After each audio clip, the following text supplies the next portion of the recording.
Hello, hello, my cozy folks. How's it going? Asuki. Hey there, Quinto Bean. Orange Mango with the Prime sub, and the Triple Baker's Dozen, excuse me, 39 months. Thank you. Hey there, Big Herbs. Storm of the Sea, Purpley Skies, Armand Bozia,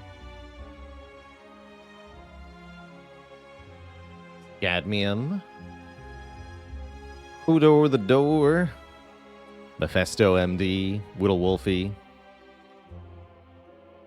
During the pre-roll Storm with a 52 months. It's a lot of storming. Going to be doing some Against the Storm later today, by the way. I'm excited to continue our Queen's Hand playthrough that we started last week. Who could have predicted this? Who? Who indeed? Unfortunately, our second attempt at the Spire did come to a unfortunate conclusion yesterday. This was a tough run. I'd say we had really good relic quality, really bad card quality overall. And I can't even blame not taking enough combats for card awards, because we took almost all combats through Act 2 and Act 3. We just saw a lot of junk.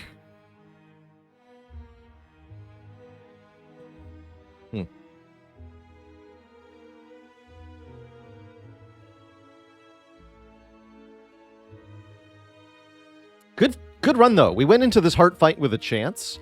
And if it weren't for the fact that our one copy of Feel No Pain was on the very bottom of the deck, with Frozen Eye, we were allowed to look at the draw pile, and we saw that Feel No Pain was the 33rd card in the draw order. And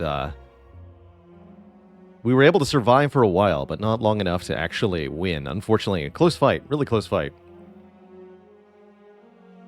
Spork Revolution says, I just lost a heart 5 times in a row on Silent. Oof. That's tough.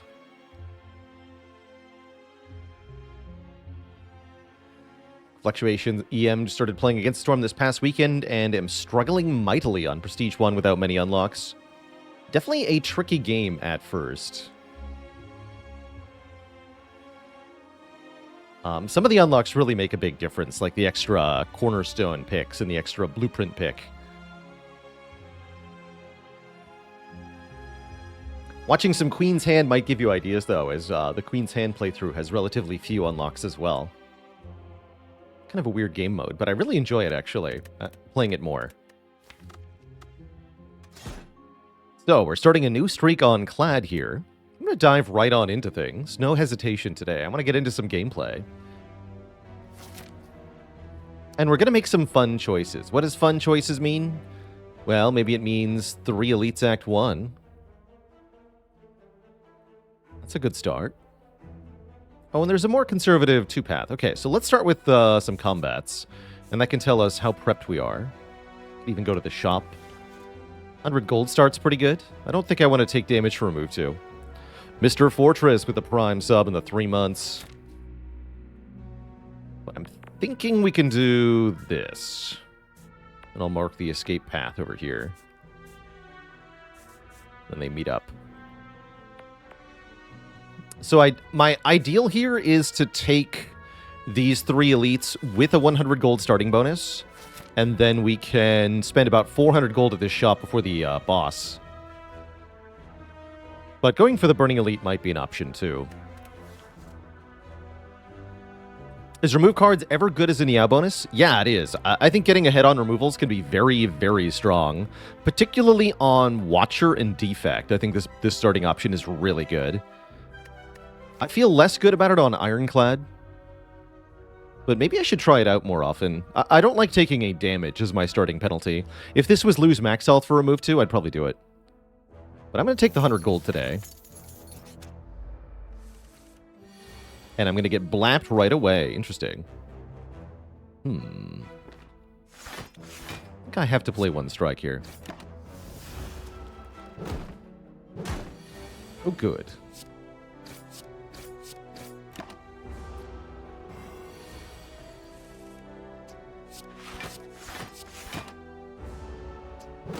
Better than floor 1 Jawworm? Is it, though? This fight can actually be the worst out of out of all the easy pool fights.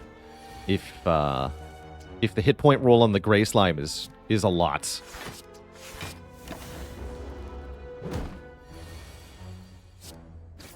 We don't lose too much health, but that was definitely painful. Hey, look, it's floor 1 Heavy Blade. I find my floor 1 Heavy Blade picks actually tend to work out pretty well. I would never recommend floor 1 Body Slam. Intimidate's kind of an interesting Act 1 card. I've never really tried picking that up. Definitely hurting for damage in the early game, though, so Heavy Blade for me, for sure. Odd Constant, thanks for the 1.5 years of support.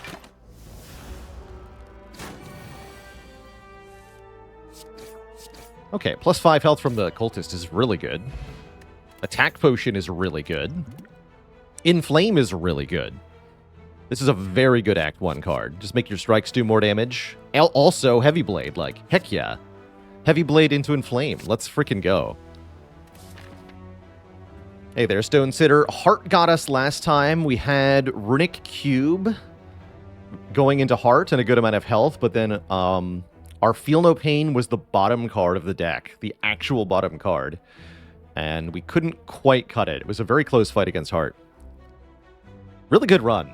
I didn't feel like it was a very strong run, so to have prevailed feels quite good, actually. I don't think I need to... No, I think I want to do this, right? We don't need to play the Inflame in this fight. This Heavy Blade already one-shots one of them, so we can just do Strike, Heavy Blade. Plus 6, nice. We're up to 74 hit points. We have either a Combust or an Anger. I think with the Inflame, I'll pick an Anger here over Combust. But Combust is very good in the early game. And this set of rewards definitely sets us up for going 3 elites here. We should be nice and strong. I like it. Has my opinion of Runic Cube gone down a bit after last run? Not at all. I think the Runic Cube was amazing in that run. The fact that we were able to get through Act 2 on just 3 base energy using the draw from that cube was so powerful.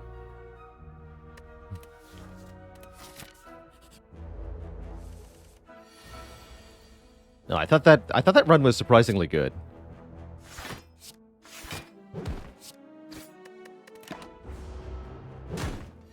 Even just one different potion could have made all the difference there.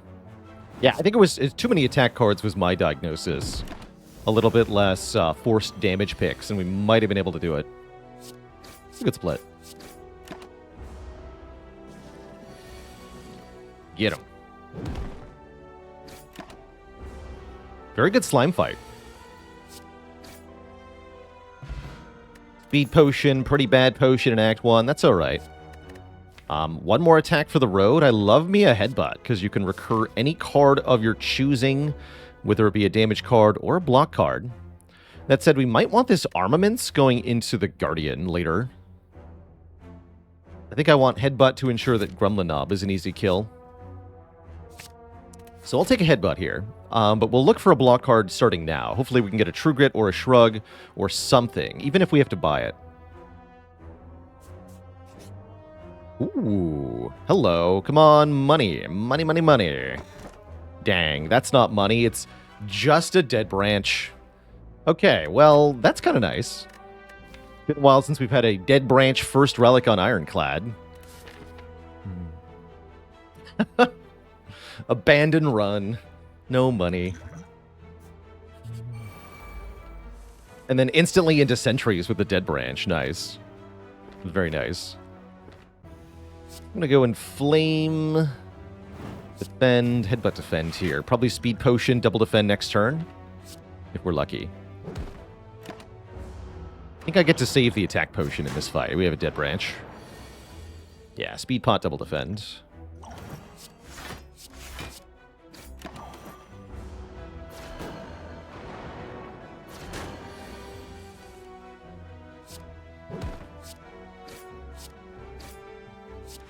Dead Branch, go! Hey, nice. So we can do Anger, Headbutt, Anger, Battle Trance into Anger, play Anger, play Heavy Blade. You're dead. 3 new cards. Not very good cards, though. We just Double Defend here.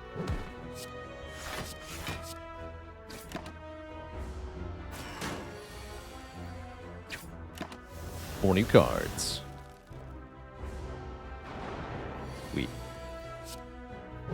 Okay, very good first elite fight, thanks to the Dead Branch. We get a Pendant, doubling the damage of every 10th attack card played, and there's that True Grit. I specifically asked for a True Grit. We've got Dead Branch. We're taking a True Grit here. Definitely. Reckless Charge, also not bad with Dead Branch, but we want the block card.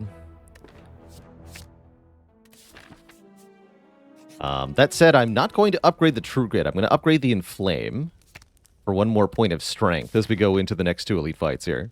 We could upgrade the True Grit before the Guardian fight or even before the shop. Was Branch from Niao? No, Branch was from a treasure chest in our first question mark room, which was pretty cool.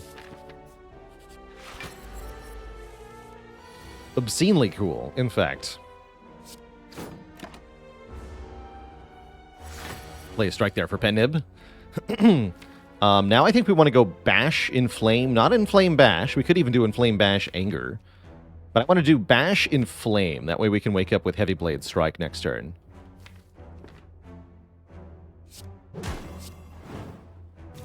Don't play the Anger. Sweet. Perfect. And we get the extra card from the thingy.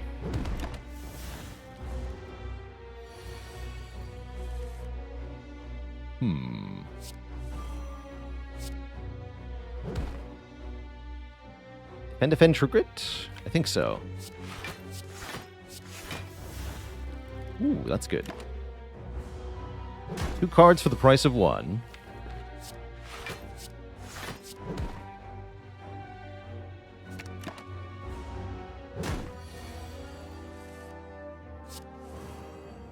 What do you got? Cleave and Metallicize, huh?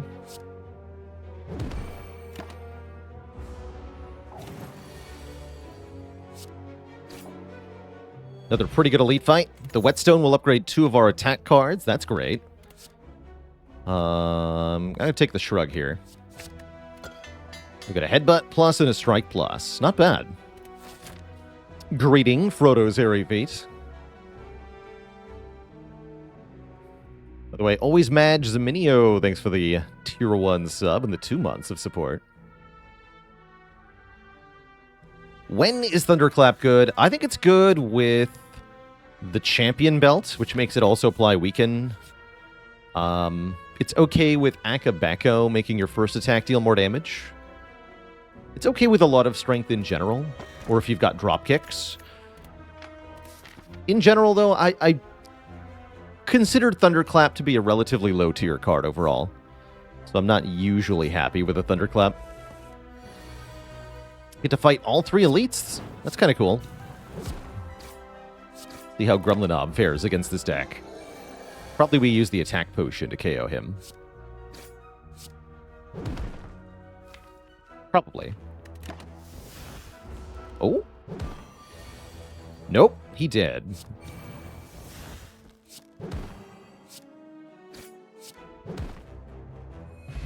And we get Wing Boots, allowing us to ignore paths when choosing the next room to travel to up to 3 times.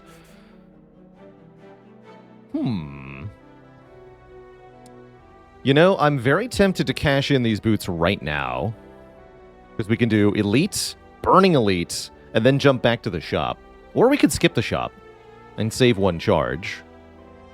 I definitely like the idea of trading 2 charges for 2 elites. Given how strong we already are. Cleave? I don't need a cleave. But yeah, let's jump around to these other elites here. None of these say exhaust on them. You're right. Ooh.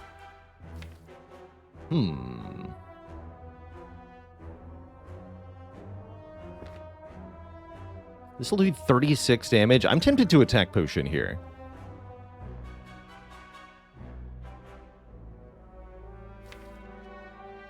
And just go ham. Let's do it. What do you got? Ah, I was hoping so. Yeah, Fiendfire is obscene here. So we go Bash, Pen-Nibbed Fiendfire for 84 damage. And then we get 4 new cards. No, 5 new cards, sorry. I'll just Pummel Strike. And I think we already win. Yeah, you're freaking dead. Get out of here. Wake up! As they say, give me 2 more random upgrades with the War Paint.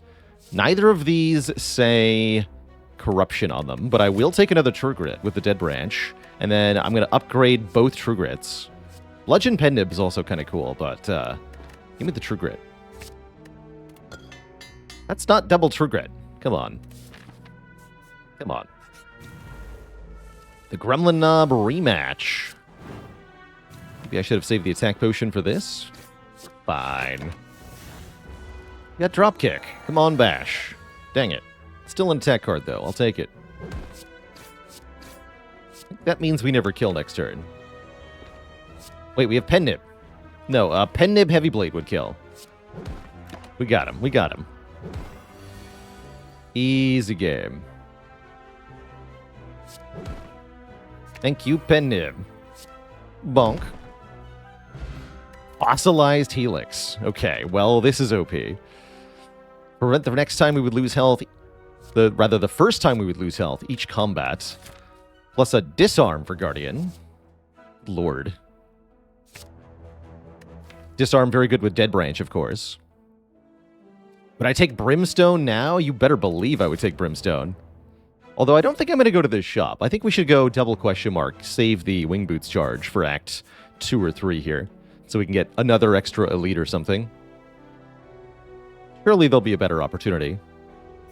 Plus we might get a random shop. That'd be great. This is one of the strongest Act 1s I've seen from Clad in quite a long time. So it's a nice way to start a new streak.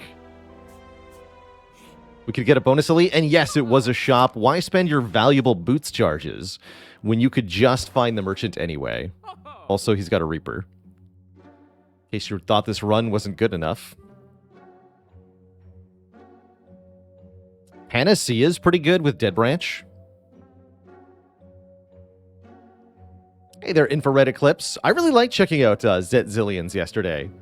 It has a really radical visual style that I think stands out from a lot of the other deck builders.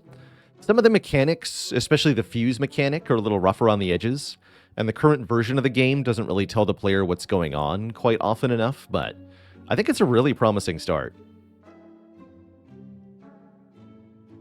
Especially with a game that's fairly early in its development cycle, the music and art is really the only thing that's truly locked in, and I think those things are really spectacular. So we're talking about, again, about Zet Zillions. I think I've still got a link to it. Zillions. Did I disable the timer for that? I don't think I did. Fairly did. Thank you.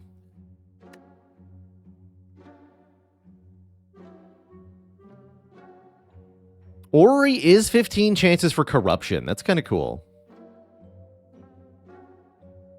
Is Seeing Red okay with Dead Branch? Yes, I actually hadn't even noticed Seeing Red here. This card is quite good. But yeah, Ori could easily find us Dead Branch synergy cards. We've already added quite a few cards, and none of these cards will be upgraded, so I'm a little hesitant. Is Corruption good with Dead Branch? It sure is. Yeah, that's a strong yes. Oh yeah. Alright, let's see what's in the Ori. I'll buy it. Okay. Already worth it with Impervious here. Demon Form, or Entrench. Spot Weakness is pretty cool. These are Garbo. Uppercut, unupgraded. I don't think so, actually, but I'll take Impervious. And we've got a Heavy Blade, we've got Anger. I'll take a Demon Form, too. And a Spot Weakness. Strength for days. And with all that strength, I'll definitely buy Reaper, and I can still remove a card. What a glorious day. No, not that one. There we go. Alright, good talk.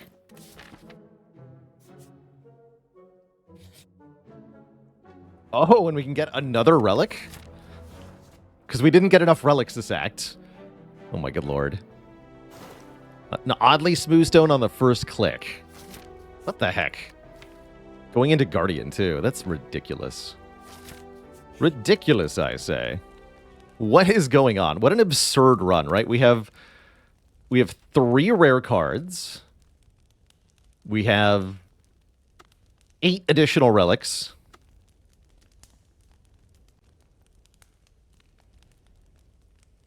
We've got a pretty solid set of cards as well. And of course, one of those relics is Dead Branch.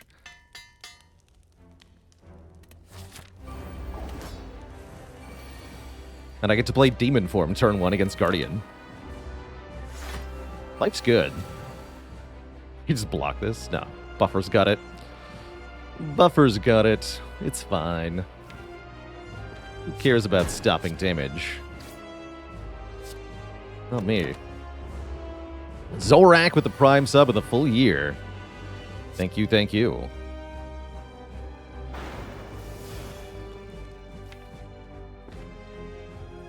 It's a multi-hit next turn.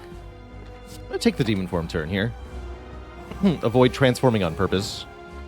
Then we land the spot weakness. That's kind of cool.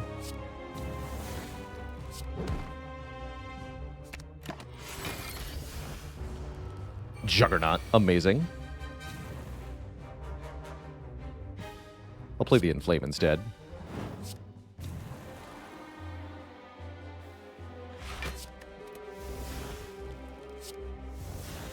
Never mind, I'll play them both.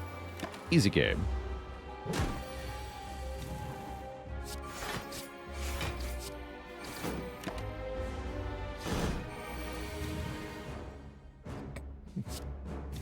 Blade does 77 damage. Bonk.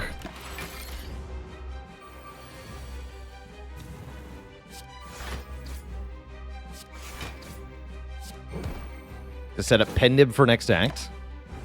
Abigail is thanks for the almost full year of support.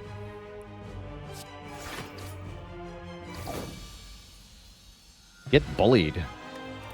Get a blood potion going into the next act. We essentially have full health at the start of next act as well. And there's a corruption here. So we're going to do corruption, dead branch things, and no one can stop me.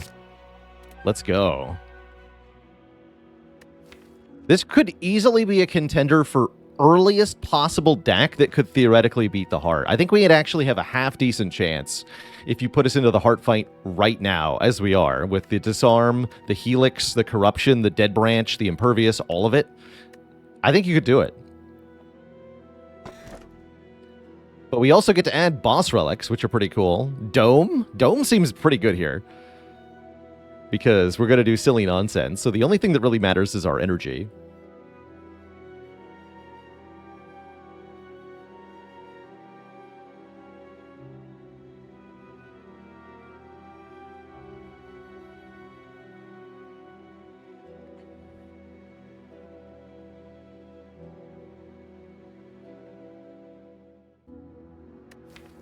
I could take Tiny House. Burning Cube seems like overkill, card draw wise. Let's go Dome. My usual opinion is that with Dead Branch, you just want as much energy as possible because generating more cards is pretty trivial. So you want as much energy to play as much cards as possible. Okay, we might use the Wing Boots this act. Although I can already do 3 elites without Wing Booting. Actually, yeah, that path just gets 3 elites anyway. Maybe not then. Let's do something like this.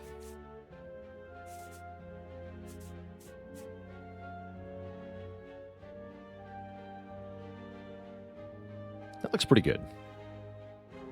Yeah, we get 3 elites and a shop and a couple fires. Ever click the portal boss event? We'll set ourselves up for it. I'm going to recall in Act 2. That way, if we see it, we can take it. But yeah, I pretty much never take that. Well, that's quite a turn 1. I can do 4 attacks on one of them, so we can kill one of them. Let's do you.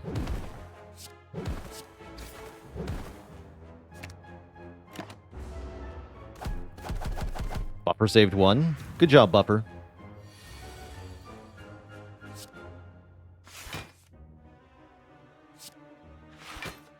This one has to be attacking. Actually, this one had to be attacking.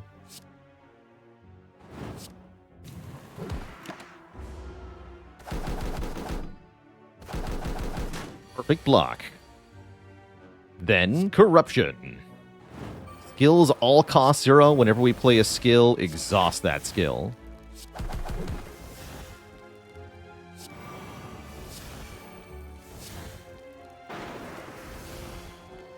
Easy peasy.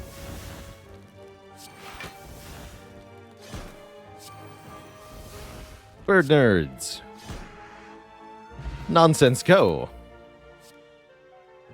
Razor, thanks for the Prime sub and the 10 months of support.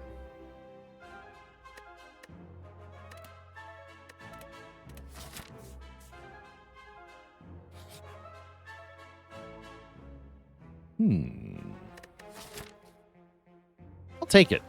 I want loads of relics. That one's easily worth it. We got a Writhe and a Bag of Prep. Good trade-off. Very good trade-off. Go Strike Demon Form. Corruption.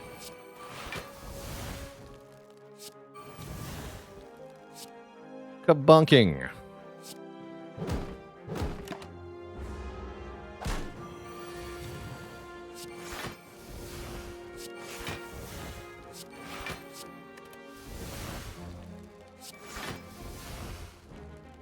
That one's pretty sweet.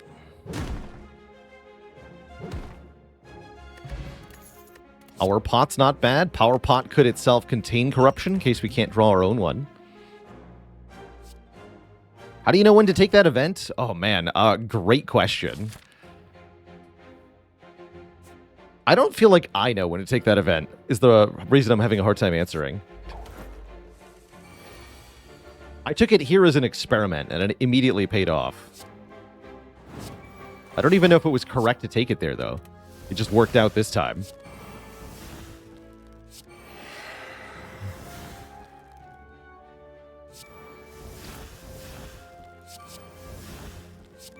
I see. Curious. Oh, and a corruption here. How convenient.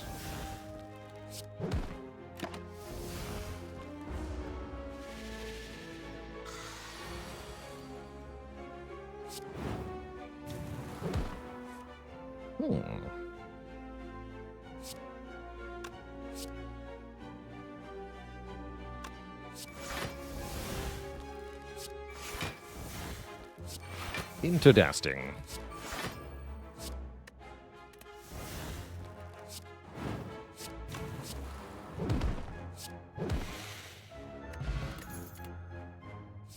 Limit Break? Or a Sentinel. Oh my god. The Sentinel has a plus on it. That's a really good Sentinel.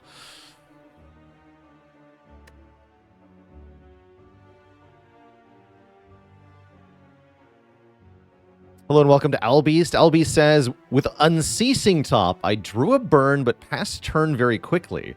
I don't think I took damage. Is this a thing? That sounds like one of the glitchy bits of Spire that may well have been a real thing that you discovered there. That's a pro strat. End your turn before the burn enters your hand, and don't take damage. Genius. There are a few things in Slay the Spire you can break by trying to do things very quickly. So that's a funny one. How's it going, Putus Brutus? We're doing a back-to-back A20 challenge specifically with Ironclad. So the current goal is play lots of Ironclad and trying to win as many Ironclad runs in a row as possible. A little bit easier said than done, unfortunately.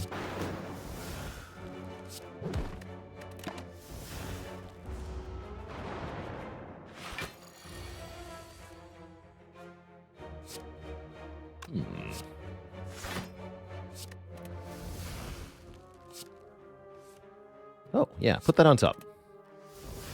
That's a good card to have on top.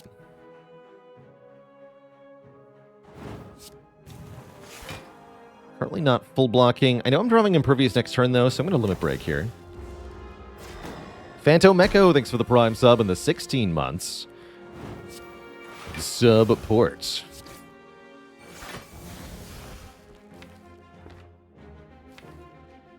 I don't love that draw pile.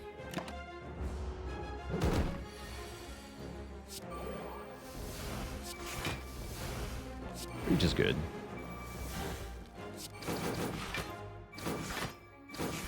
At least we block that.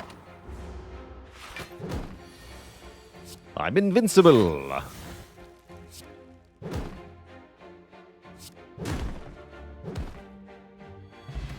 Dupe Pot's pretty strong. Normally, Dark Embrace is very good with Corruption. With the Dead Branch, it might be overkill to also draw cards regular style. Maybe we prefer another Disarm here. Ball Thamos, thanks for the Prime sub in 38 months.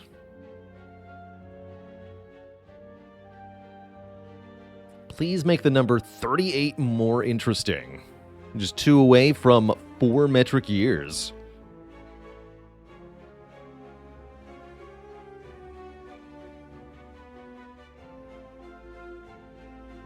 Is Dark Embrace negative here? I don't think so. It does draw quote-unquote real cards. It can draw Angers quite nicely. It draws the cards that are in our deck, which is valuable. All right, I'll take one. I'm convinced. Who needs a blood pot? Not us. A dirty 38. Oh dear.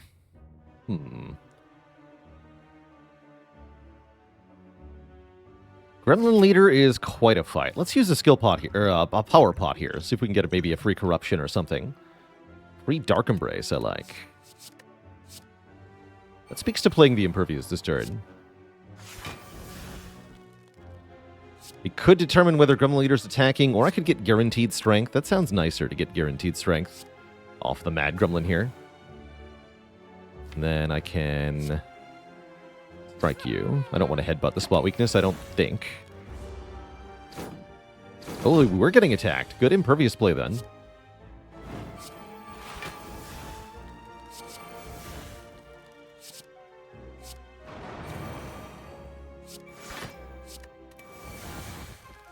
Ooh. Oppering is effectively free because the Helix blocks the damage.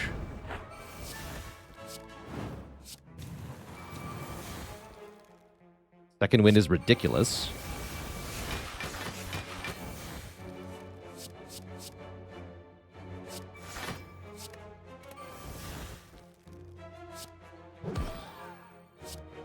Bonk. Could have done Offering Reaper, I guess.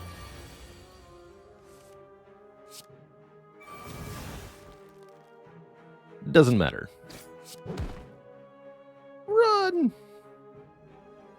Slabs Man with a full year of support. Get a Red Skull for more strength if we're somehow ever below half health. And there's a feed here, or another upgraded True Grit. I don't know if I actually care about feed. Normally, max health scaling is a nice safety mechanism for an Ironclad run. Here, it's just completely unnecessary. I'll take a True Grit.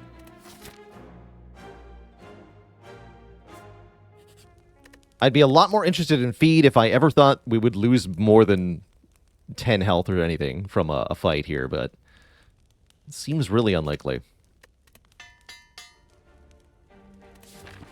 We're doing too well for me to care. Hello, friends. Would you care to Impervious today?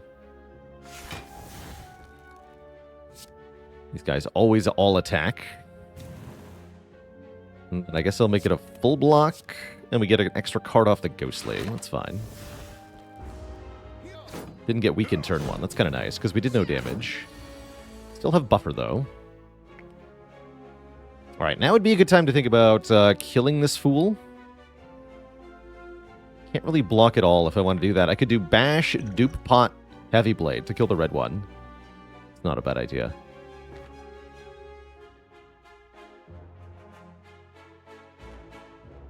Then we only take 8 damage.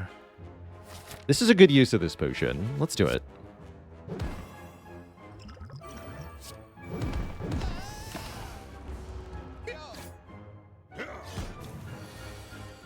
Yeah, I was a little bit worried our next hand would be pretty bad if we got entangled.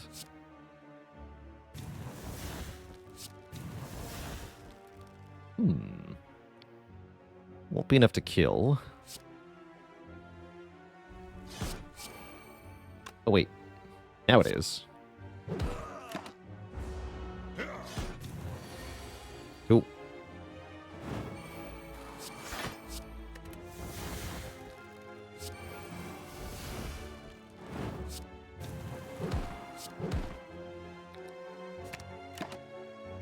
I'll take that health back, thank you.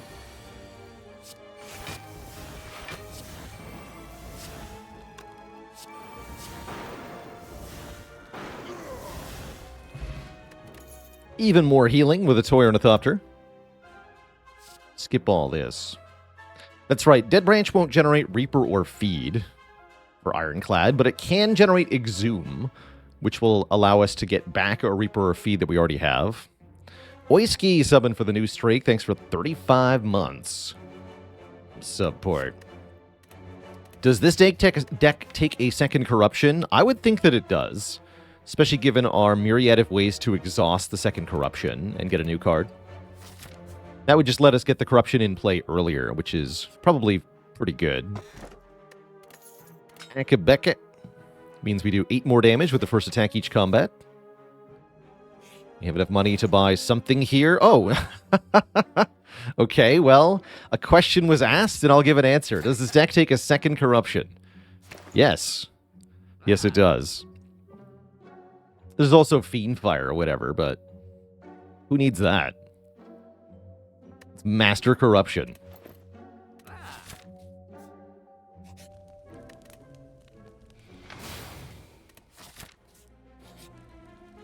Oh my god. Well, when it rains, it pours, huh, Twitch chat? We were knocked unconscious, meaning we're going to get another 2 relics here for beating the Colosseum fight. Ridiculous. Just ridiculous.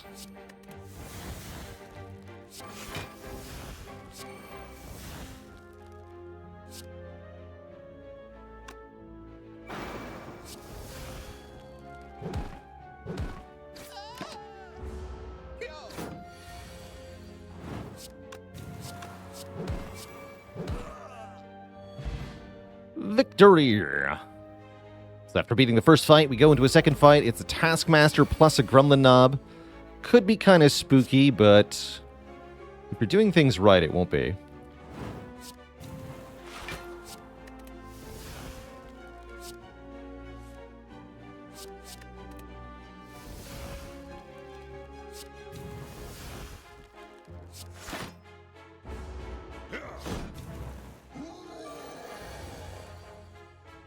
Rorg indeed.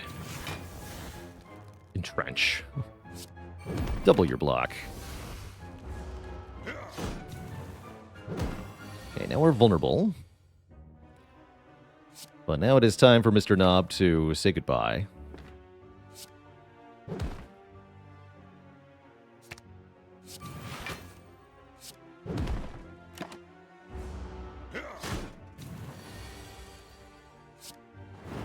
Double your corruption.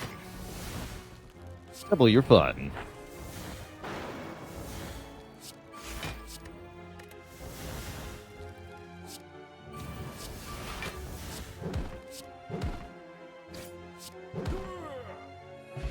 Get Prayer Wheel, meaning we get more rewards from normal enemies. Boot Thingy for 14 block on turn 2. $100. Would I rather have this run late in a streak, or is it more fun to start with this? No, I would rather have this be run number 20, personally. But I'm perfectly happy starting with it, too. But yeah, I would strongly prefer this be run number 20.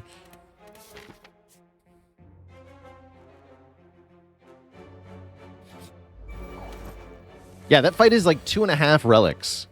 If you count the value of the money, it's truly ridiculous. Just ridiculous how much value you get from the Colosseum.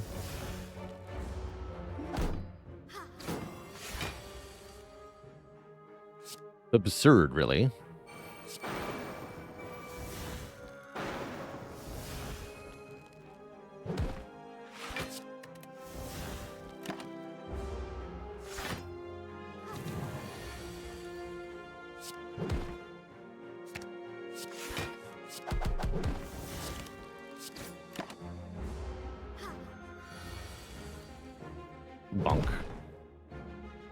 One short of killing, huh?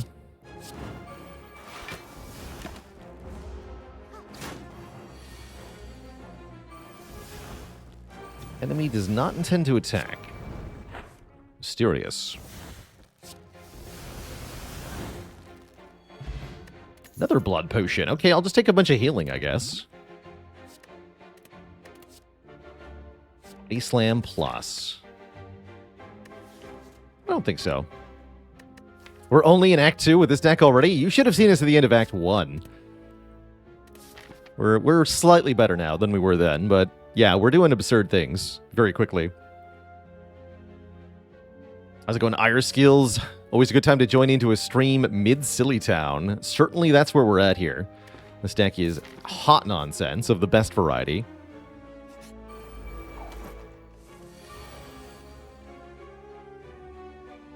Truly the best.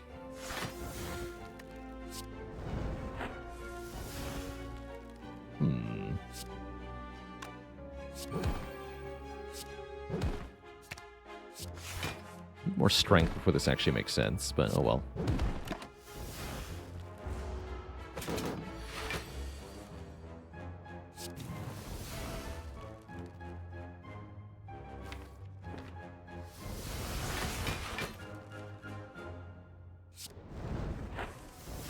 There we go.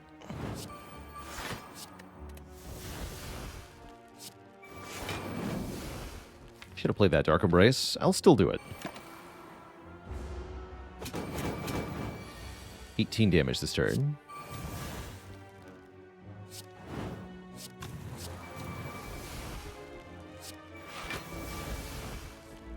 Disarm, disarm. Correct.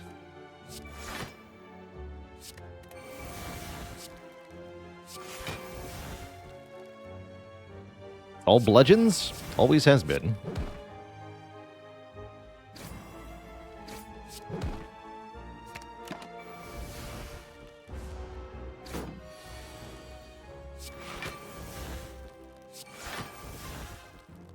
Clash, go!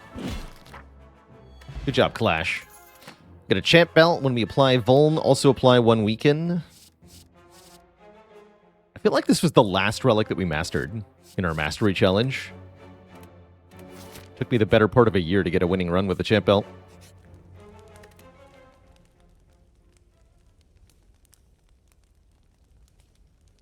Let's upgrade this. Speaking, and right before champ himself. Very appropriate, actually.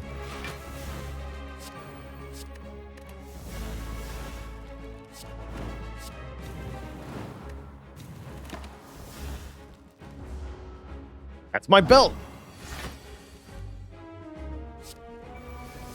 Clever.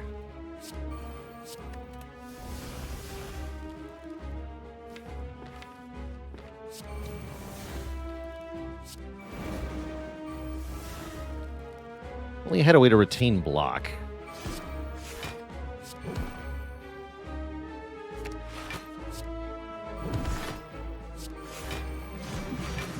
Oops.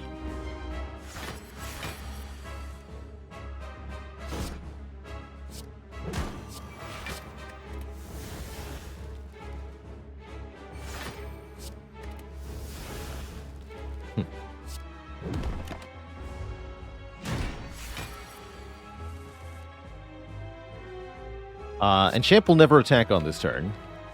Every fourth attack is a every fourth turn is a non-attack turn from champ, so he will taunt us this turn, mocking us. Do your worst. Show you.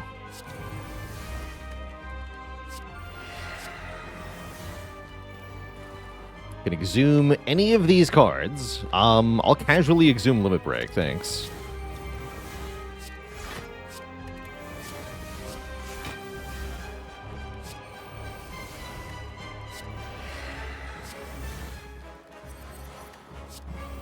Already vulnerable, so I don't care about being more vulnerable. We can play Brutality, we can play Evolve.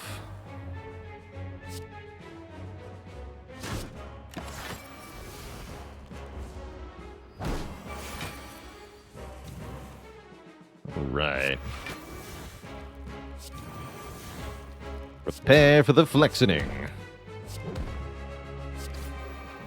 Boom. Eat that, friend. GG. Here's a real exhume so that we can consistently exhume Limit Break. Yeah. Put a card from the exhaust pile into our hand. There are many, many, many, many options to choose from thanks to these double corruptions. If I could bottle a power, would I do Corruption or Dark Embrace? With this deck, it would be Corruption. Wow. P-Box versus Coffee Dripper here. That's a pretty good Pandora's with 8 transforms. It's not like I really need more energy thanks to double corruption. So why don't we take the P-Box for funsies here? Yeah, I think it is an easy Dripper here. But we don't need the Drippers, so let's take the P-Box. What do you got? Can the P-Box make the deck worse? Oh yeah, any result that would be 8 attacks, for example, is worse. However, we don't get 8 attacks. We get Offering, Bloodletting, Seeing Red, which is easily worth what we gave up here. It's going to be more energy than Coffee Dripper was. Juggernaut is kind of whatever, unless we get a Feel No Pain, then it's awesome. Brutality is kind of whatever. The attacks are garbage. We have to remove this P-Strike. That's usually how I feel about P-Box. You want to upgrade 2 or 3 of the cards, you want to remove 2 or 3 of the cards, and then you're really, really good. We have Wing Boots, which we can use to do what here? Not much. Can't get an extra elite out of 1 Wing Boot charge, can I? Looks like no. No, I can't. But I could fish for 999 gold and then warp to this shop, maybe. If I get it. Oh yeah, and then there's double shop. Okay, that's a thing we could do with Wing Boots. Look for Mind Bloom. And if we get 999 gold in any of these 3, we can warp over here and do these nodes.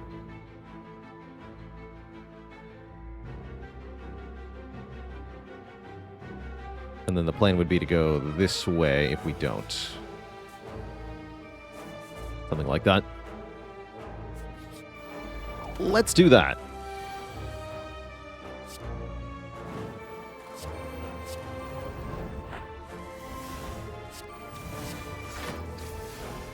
Double corruption.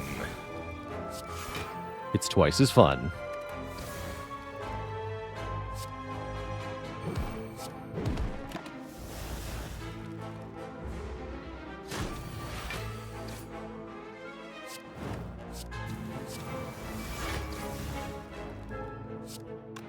Bonk. Don't think so. Yeah, this is the better version of that card. Shockwave. Second wind's okay as well, but Shockwave is really good here.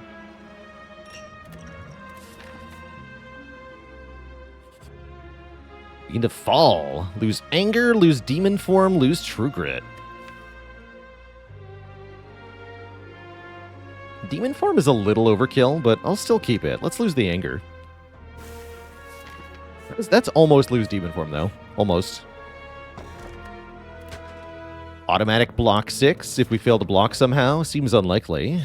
And no, we don't get 999 gold, but we do get to remove the Writhe for free because we find the Divine Fountain. We can drink to remove all curses from our deck. Very rare event. You only find this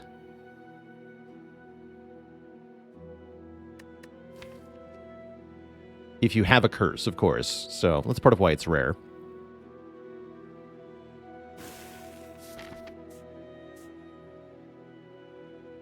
So I'm not using the Wing Boots, is that true? That sure feels true. Okay. Yeah, especially rare to see it in Act 3. Especially so.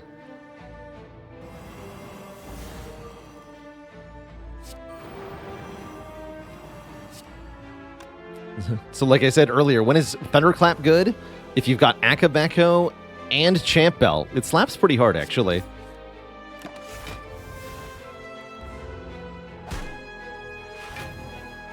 Okay, both of these two will be attacking, so we can use Spot Weakness to get them.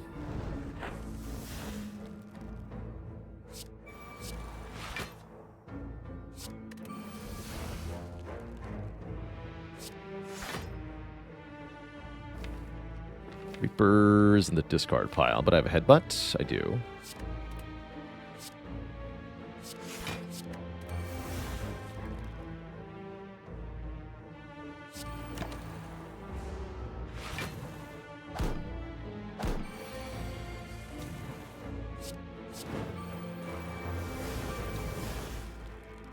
Our good friend Barry. How's it going, Barry?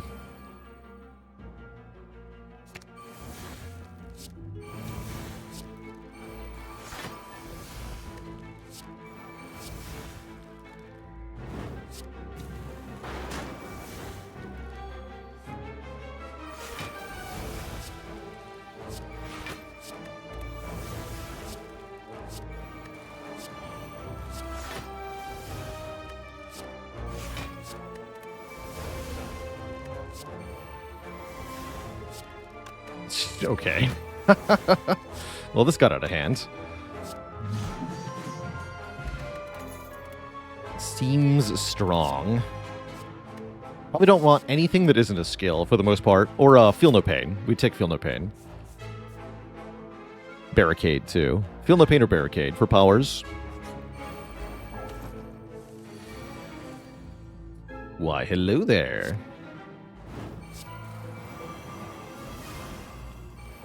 Double Shockwave.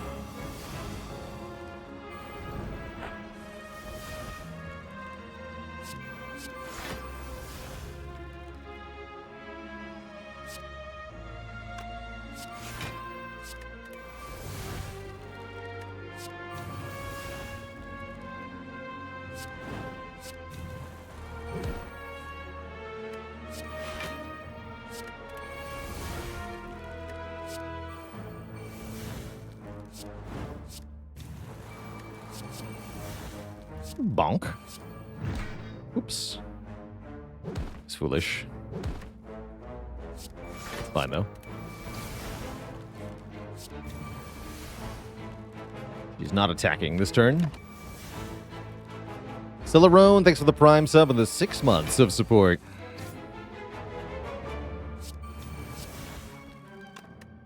Again. Even more again.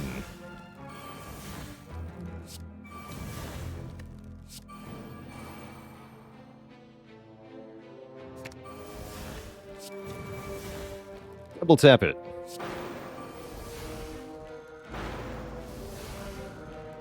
Bonk. Tungsten Rod. If we would lose health, lose one less. Seems unlikely that we even lose health, but surely that will do something. Oh wait, I can use a Wing Boots charge for an extra elite. We jump here. Oh, sweet. Let's use that Wing Boots then.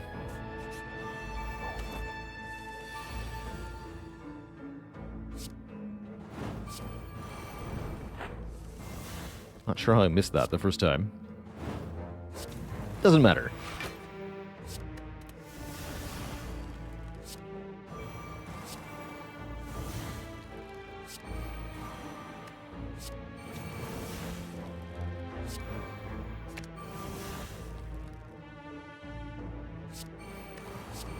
Play Demon form, actually. This is fine, though.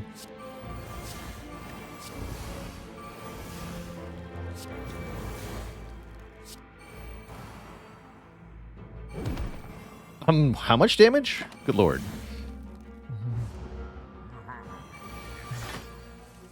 Easy H with the rating party of 27. Welcome, welcome, folks. You're joining us for a very, very silly Ironclad run here in Slay the Spire. We got Dead Branch as our first relic. Now we have 2 copies of Corruption, and everything is dumb. The good kind of dumb.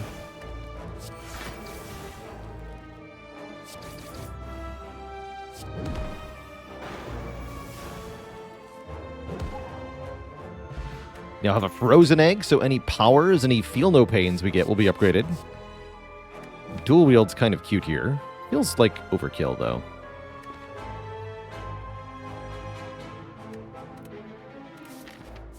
Just missing a Snecko Eye, it's true. Go in Flame, Limit Break. Exhume, Limit Break. Seems good. I'll go Berserk as well, because heck you, sir. Eat Nintendo 64 damage. Thanks to Akabeko Penib. Okay. I was going to say, something not corruption, please. That's fine. That's enough damage. Enough block. To not get hit here.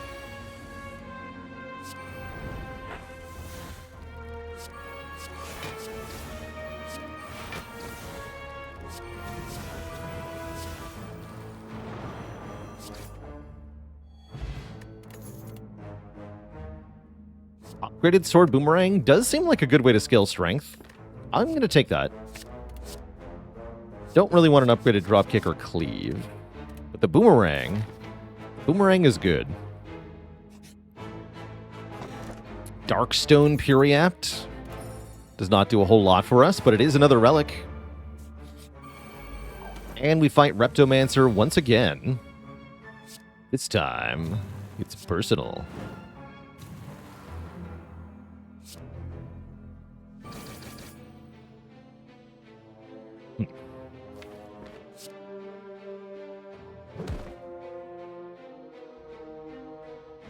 I'll take Spot Weakness again.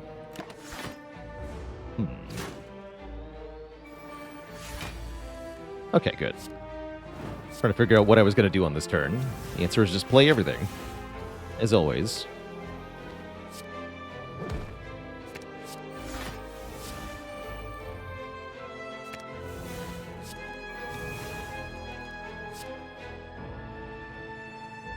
You're the one attacking for 25, but we can block 25. We can block 25. He's fine.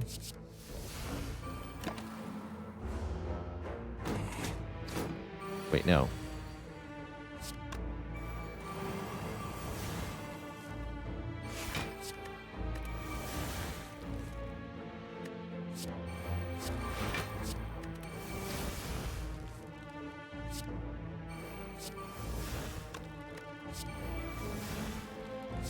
Same thing we do every turn, Baylor. Try to take over the world.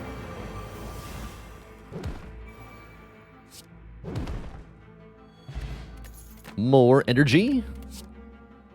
Immolate.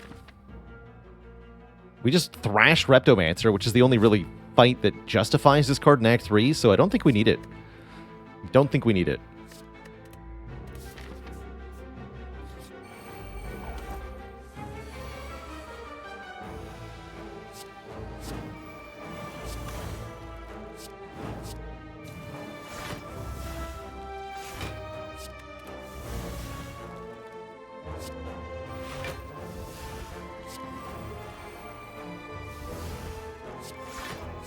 I think we can kill this thing. Killing Transient is a tried and true test of your deck.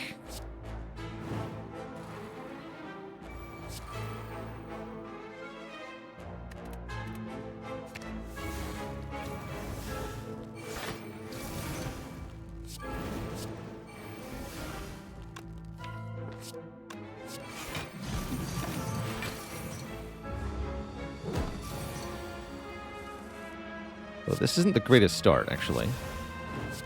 Missing that Dark Embrace for this to go a bit better.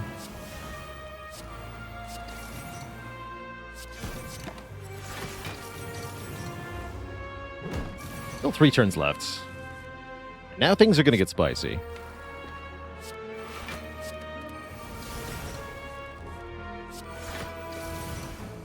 Yeah, there we go. Double Limit Break. Go to 32 strength. That is plenty.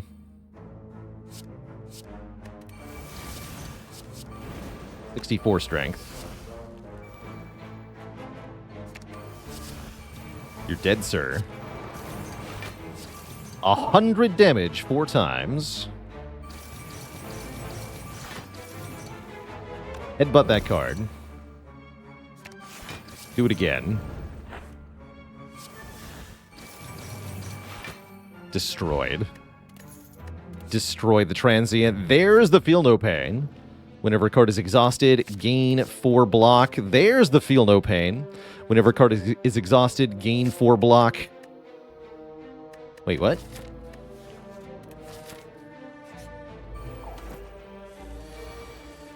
I feel like I'm seeing double here. It's Wish Chat.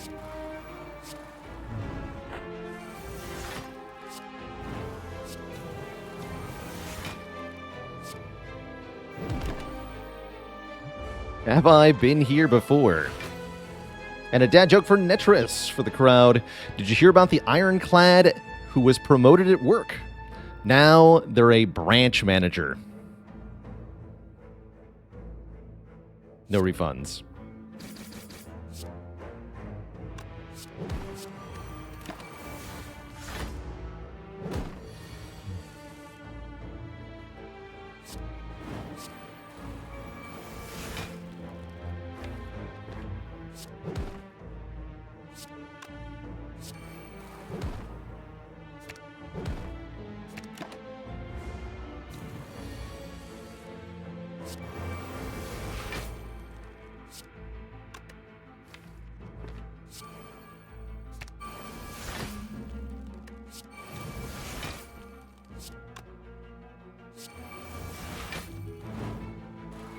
Corruption.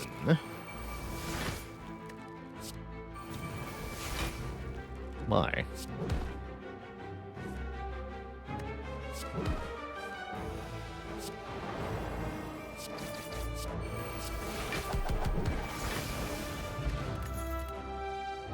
No. Oh. Sure. Demon Form Plus. Yeah, why not? Grab another one of those as well, just because we can. Still have another elite to fight. Pro tip. It's Nemesis. Auspicious.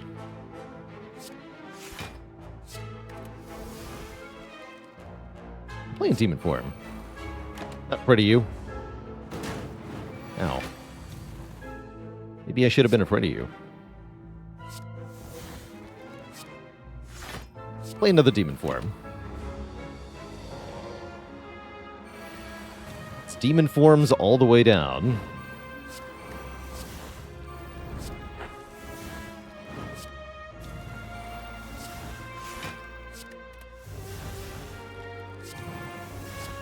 Bonk.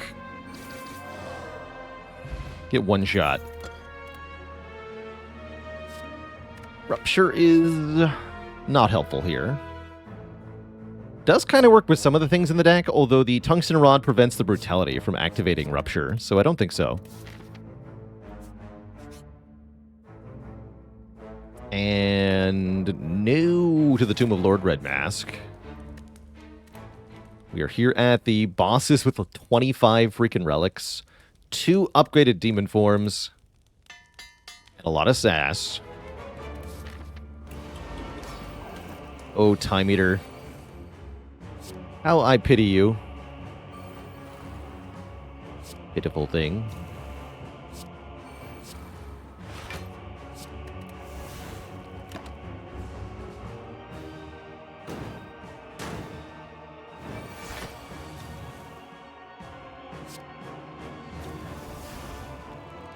All is helpful.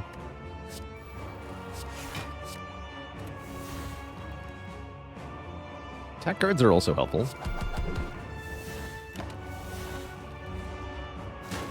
Ow. Wait a minute, you can't do that. Well, maybe you can. Uh-oh. It's all good. Corruption. Feel No Pain. Exhume Impervious. Block all this nonsense.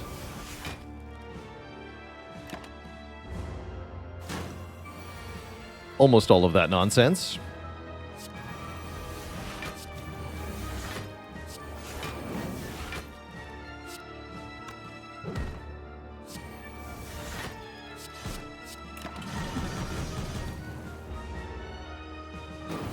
Dead to Flame Barrier.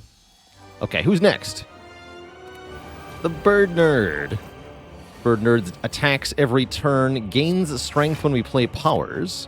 So we don't want to play too many powers here. Not the Juggernaut, for example. But Demon Form, that I'm playing.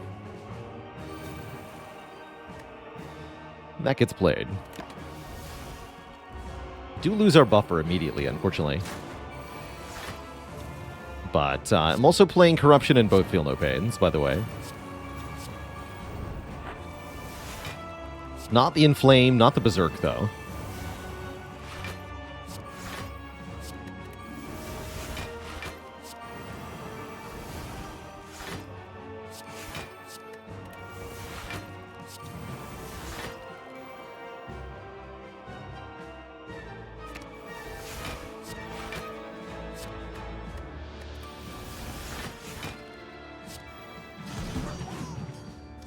Flash, go!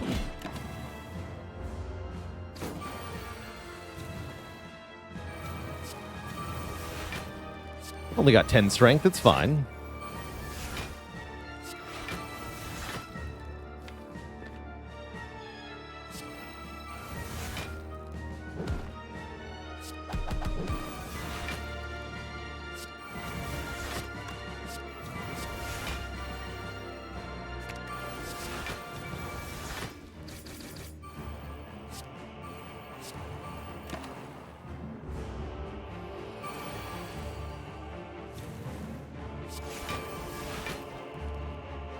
Heavy Blade does 280 damage. Let's do that. Heavy Blade, Reaper. Rip that bird. Two thump, two thump, two thump. A deep pulsing tread could be felt throughout the room. Is this the heart of the Spire, the source of this evil? You ready your blade, dealing 2711 damage. Stop in for a Slurpee. Have I been here before?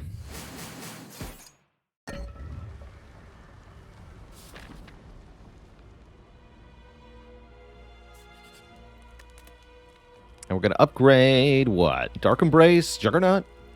Dark Embrace is a good upgrade. Saves me 1 energy. Sure. What happens to the relic bar if we get more relics? There will be an arrow button that tabs over to a second bar of relics. Like so. Click over, like that. Boot, you're coming with me, I think. I'm just going to buy all 3 relics. It's true. That's what I'm going to do, just for fun. Okay, so now the command will update with what's on page 2 here.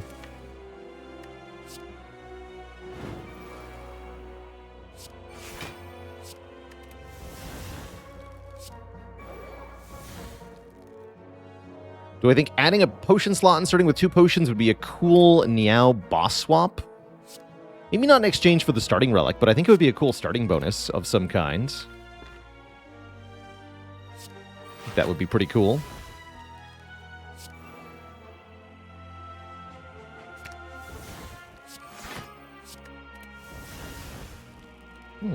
Alright, I'll feel no pain. Then we can inflame Limit Break. Feel no pain one more time. Sounds good to me. Question is, how does this turn go? Exceedingly well. That's the answer.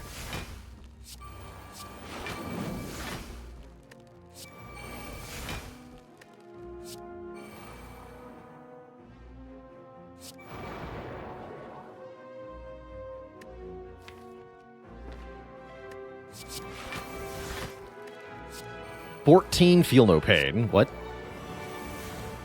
Feels like too much.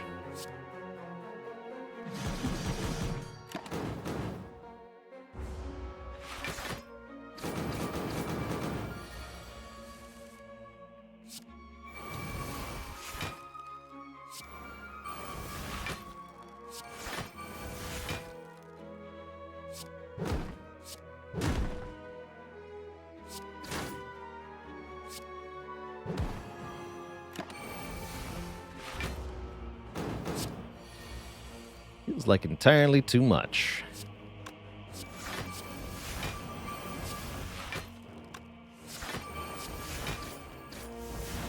Beautiful. Get a Pantograph, healing 25 at the start of boss combats. Fruit Juice, which is actually a bait. It is better to keep the current potions than it is to pick this up, because we're at the final battle. So we only want whatever gives the most health for one fight. And Fruit Juice is worse than Blood Potion. Worse than Dupe Pot, too. So don't fall for it. Don't pick up that Fruit Juice. Just go to the hard fight. Draw double Corruption on turn 1. Like you do. We can Dupe Pot Corruption. We can have triple Corruption in play. Or I can Exhume the Corruption.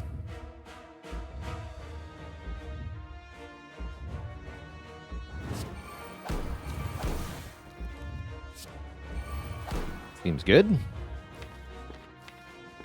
I'm going to keep Exhume around.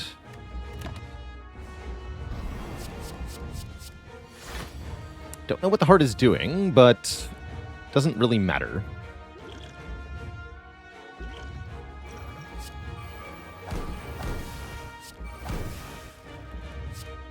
Gain all of the strength. Buffer the big hit. Now we're getting multi-attacked for 0.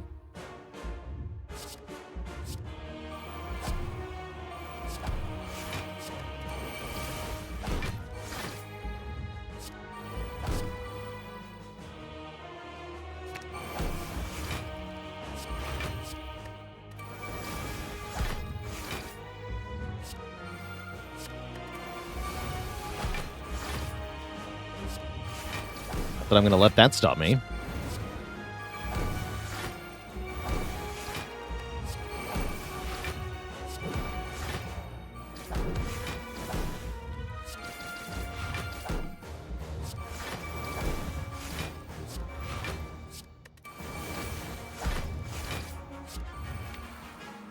That's a good draw next turn. Second Juggernaut to make unlimited damage. More or less.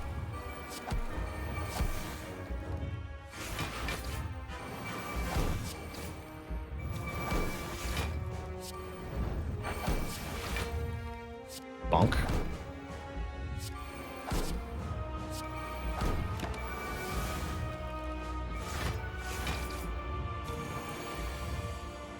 Hello, Mr. Hart. Barricade is here. We can go to 999 block in addition to all the other stuff. Like you do.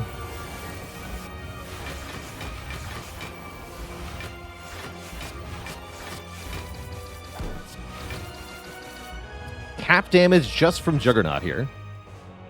Also like you do. Is there an entrench? Looks like there was not an entrench.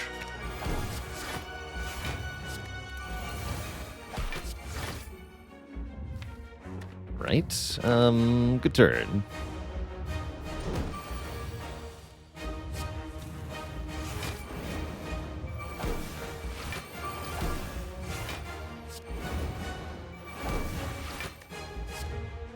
$75 damage 4 times, huh?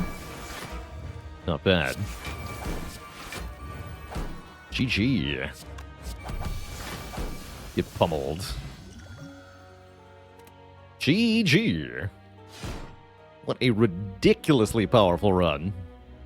To start out a new streak. I'll take it. GG. What's the final score on that bad boy? Oh, we weren't beyond perfect, so it's only 35-61. Could have had another 100 points if we perfected the heart fight.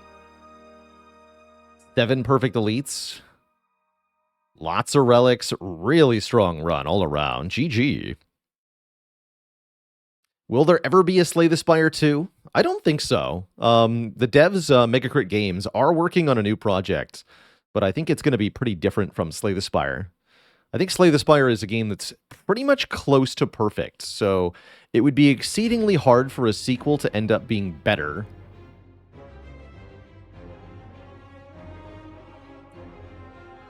I think it would be either more of the same in a way that's not helpful, or it would be different but worse if you tried to make a sequel for this game. So If I were the devs, personally, I wouldn't even try to make a Slay the Spire 2. I think it would be impossible to meet the standard of the first game. What other games are nearly perfect similar to Spire? Prior to Spire coming out, I would have said maybe FTL Faster Than Light as a nomination for a game that's nearly perfect.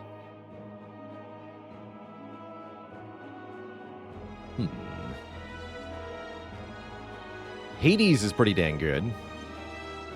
I think Against the Storm would also be pretty hard to improve. Those are some good candidates. Did I ever play The Binding of Isaac? I've watched a lot of Binding. Binding of Isaac is a really good example of how adding more stuff to a game doesn't necessarily make it better. The game has had a lot of DLCs and a lot of additions, and I don't think the quality has held standard the whole way through.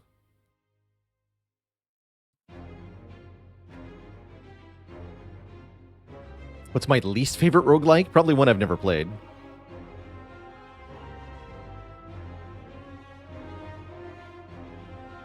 Baba Is You is a perfect game. I like that. Now what has it been done? The Spire sleepeth, and so shall I. I have not played the original Rogue. Very old school. I think the oldest school roguelite or roguelike that I've played is actually Dungeons of Dreadmore. Although I didn't play that on stream. My favorite AAA game?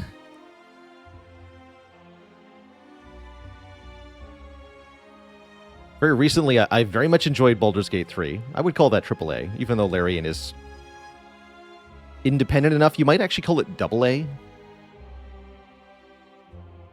But I enjoyed BG3 a lot. Of course, Elden Ring behind me, I would call AAA, and that's an excellent, excellent game. Those are the two games that I thought were big studio efforts that were very, very impressive lately.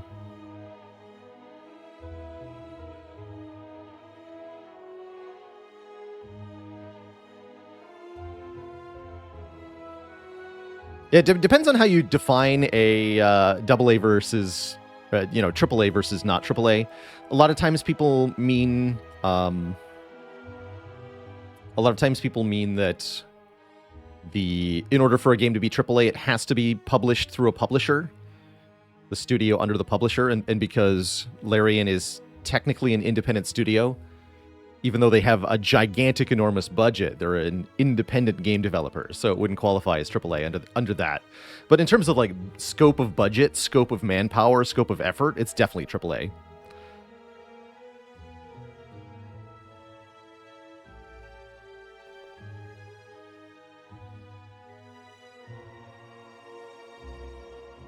Do I identify with the US much these days after living here, even though I'm a Canuck? Somewhat. Kind of halfway in between, feels like. AAA indie, yeah, that's weird.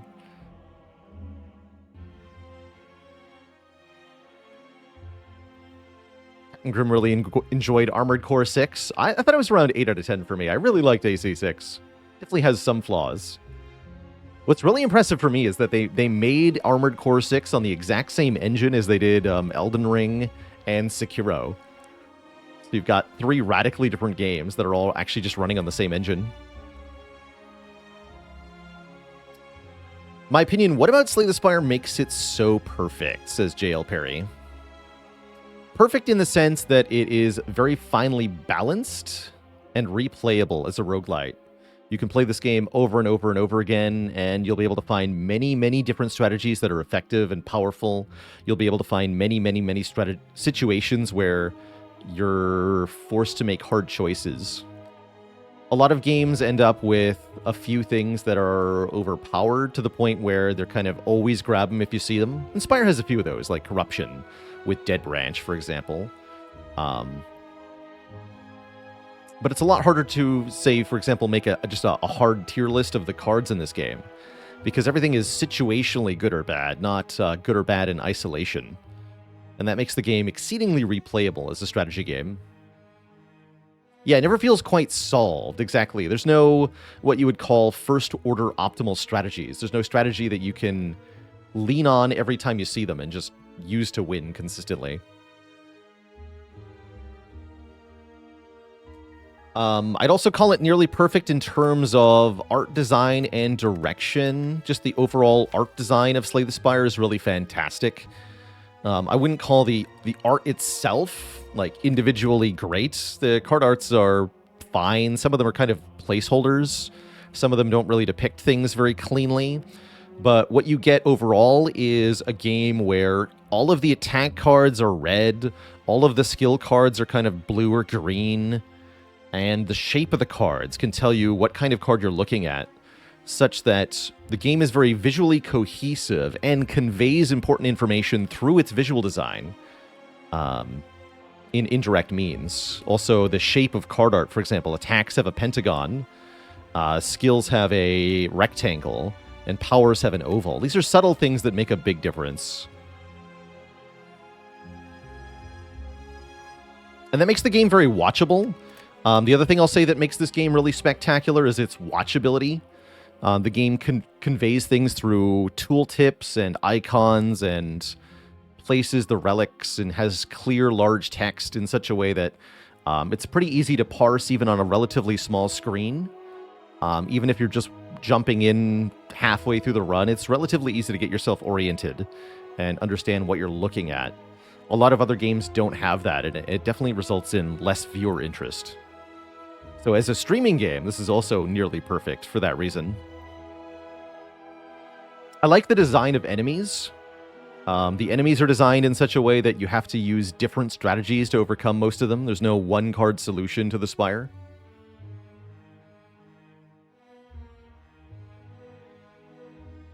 A lot of stuff like that. Yeah, and pioneering. Spire almost nearly invented the deck-building roguelite genre. It was definitely the first big deck-building roguelite, and pretty much everything else within the genre kind of lives within its shadow now because of how well it was. It's hard to describe a game that's had such a dominance over a genre or subgenre since, like, the original Doom.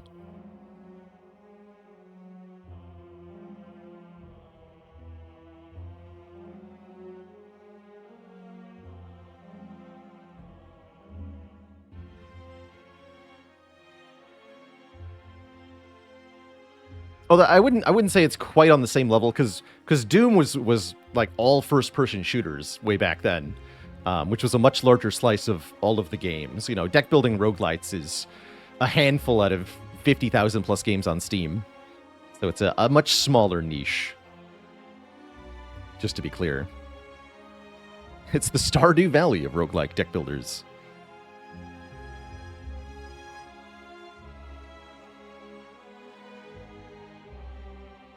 But yeah, for a time, all FPS games were called Doom clones, and many of them copied major aspects and mechanics of Doom because Doom had done what it did so well that it was really hard to differ in every way without being completely unsuccessful.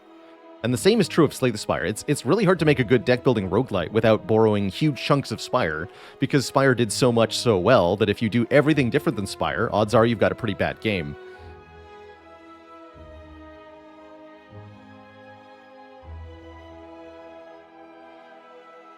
Can you imagine if we still called them Doom-likes? That'd be interesting.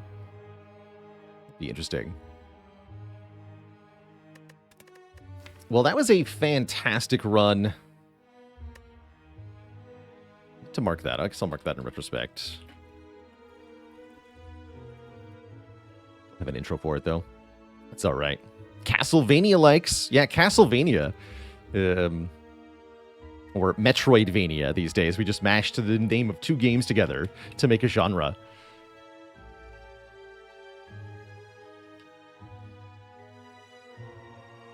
Osmagot says, do you have any advice on the You Are Nothing achievement? After the 600 hours, it's the only one I haven't been able to get. It's easiest to do with the Watcher as your character. Enter Wrath, deal double damage, or better yet, enter Divinity with an Ambrosia Potion to do triple damage. Your easiest targets are going to be either Slime Boss in Act 1 or the Awakened one in Act 3. Awakened one has more health. But you could just kill the first phase in one turn to get credit for the achievement, and you have a whole game to prepare for it. Good cards to blap with are going to be Ragnarok, Sands of Time can work okay, but you have to pay a lot for it on turn 1. Tantrum works really well, too. Combined with Strength of some sort. For example, Flex Potion plus Ambrosia Potion plus 1 Ragnarok will kill Slime Boss instantly, I think. That would be 33 times 6. Yeah, that would be an instant kill.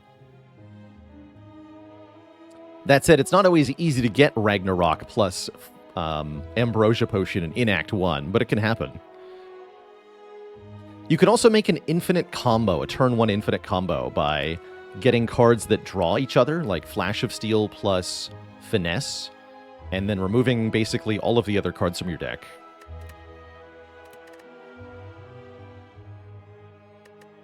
Does Mind Bloom count for You Are Nothing? I don't believe so. Although Oripixel says you can. Maybe you can.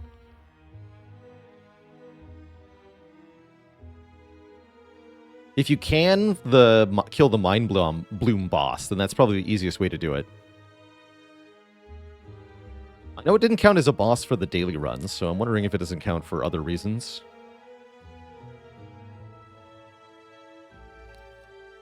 Before we jump into another run here, Twitch chat, it is going to be break time for me. I'm going to take a quick refill of the water, a stretching of the legs. Back in a few for another exciting Clad run. BRB.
Alrighty, Twitch chat, we are back. Thanks for hanging out. Eric with the tier 3 sub in 9 months. Thank you, thank you.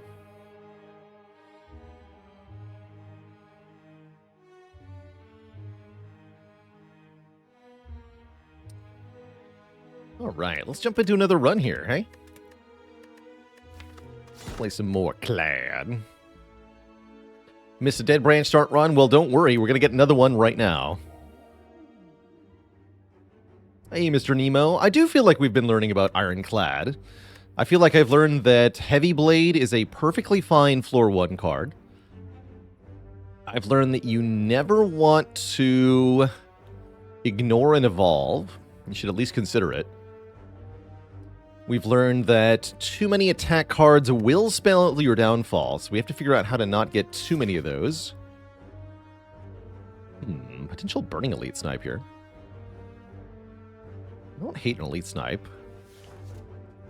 Random rare card on Ironclad can be kind of cool. Learned the hard way that Runic Cube Combust is a terrible combo. Yeah, I just pointed that out to chat a couple runs ago. Is the challenge about winning a 20 streak with each of the characters, or are we only focusing on Clad? We're doing one character at a time. So we started with Ironclad. We're going to try to streak 20 on Ironclad. And then at some point we'll swap characters and try with Silent, with Defect, and with Watcher. Learned that the first Feel No Pain is almost always a pick in Act 1. That what I would say, definitely, is the case. I think we've learned that Lagavulin and Guardian are some of the hardest things in Act 1. Gotta respect Hexaghost too. You need to pick up scaling damage to beat this boss.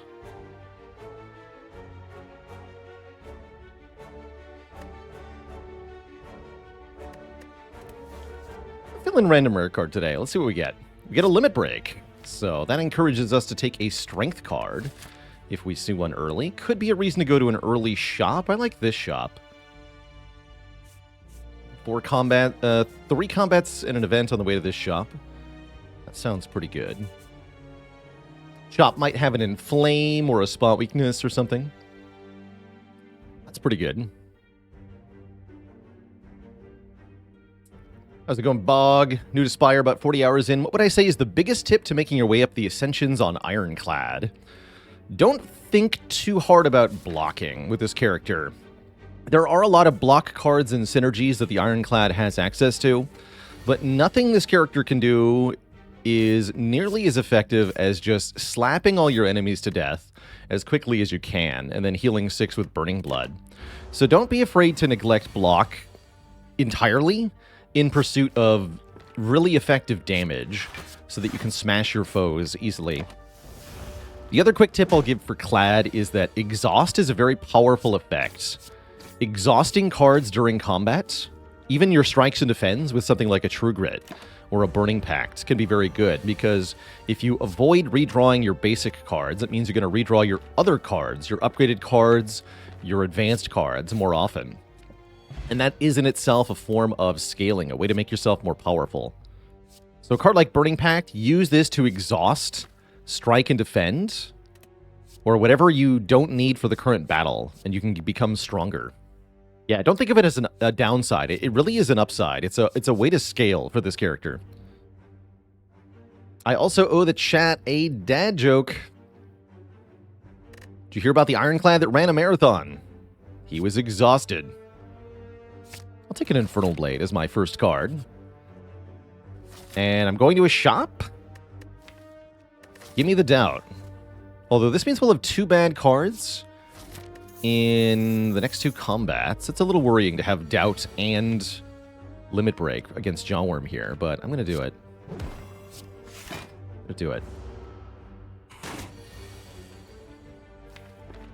Bummer. That's bad. That's really bad. Yep. Terrible. Absolutely horrible. As expected. Ouch. 2 stacks a weaken, too. That hurts. 10 strength Jawworm. That hurts, too. Oh, bummer. That's a big bummer. Can't kill it. Take another 12 here. I use Hemo to win. That was a really painful Shellworm.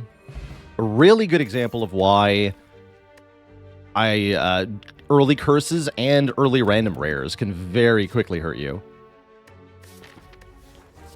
In a very bad way. Oh boy. This isn't going well either. Good reminder not to take random rare starts. Take 11 damage next turn? I do.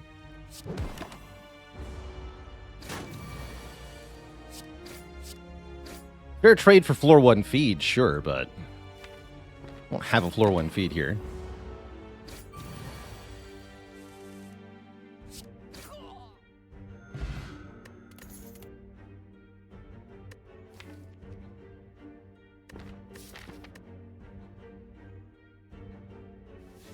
Take a P-Strike, but I don't love it. Okay, we made it to the shop. We found Chemex to go with our Whirlwind. That's kind of cool. Although our last Chemex Whirlwind run did not win. I'm still going to buy it. It's very powerful. There's another Perfected Strike here. That's not bad. Boot thingy's pretty good. Give me that. I can buy Flex. Flex Limit Break's a thing. Flex Whirlwind is a thing. I'll buy the Flex. See how that goes. I'm a little concerned here. But only a little bit. We definitely upgrade our Whirlwind with Chemical X. Not Sentries, but we get to Flex Limit Break. That's really cool. We can do Bash Flex Limit Break. I'm in. And I get 2 strength. Is this the transmutation run? A legend.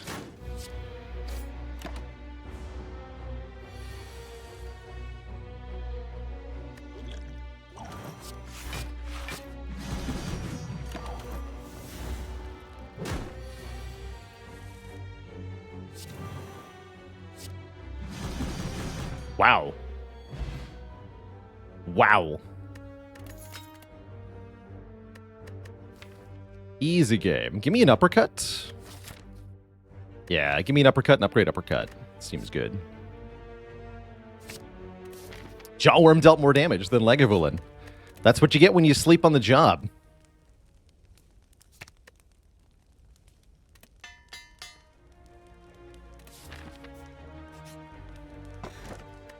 Card draw?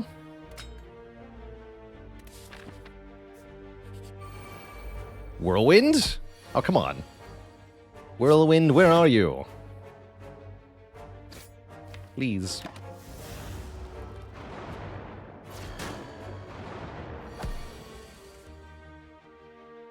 What the heck, Whirlwind? Dang it.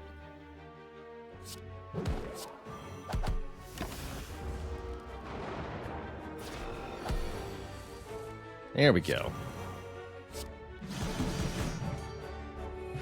Pantograph. Heal 25 at the start of boss combats. And the second Whirlwind. Oh, yes. It's happening. Oh, yes. Upgrade 2 random cards. Probably, right? We can... No, that's not a rest site. 11. Maybe not. No, I don't think so. I thought this was a rest site for a second, but it's not. Right, and, yeah. This is why you don't do it. Spooky. Very spooky.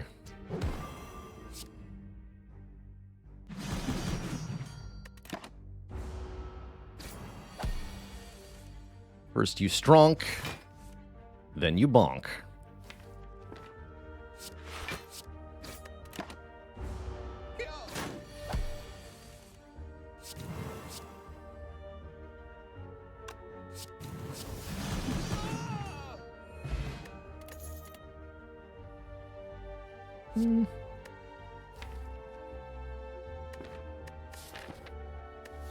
Nah. Don't need any of that.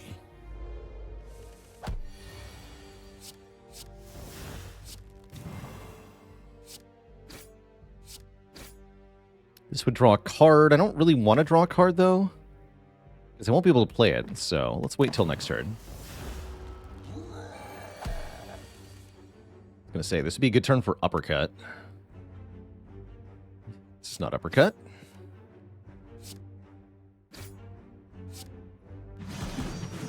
Next turn, guaranteed kill, though. I'll take it. Get Omamori negating 2 curses. And if we want a brutality to draw us more cards, I do like that, actually. Brutality looks good. This would allow us to take Rupture, too.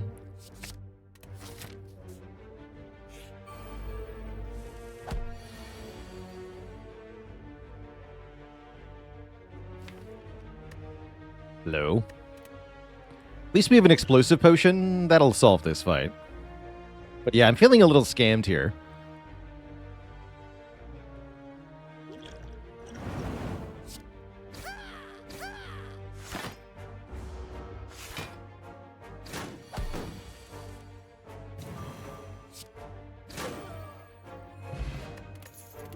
Do get a potion back. Do get a source of strength. Spot weakness. If the enemy intends to attack, gain 3 strength. And this is very much the sort of deck I was talking about earlier, where I mentioned sometimes on Clad you want to ignore block and just go full damage. That's exactly what we're doing so far. We have no added defense whatsoever, other than the weakness on the uppercut in 9 added cards. It's all about card draw, doing massive damage, and scaling our damage. And that is just fine. Pantograph is, I wouldn't call it bad, necessarily. It's a little disadvantageous. Thinking about either Flex or Whirlwind. We should upgrade the other Whirlwind. I don't feel the need to upgrade Limit Break. We're just going to make our spin extremely win. Ooh. Good enough.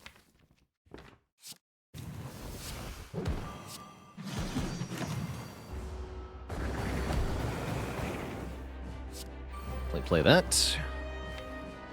Shouldn't need the block potions. The Dex potion, that is. We might want to use the Distilled Chaos if our draw order isn't favorable here. We missed the spot weakness already. That's kind of bad. Nice. Take some hits.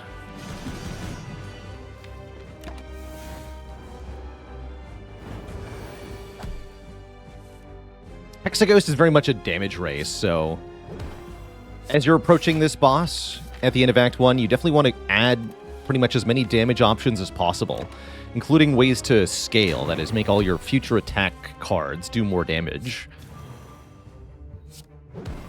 If you can do that, then Hexaghost ain't too much of a problem. Now, it looks like our damage is above curve here. Didn't even need to land spot weakness to make this a quick kill. GG.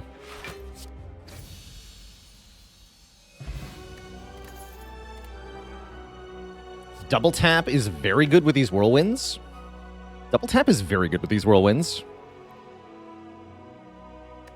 Barricade could allow us to retain block, but what block? I'm Rando says, on Clad, which is the scariest Act 1 boss? I actually think it's Guardian, usually.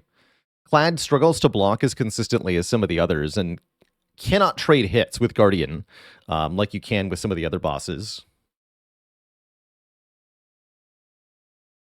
I'll take a double tap. Yeah, didn't we have a deck like this yesterday? That was our losing run yesterday, was the double Whirlwind Chemex double tap run. But I'm doing it again, because I've got Curse Key Omamori. That's a very good way to get a 4th energy, which makes our Whirlwinds slap harder. Makes the ink bottle work better. That said, this is also a very good chance to take Black Star, giving us extra relics off elites.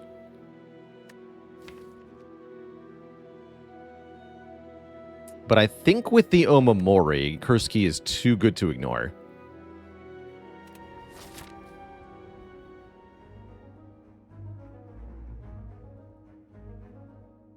Would have been a pretty good Black Star. Interesting starting option here. We don't want to go up this way, so we're starting here. And then we either go to the shop in the Burning Elite, or we go through this. Kind of tough, actually. So we should probably go here-ish? These two. Yeah. Start this way. Bird Nerds? Oh, come on! Whirlwind, what the heck? Ink Bottle, draw Whirlwind. No! Outrageous.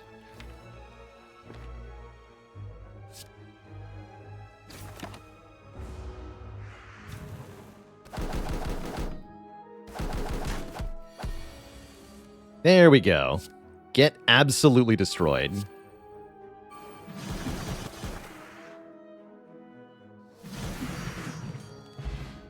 Easy peasy.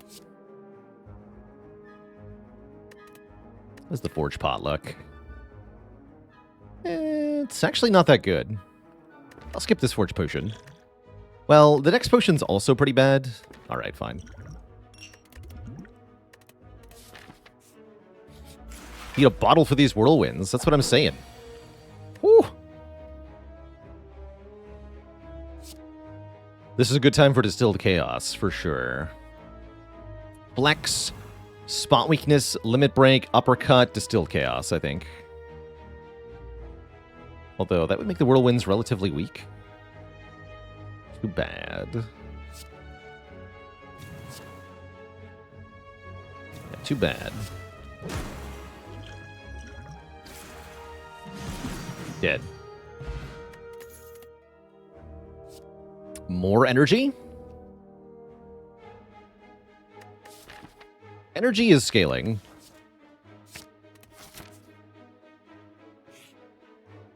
A bonus chest. I'll open it. And I'll take it. 51 gold. Bag of Preparation means we draw 2 more cards on turn 1. That to me says we can fight the Burning Elite.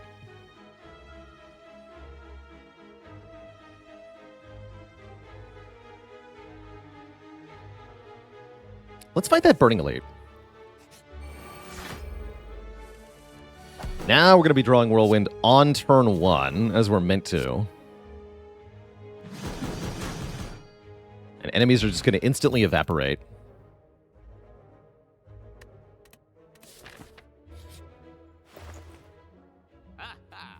This is like the last run.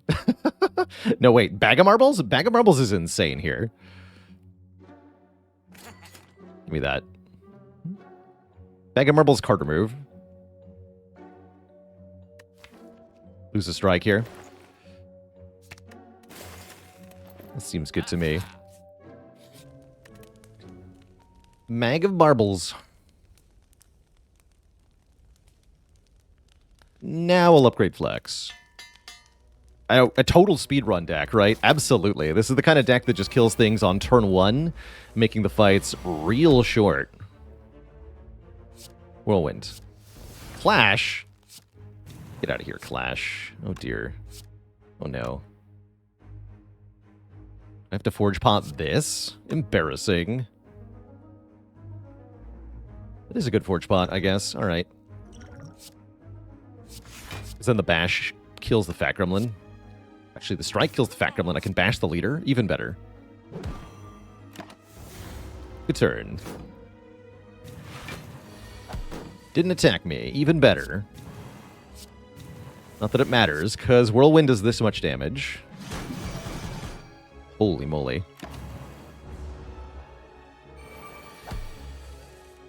And again.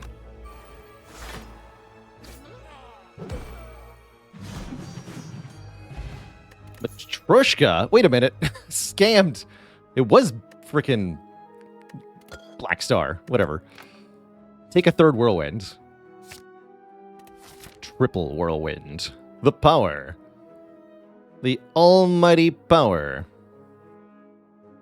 I think that means double tap is now a good upgrade.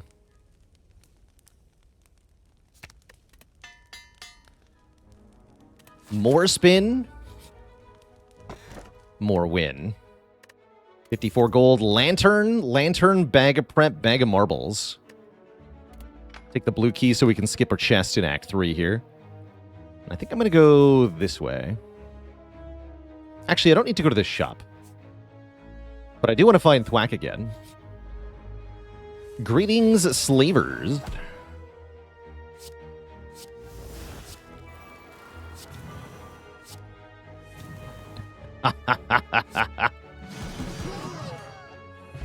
Got him. Now we have a shovel. We can dig for more relics. And a Burning Pact. This is good card draw. Don't ignore Burning Pacts. This is one thing I've learned here. Is that we need to be taking the stuff that exhausts cards and draws cards when we can. For the late game. That's why you set up the ink bottle. That's right. Remove a card or upgrade all of our strikes and defends. I say we remove more cards from this deck. Although 4 defend upgrades is kind of nice. Getting rid of all the starter cards, I think, is the goal here. Just so we draw Whirlwind on turn 1 more often.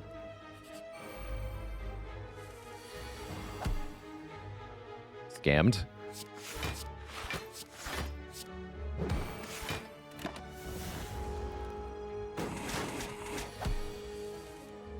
Now we're talking.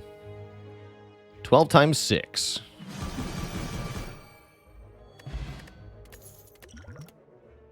Shockwave for AoE weak and Vuln. Just have the one uppercut right now. That's not enough. Do we take block now? Yes. We need to find cards that form the core of a defensive strategy as we go through the remains of Act 2 and Act 3 here. Let's take one more event. Ooh, oh, is it time for Necro? Pay 21 health here, get a book relic, and all of them are sweet. It is Necro. It was totally Black Star, by the way. We get the Necronomicon. The first attack played each turn costing 2 or more is played twice, which means our Whirlwinds are even dumber now. As long as we spend at least 2 energy on them, they get played 2 times. So we are ultimate speedrunner Blappage deck. We also have a feed. There's no way I can land feed in this deck.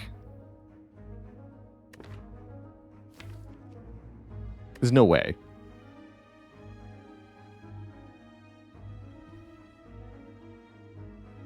What's my spiker solution? Is a good time to ask this question. I don't have one. I have a Mercury Hourglass. Okay, that's my spiker solution.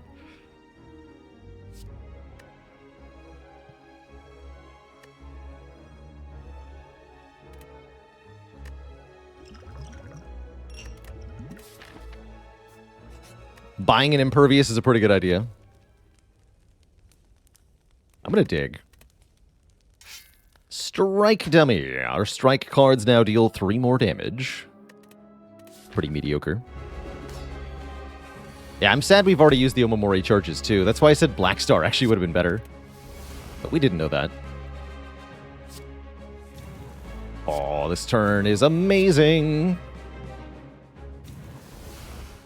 Right, how much damage is this, actually? This would be... Wait, what?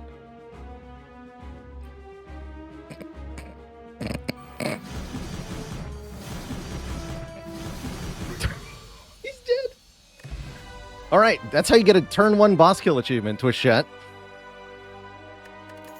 He's freaking dead.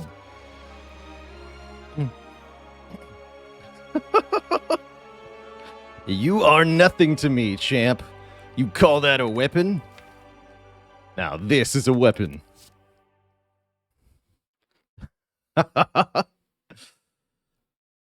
Well, I guess since there's no block cards here, I'll just take another limit break. What was the math on that? So we had 3 energy with double tap active. Chemical X adds 2 more to each play of Whirlwind. So each Whirlwind was 5 hits of 33 damage. And we played it 3 times. 1 extra time from Necronomicon, 1 extra time from Double Tap. So that was 33 times 5 times 3, which is a lot. All right, we don't need to take Philo Stone. It's either Astrolabe or Slaver's Collar. I'm down for Slaver's Collar. More energy means even bigger whirlwinds during the boss and elite fights. Yeah, so 495 damage from that one whirlwind play. Oh my good lord. Definitely afraid of Philostone in the late game. Heart with extra strength is spooky. This is an okay Astrolabe, actually. 3 strikes. But I think I'm just going to take the more energy here.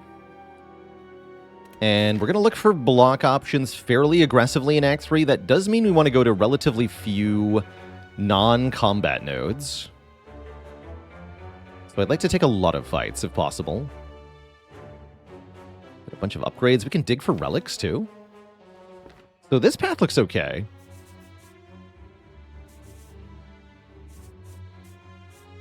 We get 1 question mark node. We get an early shop to remove a card.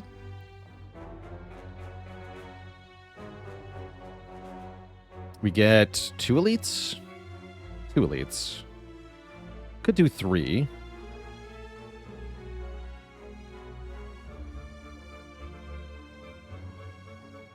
Actually, hold on.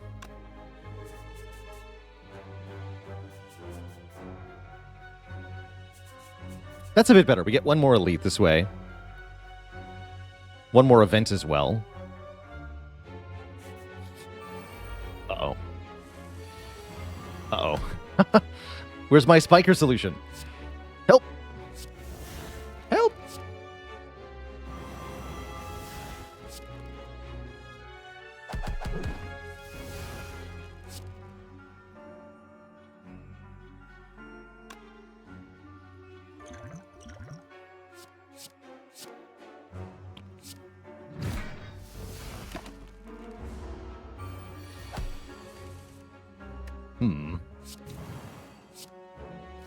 Concerning.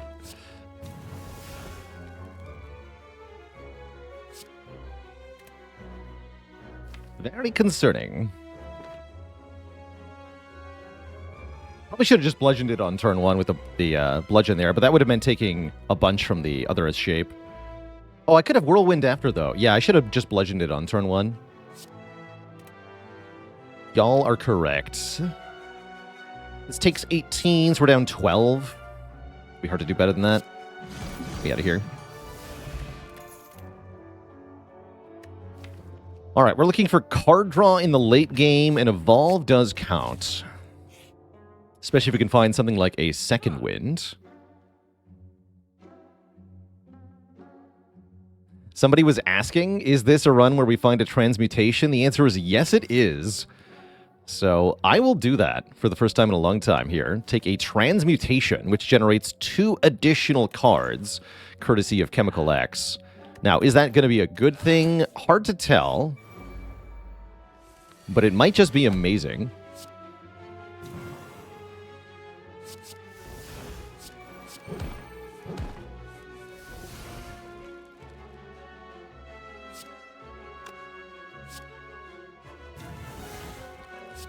Generate 5 cards. 2 of them are transmutations. 1 of them is a Band of Greed, making me more money. Seems pretty good.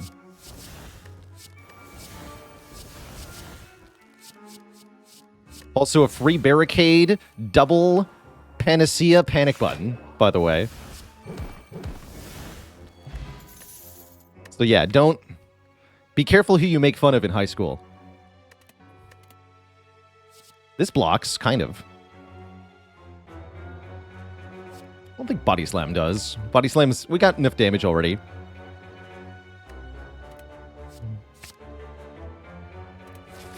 We good, we good. Not spikers, good. Oh? Not whirlwind either.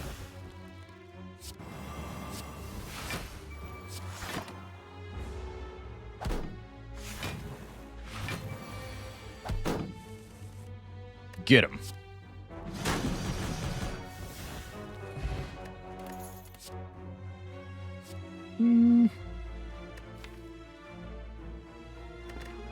Sure. If I find a Feel No Pain, we'll be pretty happy about that war cry. Surgery Deer, thanks for the Prime sub and the 2 months.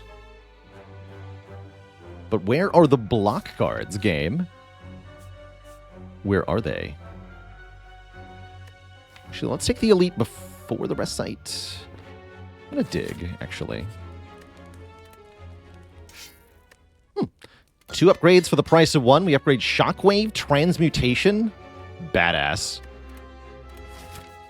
Nice dig.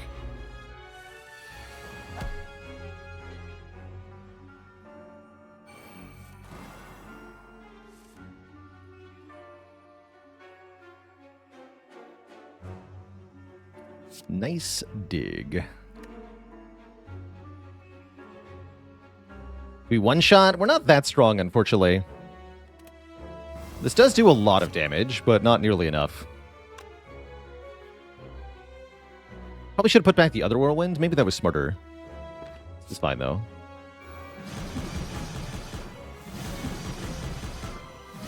Yeah, it's only 343 plus an extra 100 or so. So we only do 421 damage, unfortunately.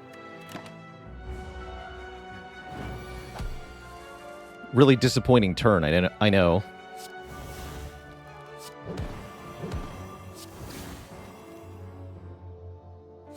That is how it be sometimes.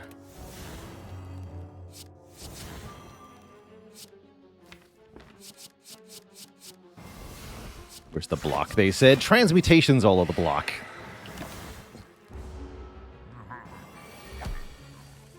Don't need block when you've got transmutation.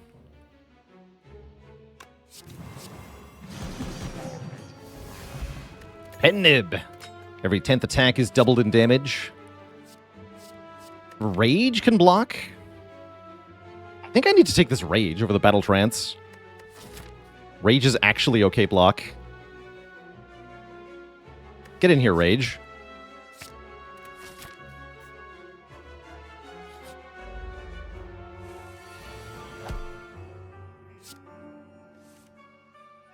Oops.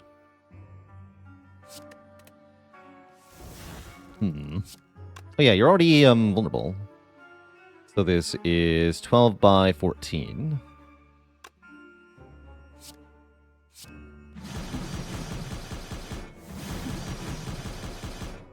Good lord.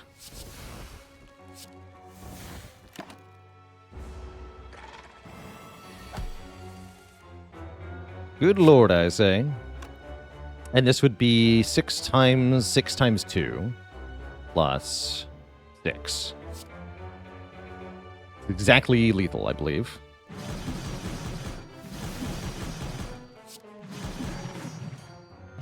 Cool.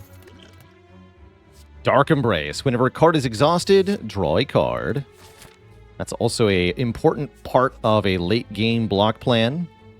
Getting curses is not part of my late game plan, so I'm not going to take this chest here, even though it does contain 2 relics. Because I can't get rid of the curse before Act 4, which seems really bad if it's, like, normality or something. So I'm going to skip this. We're going to fight the Nemesis, who I believe is just dead turn 1 here. How much damage is this? 7 times 9 times 3? Yeah, that's a lot. Not quite a kill, actually, without the Forge Pot. Lives on 8. Didn't attack for 45. Thankfully.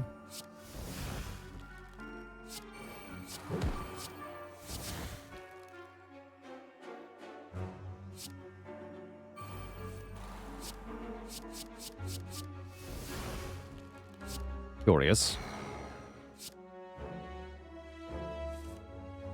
Ooh. That sort of helps. Actually, wait, that does help. Bonk. Magic Flower means we heal more during combat. Second Rage seems potentially required. Seeing red's not bad either, but I'm going to grab the second Rage here.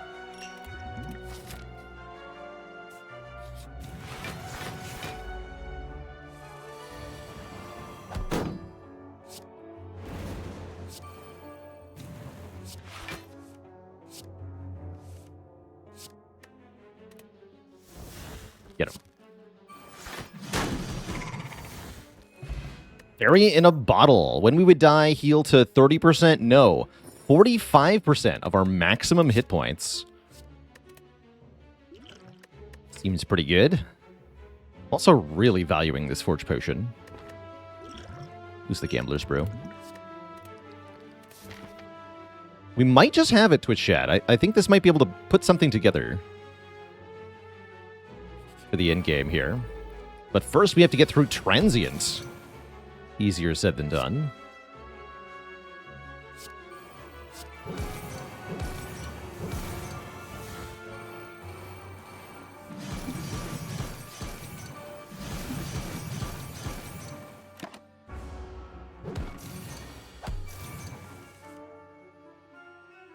Boo.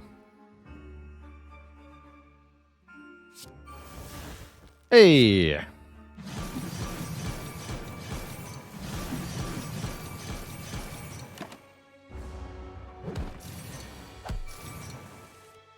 Boo again! Ugh.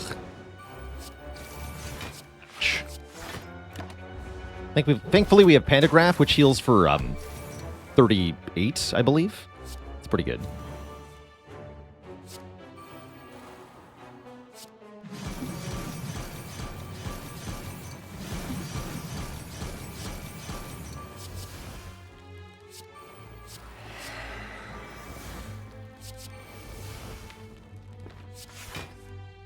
Cool.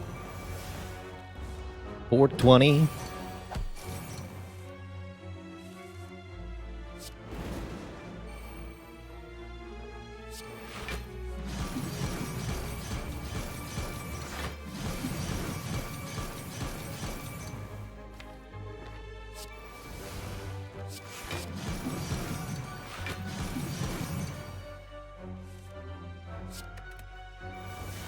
Hey.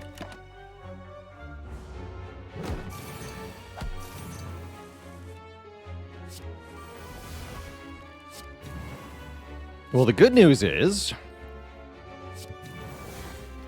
we got him. You're dead.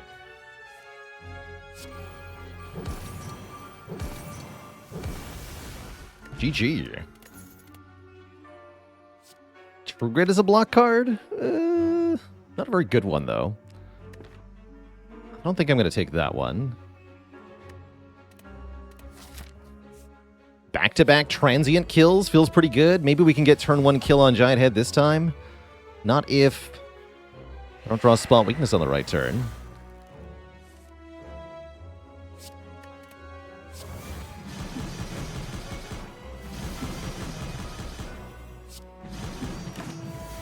Good start.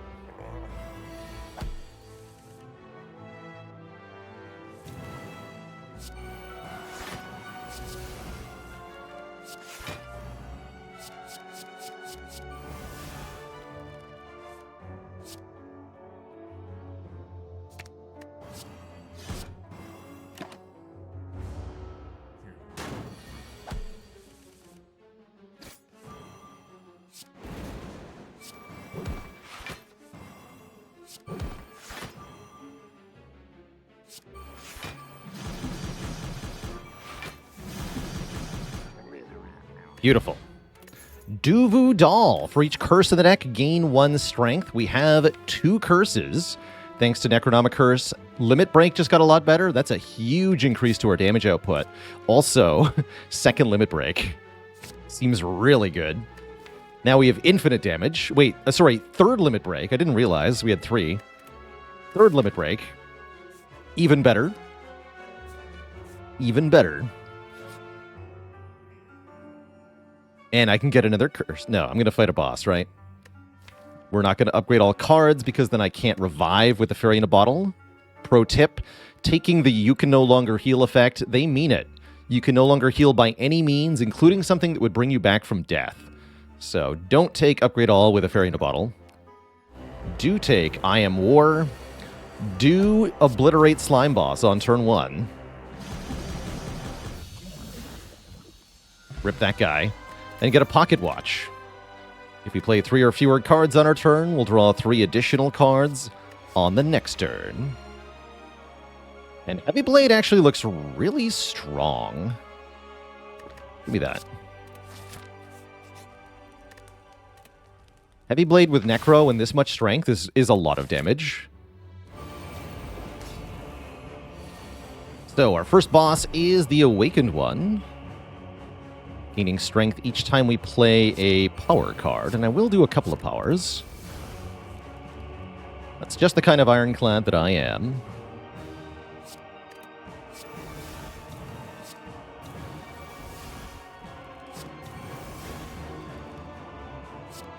Four cards, please. There we go. Some block.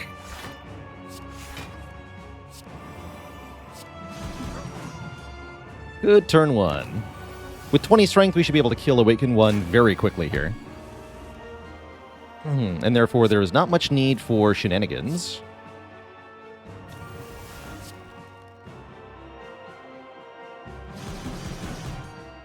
Doesn't get played twice, so we do get Pocket Watch here.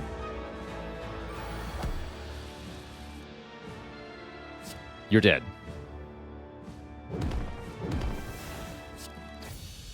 It's that simple. Very dumb deck. Love this run. Next up is Donu and Deka. That's a pretty promising turn one. How much damage is this?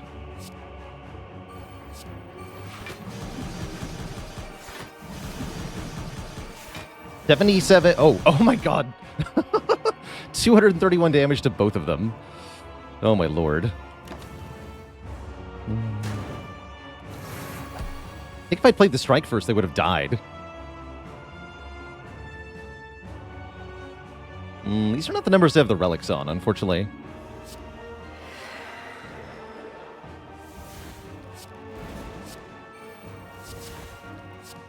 Hand of Greed, get in here. Excellent. Excellent. Make me some money. Good job, Hand of Greed. Get in here.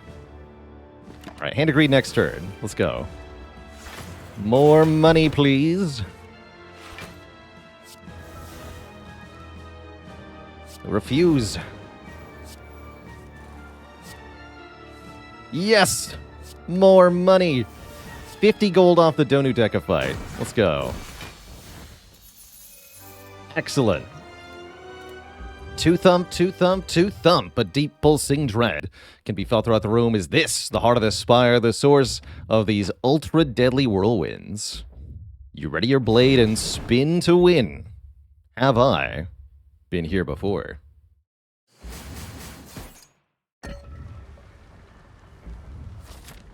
That was the second boss. Yeah, we're at only 42 minutes into the Act 4 here. A testament to just how blapperific this deck has been so far. Upgrades do feel important here in the late game. I'm thinking about these rages. It's a block plan. Half of our block plan is to kill really fast. Half of the block plan is to use rage and Fury in a Bottle to stay alive. Let's upgrade one of these rages. And then I'll use the Blessing of the Forge on the other one. Oh, this is also huge. Self-forming Clay. Whenever you lose health, gain 3 block on the next turn. Very big for the heart fight, especially. Kenozi with the Prime sub and the full year of support. Thank you, thank you. I could buy a Shrug. Is Shrug worth it? Helps a little bit. I'm not sure it is, actually. I do have 5 energy. Close enough. Close enough. 1 Shrug for the road.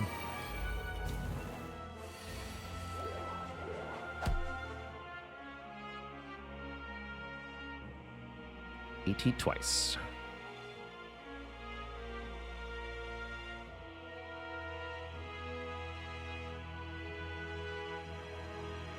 We can just do Rage Double Whirlwind. That seems easy enough. That's 3 cards exactly, so we get to Pocket Watch next turn. What if I Limit Break Double Whirlwind? Would be 12 times 14. The Mathulator.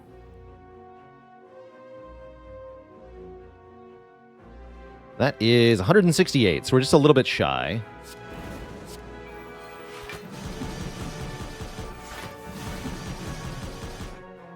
Seems like a good enough turn to me.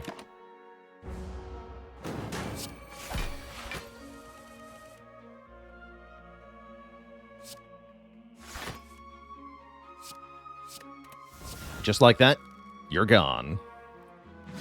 Very easy shield and spear fight. The boot is here for moral support. Second Wind is here for actual support. Exhaust all non-attack cards in our hand and gain block for each one. That's really good. Power Through is okay, but Second Wind is better, especially with the free upgrade. This gives us, honestly, pretty good odds going into the hard fight here. I think we are in great shape.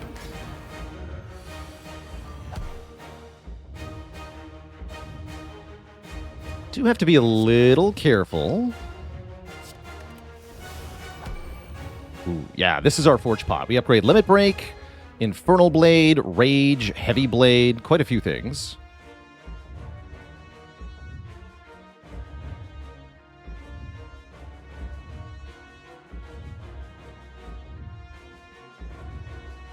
I wish I could play Heavy Blade only one time.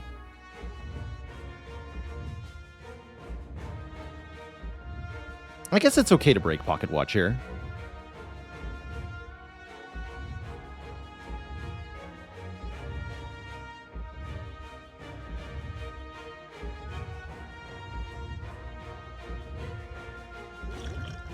And I do want to take a little bit of damage from playing these cards.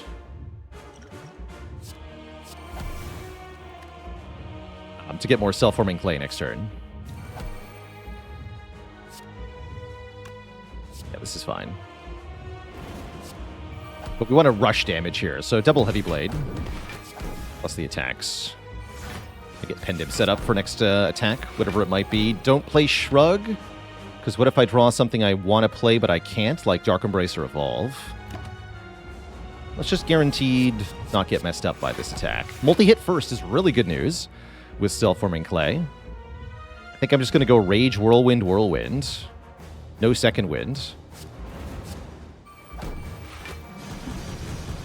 Look at that damage. Almost capped it. Just off Whirlwind here. Oh yeah, I can't play Second Wind anyway. So we get hit a bunch, but that's good, because then I block a bunch.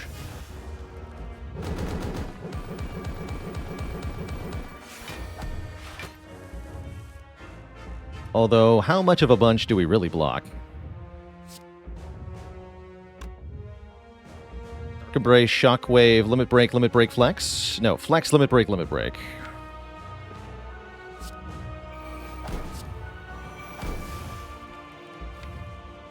Maybe play the Evolve, actually. Rather than one of these two Limit Breaks.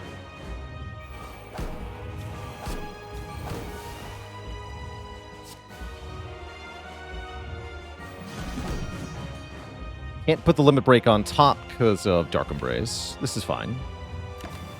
Got the Fairy, don't forget. But also look at the Heart's health here. We are cruising. This is what? Just double Perfected Strike, Brutality? Draw 9 next turn? Draw all of these cards next turn? It's kind of spooky, actually. How do I survive the multi-hit? Spooky.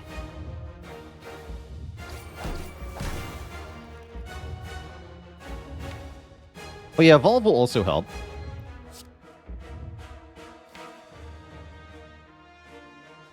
I gotta be careful, though.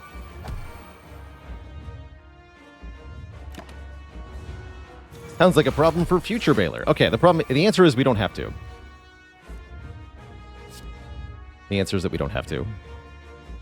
So I'm just going to double Whirlwind, use the Fairy to survive, and then we'll draw 8 with Pocket Watch. We should be able to get the kill. Sounds good to me.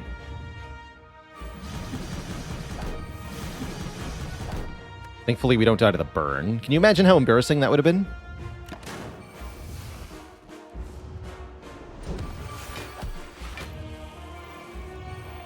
And Heavy Blade is here. I knew we took this Heavy Blade for a reason. GG, Mr. Hart. What a ridiculous ride this run was. GG. GG.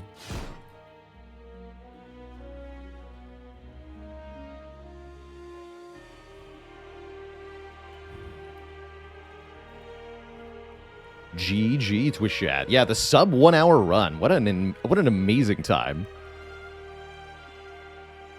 Spectacular, I say. GG. GG. Just ludicrous. Just a ludicrous run. Yeah, one of our best ever, I would say. And yet another Necro run. We've had a lot of those lately.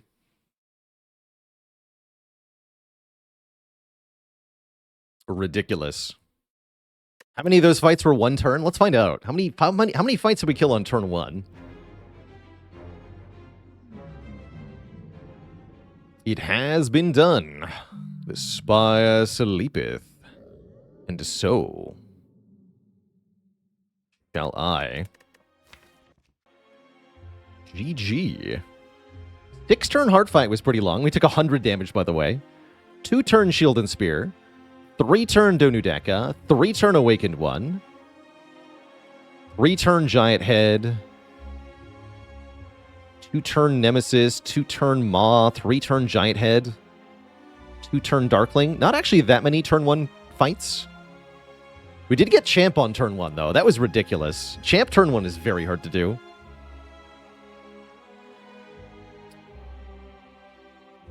Zeknar just said that he learned all the colorless card shenanigans from watching me. I'm honored. We do a lot of hot nonsense with colorless cards. Twilight Yonder says, if I was to give Ironclad another X-Cost card, what would I make? I would make a card called Bodybuilding. X-Cost, gain X Strength. Do not exhaust. That's what I would do. Don't know if that'd be an uncommon or a rare. But basically an X-Cost strength gain card I think would be really cool. Plus could be X+1 maybe?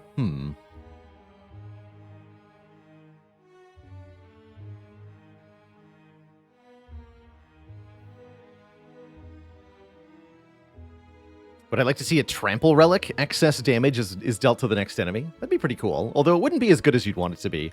Kind of like the Specimen for Silence. Be a bit niche. Although if it isn't specific to damage type, it'd be a bit better. Turns out Curse Key was better than Black Star. Well, hard to know without seeing how the Black Star run would have gone. But yeah, that run was nuts. Just nuts. Oh, yeah, this was the 5 Elite Act 1. Okay. 2 back-to-back ludicrously strong runs. Next up here, Twitch chat. Let's see, it's very early in the day still. We've certainly got time for some more Spire. I say let's play a run of my favorite, the Defect here. Gonna take a really quick break before we do that, get myself some more tea. But when I return, the robot climbs the Spire. BRB, everybody. Don't go nowhere.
All right, Twitch chat, we are back. I'll give a plug to our current clip contest, which Tom shouted out here. I'm going to pin that too. Did you know you can win a year sub to the channel or a cash prize by submitting an awesome clip of this channel? All you have to do is make a clip of a super exciting moment. We have a couple ones earlier today, and then submit it to that link there in chat, bit.ly Baylor Clips. We'll be picking some winning clips hand-selected by me at the end of the month. My man's got the Vegeta hairline. I do. How's it going, baby Lucifer? Welcome.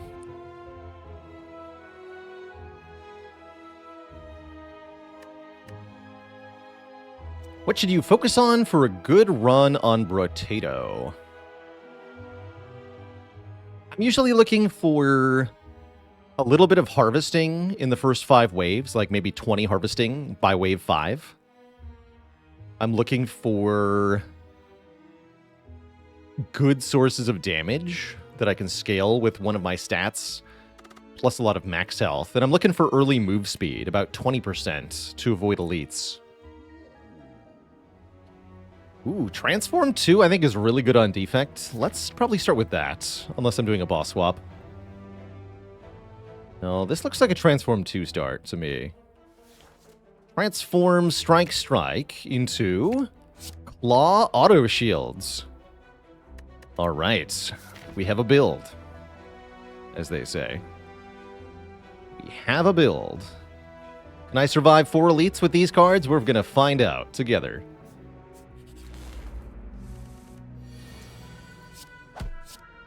I do think Auto Shields is a very good Act 1 card. Even while frail, it blocks 8. That's quite good.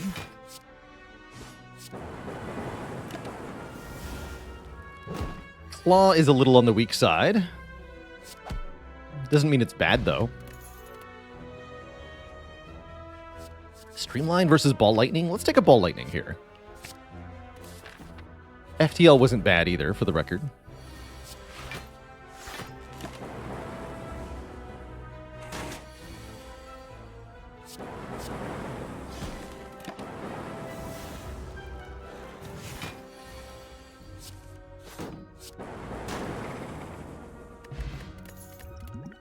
There it is. Could have a second Ball Lightning. Or we could have a Claw. Let's do it. I'll take the second Claw. I'm a Claw believer.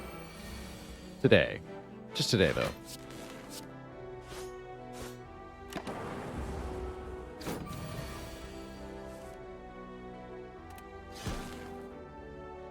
Can't kill.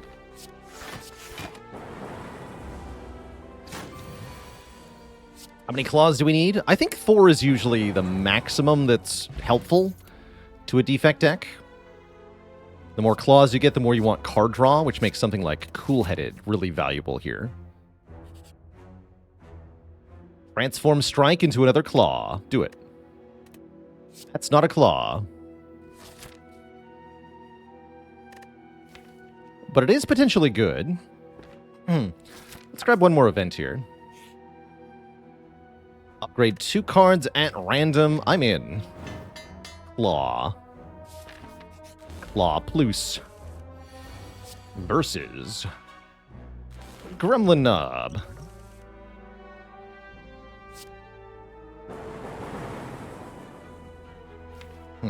Claw costing 3 is, or 2 is not good here, unfortunately.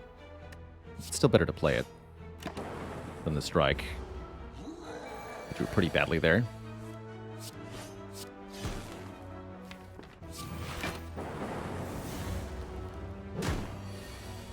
Ouch. Ouch. Is that gonna kill next turn?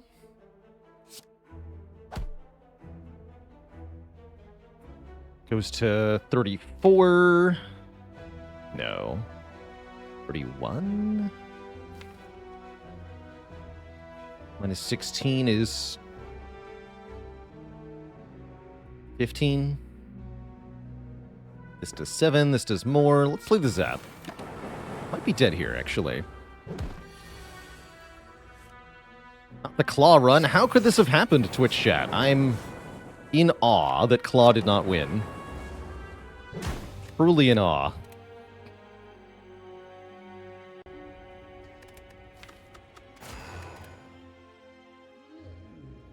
But yeah, that's why I don't like Claw. That happens every time. I'm serious. Every time. It's just not a good card. It doesn't do enough in Act 1, or Act 2, or Act 3, oddly enough.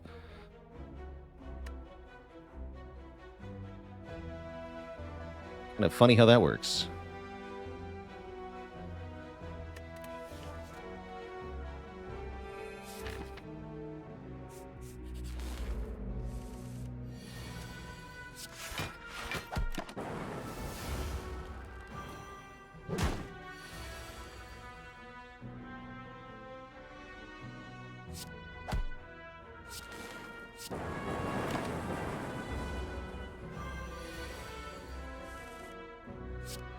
If we got a different card other than Aggregate, we might well have lived. I had Lethal here, by the way. I got distracted.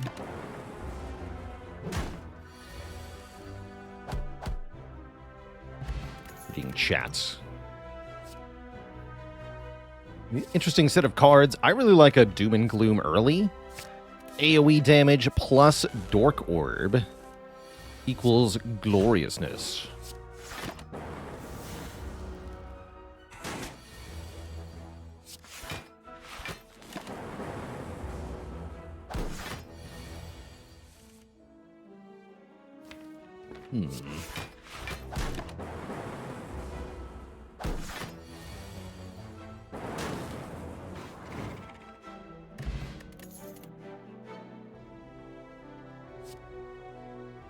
Double reprogram would have been cute.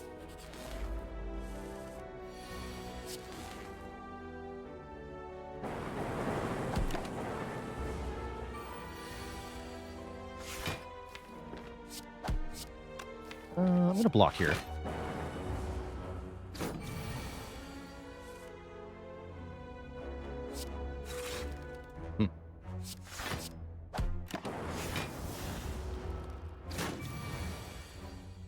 Punished.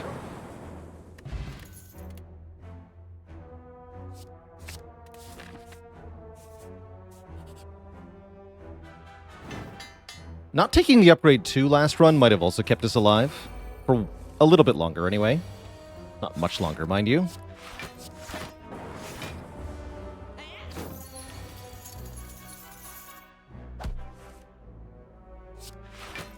Not much longer.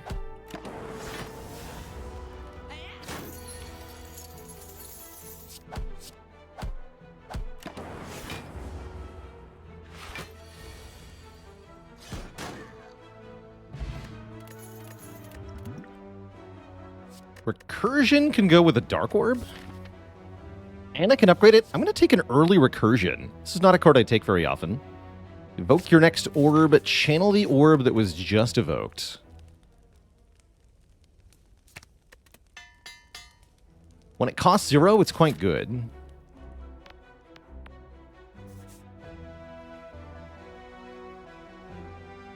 Might go to this shop.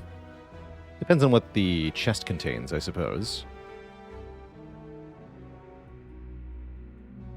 Yeah, we'll see.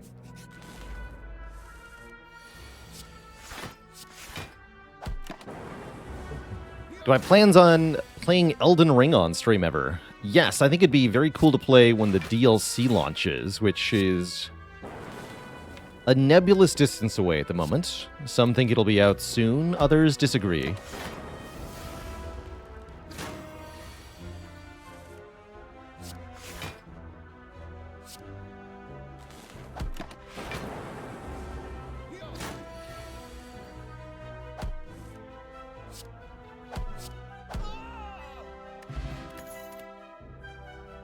Claw.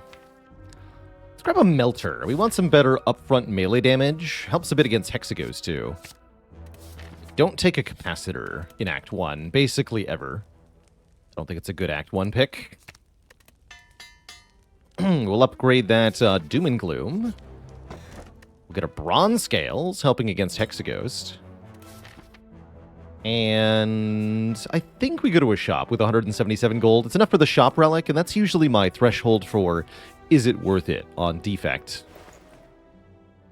Data Disk. Or Boat Thingy. These are both very good. I like a Data Disk on Defect. Make these orbs slap a little bit harder is quite nice.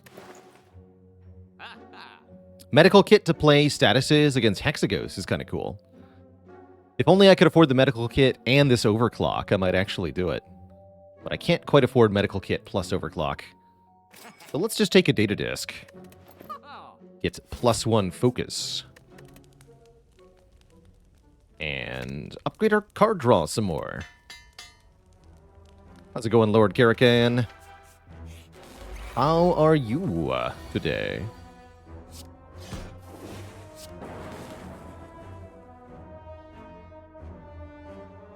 $34 is the split. This goes to $39, $35. We're fine here.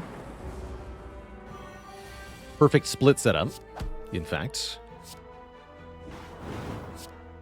And it dies. Pretty spicy. Second recursion is really interesting here. I really like a white noise for a random power. Second recursion is really curious, though. Let's try it. Take another recursion, upgrade the other recursion. Just have to get through these two. Shouldn't be too hard.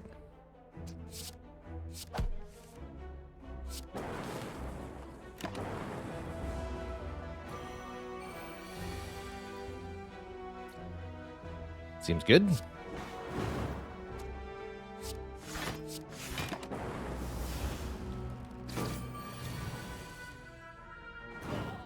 Great fight. A little bit more block would be good. I'd love a hologram. I'd love an auto shield. I'd love an equilibrium. There's a hologram.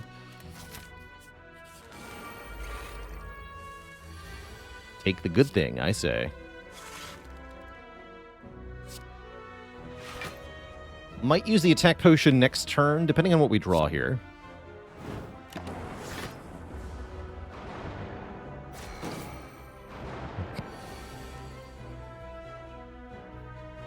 Yeah, let's do it. Bonk. Killing with Sunder refunds our energy here, so I can play the other cards. Let's go recursion, dual cast the frost to full block. Excellent attack potion. Then I just hologram dual cast and we win.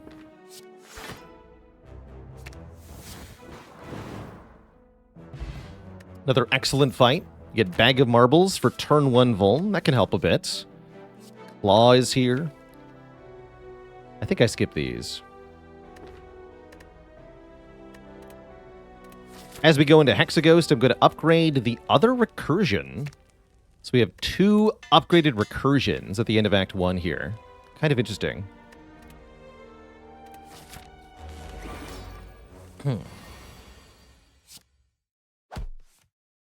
Blah. Blocking's a bit tough, but whatever.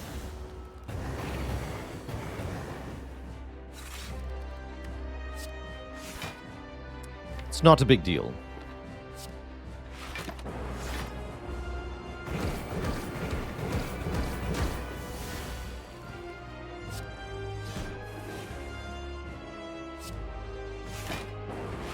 All we need to win this fight is a decent Dark Orb. Then we can use recursion on it repeatedly. Let's go Doom and Gloom recursion here. Deal 13. Cycle the orb back. Note that when you recursion a Dark Orb, it keeps its accumulated value.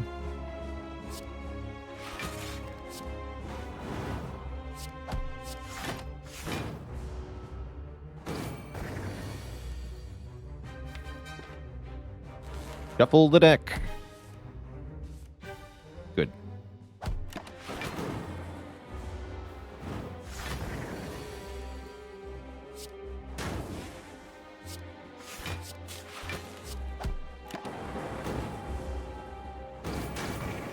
An Inferno is next turn, but guess what? Recursion is here to save the day.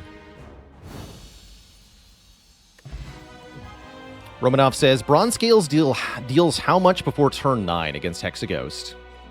You get attacked for 6 times on turn 1, and then it's a single attack, a double attack, a single attack, Seer tackles Seer, and Flame tackles Seer. So 3 singles and 2 doubles. So 6 plus 3 plus 2x2 is 13. This deals 13 times 3, 39 damage to Hexaghost. Pretty good. But is it as good as a bias cog? No way. Rainbow is actually really good here as well, with double recursion, compile driver. That's a really good rainbow. But it's not as good as a bias cog. 4 points of focus allows us to do filthy, filthy things to our opponents. The only question is, do we take a Runic Dome or a Cursed Key? If I take Cursed Key, we're going to skip out on some relics. I'm okay with that.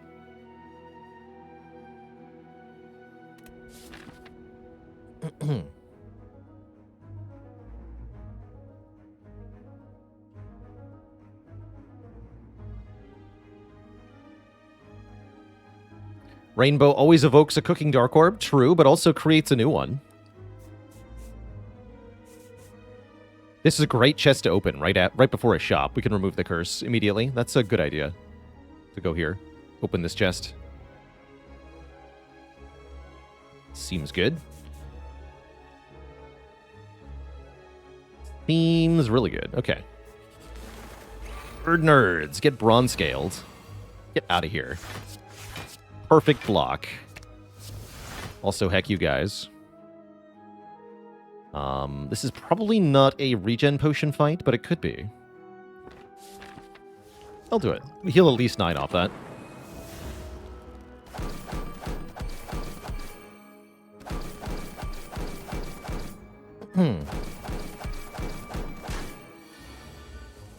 Good.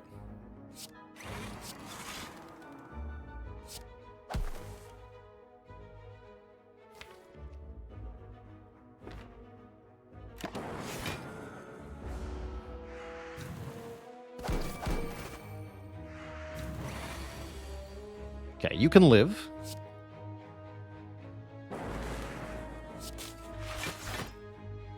We heal a little bit more here. You know, the orb gets it. I believe orb goes before the healing here. Yeah. Still, we got most of the healing from that regen potion, and we did find another potion, so that was the smart play for sure here.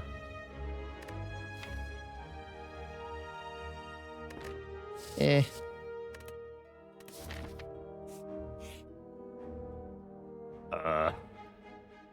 Ow. Hate that event. But what can you do?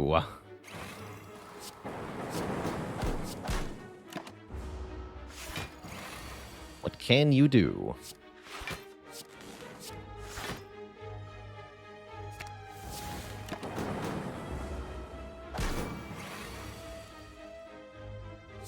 Melter! Get melted. Almost forgot we had Melter in this deck. The Melter enemy. Upgraded this time. Still think I don't want a Streamline, but I do want an Auto Shields. Gain 11 block if we have none. Just in time to not protect me here.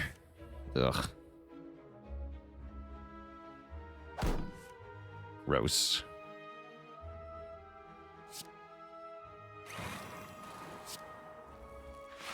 And a dad joke for the crowd, courtesy of the Agent Me.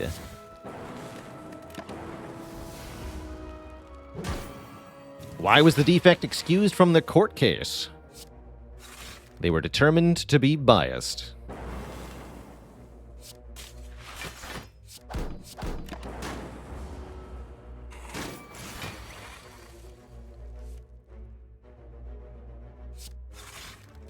I'm going to melt you now.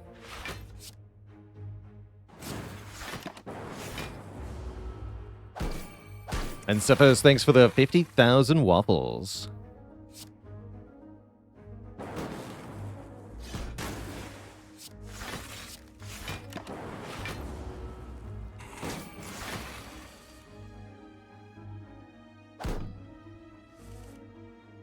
Why was the Defect hired as an advisor for the president's campaign? Because they had a good understanding of electoral dynamics. Oh dear.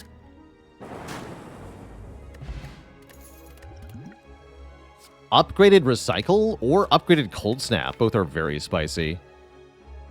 Think I want Recycle, but the Frost Orb is really good too.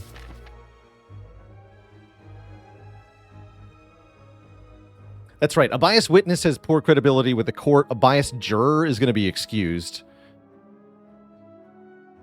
from duty. Anyone with a conflict of interest is not allowed to participate in the court case, pretty much.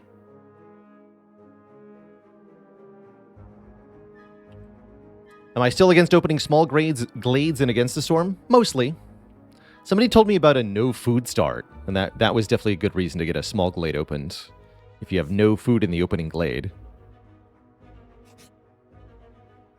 Strikes for bites. Ooh, this is a good bite situation, actually.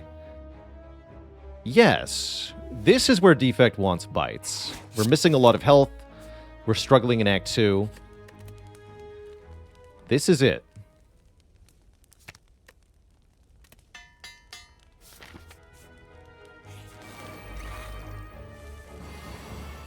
Ooh, spooky. Alright, I'm going to go ahead and focus potion right now.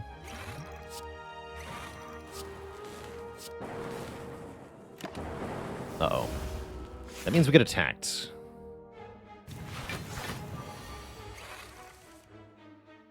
Ugh. Guess that's what bites are for.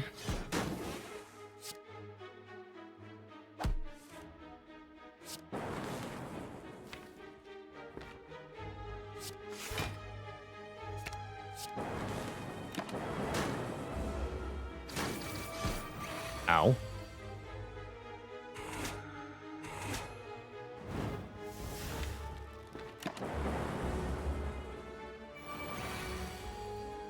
Oh dear.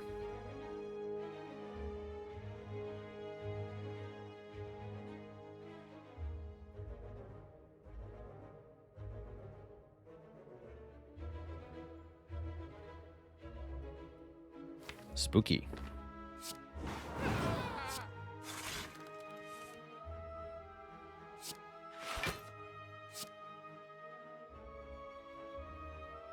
One. Okay, I live. Ow.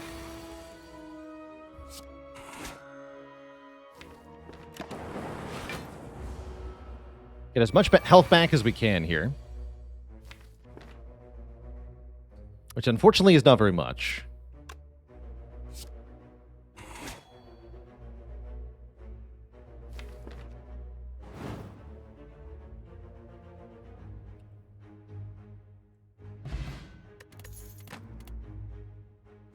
Fan is good. Reinforced Body is a good block card, too. Not feeling Capacitor yet. Do kind of wish we had found another...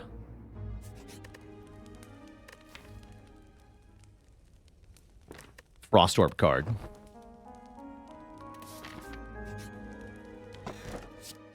Blue Candle. Gammed. Simply scammed.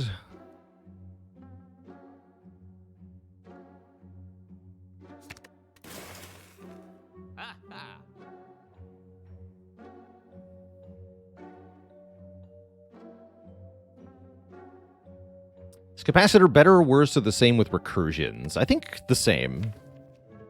They don't actually make orbs. Did have a reinforced body to go with this, Chemex.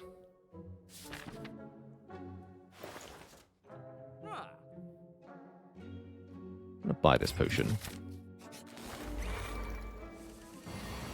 This is bad.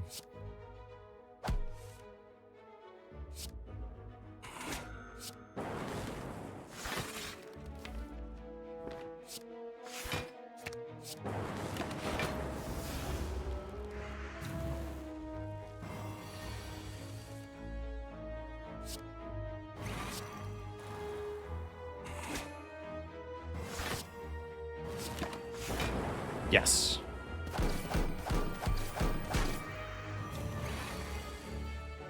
Very good.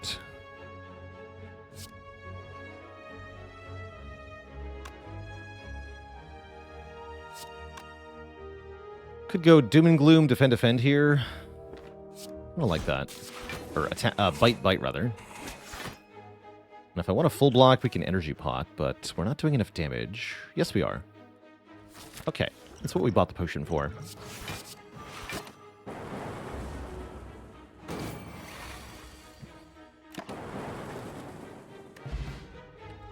Okay, health trending upwards. Cold Snap Plus reacquired. This is looking better than before.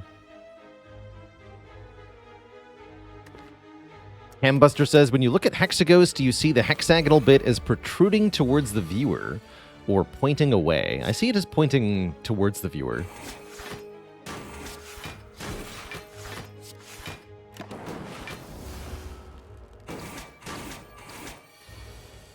Poisonally.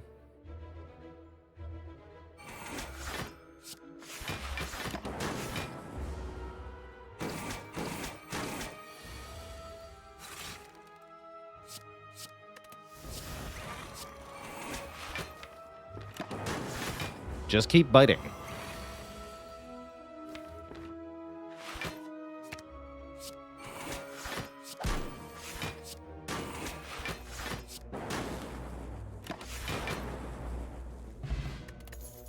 Net gain of 0 there. Another upgraded Cold Snap. Deja Vu. That's kind of cool. We've seen 3 upgraded Cold Snaps this act. Pretty rare that happens. Very happy with 2 of them. And then this turn was terrible. Is that bad enough to make me gamble? Probably. Yeah, probably. That's more like it.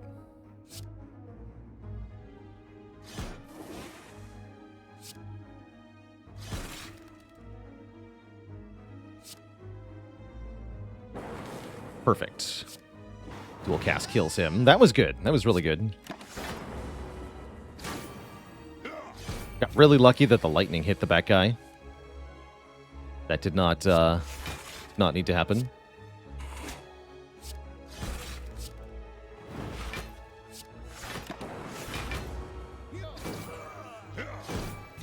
And then we bite back as much as we can. A little hard to do that because of bronze scales, but we'll do what we can.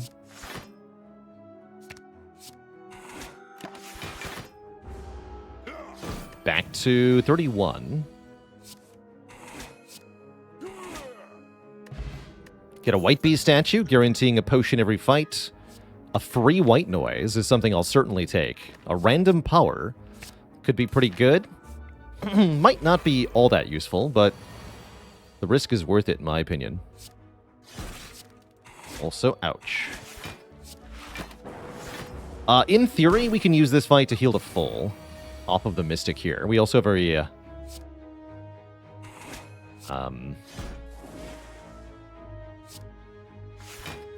we have a Recycle. Which can make this a lot safer. Although if the Mystic buffs strength too much, we'll have a problem. So we must be careful.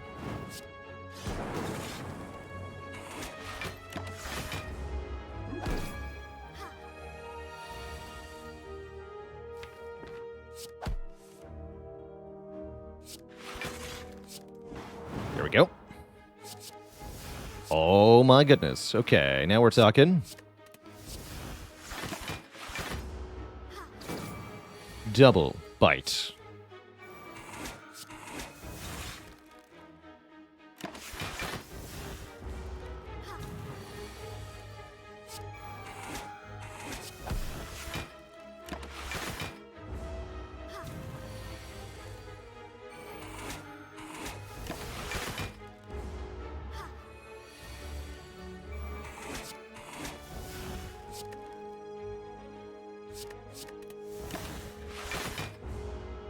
Look at that health going up. Look at it.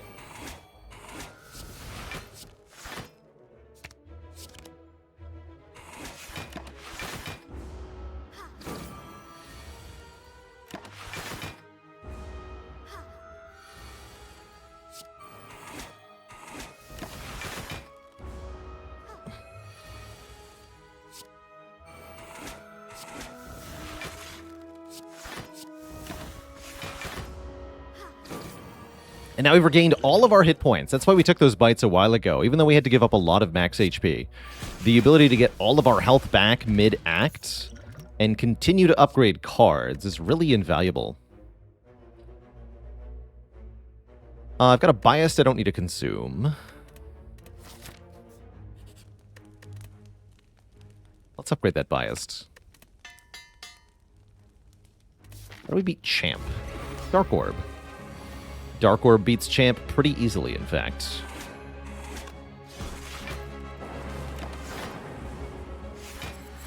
Especially with Recursion.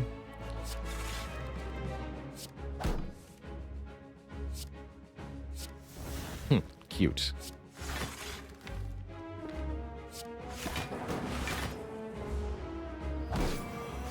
Those are for later.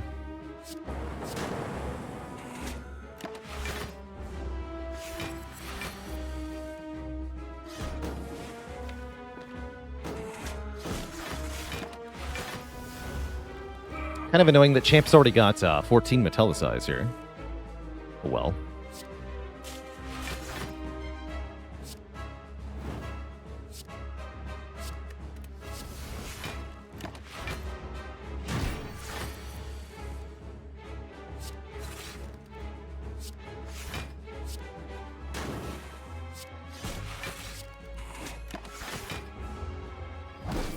Could be hologramming Recycle too. Yeah, now Champ is buffing Strength, which is a problem. We don't like that.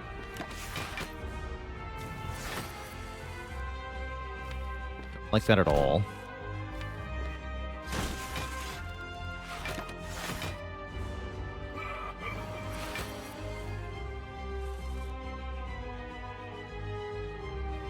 He's a bit spooky.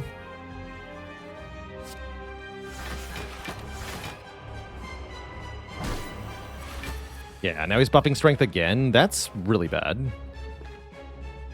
I think that means it's Bias Cog time. We grow the orb faster now. And we block harder now.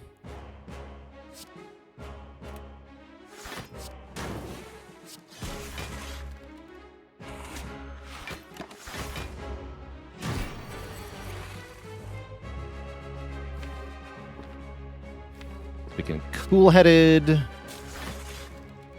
Melter, Recursion. Brings him well below half here. Let's try to get that Dark Orb back in front to be dual cast for a kill here. There it is. Smell you later, nerd. Explosive Potion for the kill. Boom. GG. That wasn't too bad.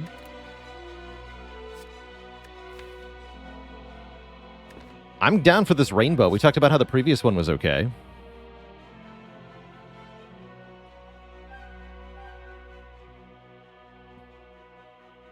Does negative focus cause Dark Orbs to shrink? No, they can't go below 0.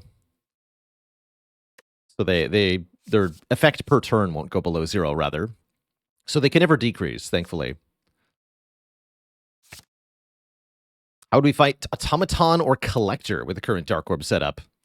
We'd be using the Recursions to pop the minions. So grow the orb to around 50, then just play Recursion to kill things. And then when we're ready, we can dual cast for the kill on the boss.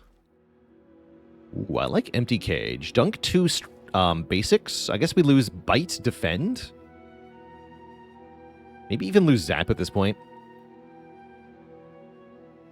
Erebus Darkstar, thanks for the 7 months. Maybe Defend Zap, actually, is a good pair of cards to lose. Could go for more energy instead with Slaver's Collar. More energy is quite good, although the deck would need more draw. Okay, let's go more energy and try to get draw. I like that idea. Pretty mediocre act. Go through that shop at least. Oh. 15, 10, 10 doesn't even kill you. That's okay, though.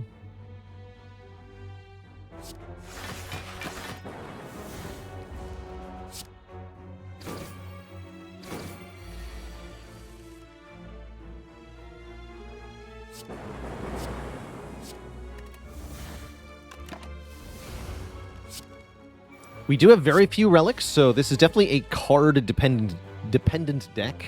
I think Defect usually is pretty card-dependent, so I'm not too surprised here. But yeah, relic count very low, partially because of Curse Key.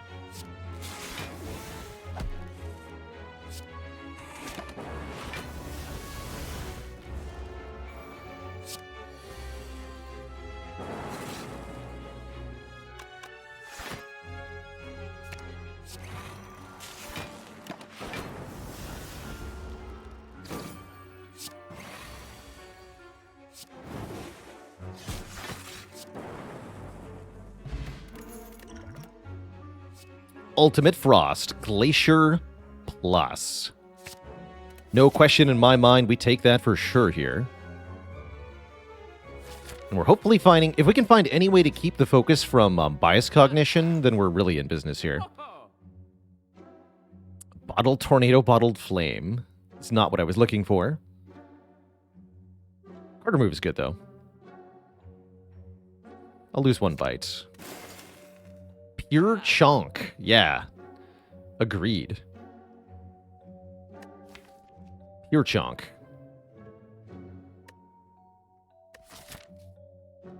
Would I say that Defect is the best character against Spire and Ironclad is the worst? Sure. I think I would say that. Yeah. Watcher can also struggle against Spikers, but she has a lot of ways to get block that are not too bad. Need some pellets, right? Seems unlikely we'll get it, though. Uh-oh. Tough times ahead.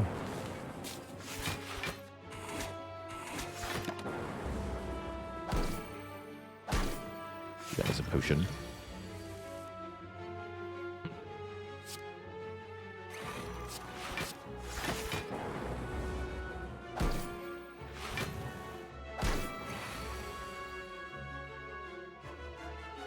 Oh boy.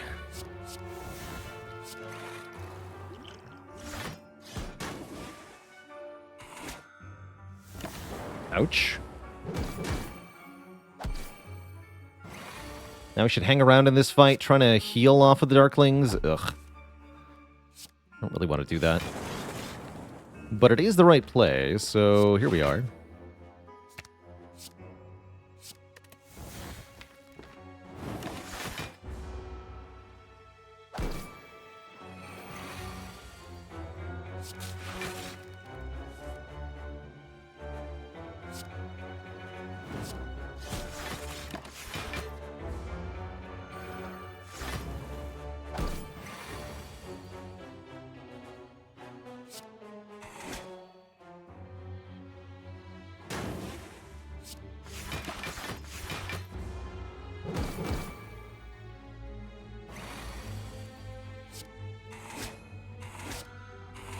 Take it. And there's the card draw, but what about Equilibrium Plus? Arg, that's really good.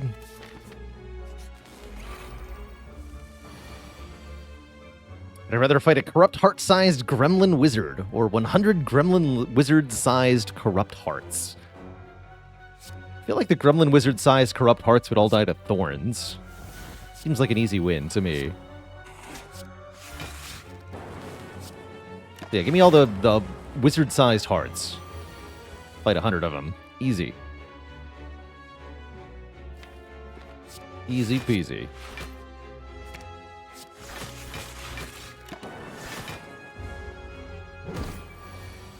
Probably be potioning a bit more aggressively here.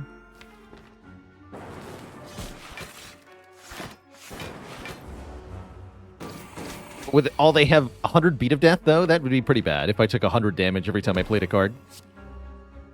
Seems OP. Seems really OP.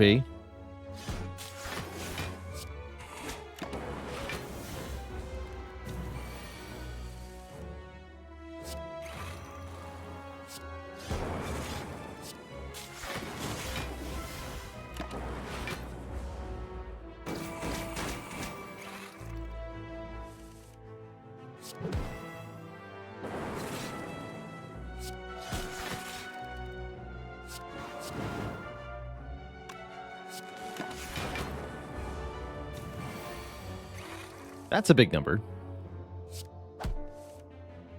That's better.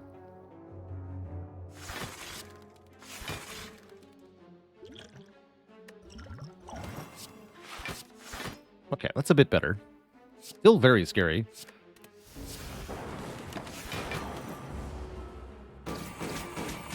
This time we gotta win this faster here.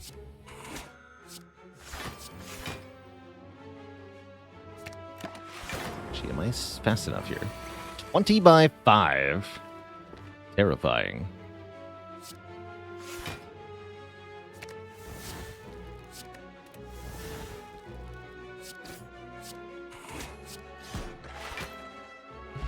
Big number. Everybody chill.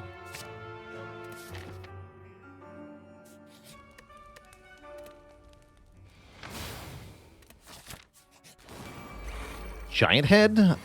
We might lose to this guy, actually. That's kind of bad. That's terrible. Delete this bite. I don't think we do very well at this fight at all. We don't have enough scaling beyond the one bias cog.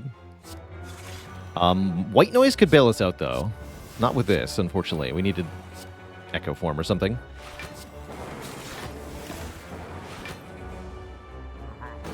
Machine learning does help a little bit, at least.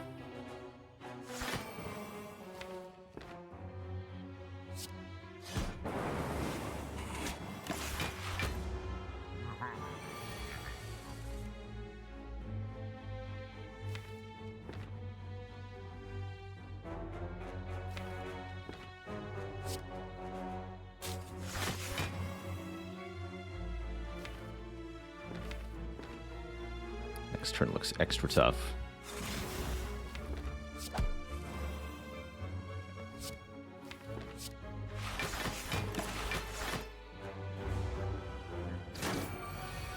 Yeah, these dark orbs just don't grow fast enough, though, is the thing. That part is very spooky.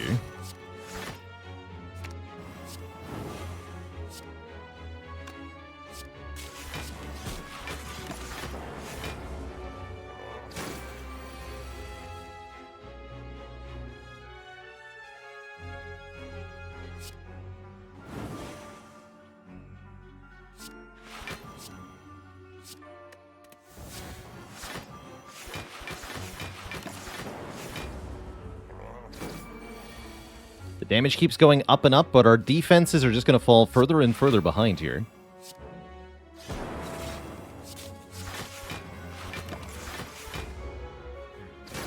Oh. Why are you still here? I don't know, Giant Head. I'm just trying my best, okay? We dead? I think we're dead. Yeah, exact dead.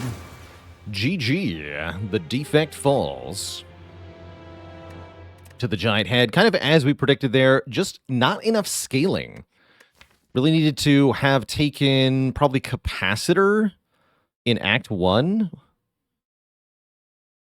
I'm not sure what else we could have taken. There were no loops. There was no artifact. Skim might have made a slight difference, but I think we were doomed a little bit before the skim arrived. Oh well. Oh well.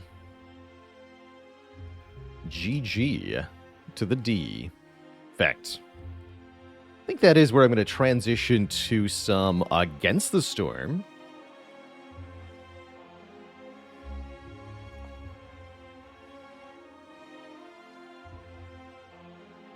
The upgrade pot have made the difference in that Giant Head fight. I think it could have bought us a turn or two. I don't think it could have made us win that fight.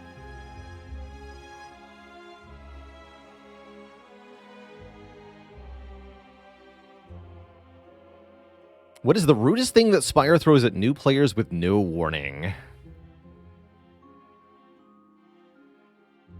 Time Eater in general is kind of rude. Act 2 elites with no warning, also pretty spooky.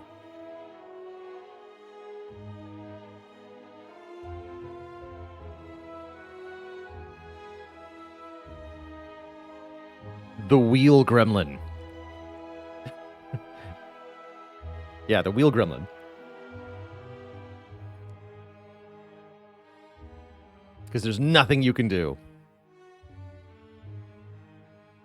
I'd say maybe 1 in 100, 1 in 200 players who try Slay the Spire, they get a really, really bad run as their first run, and maybe get a misinterpretation of how the game feels as a result. You just get really nasty fights, or there's not much you can do to survive, and feels bad, I bet.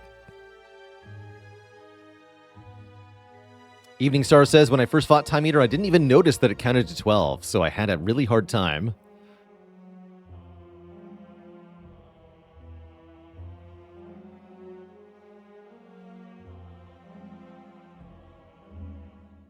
Wimbo says, my first time playing, I thought the Time Eater count reset every turn, so I diligently played 11 cards on turn 1, then I died.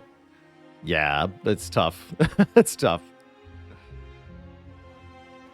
Free Times, thanks for the Prime sub and the 17 months. Driver's license get. Or at least permit.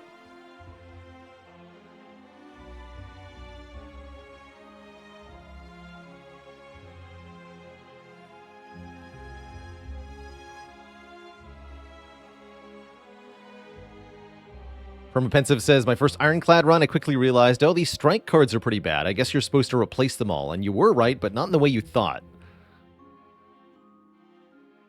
Brand New Skinner says, which character gimmick is best given to other characters through Shard? Yes, I would say Wrath stance, or even better, Divinity stance. Stances from Watcher are very strong to pass on. Or well-laid plans from Silent.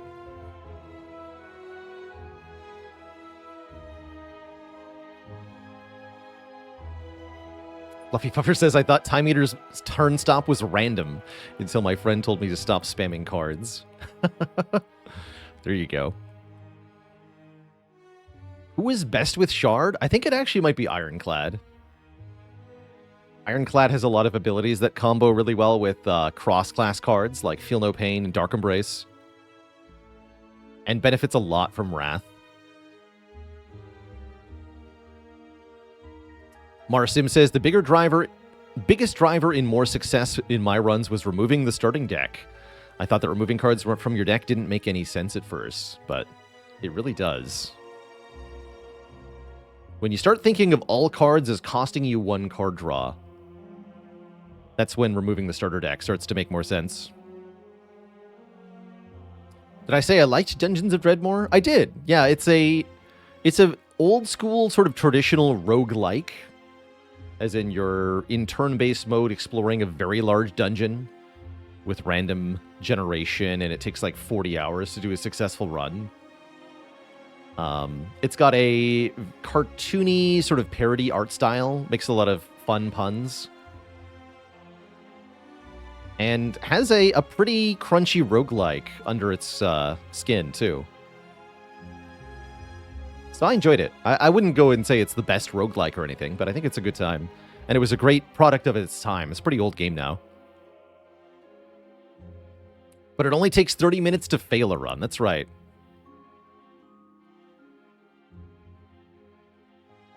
Have I played Outer Wilds? I sure have. We played that on stream, and I quite liked it.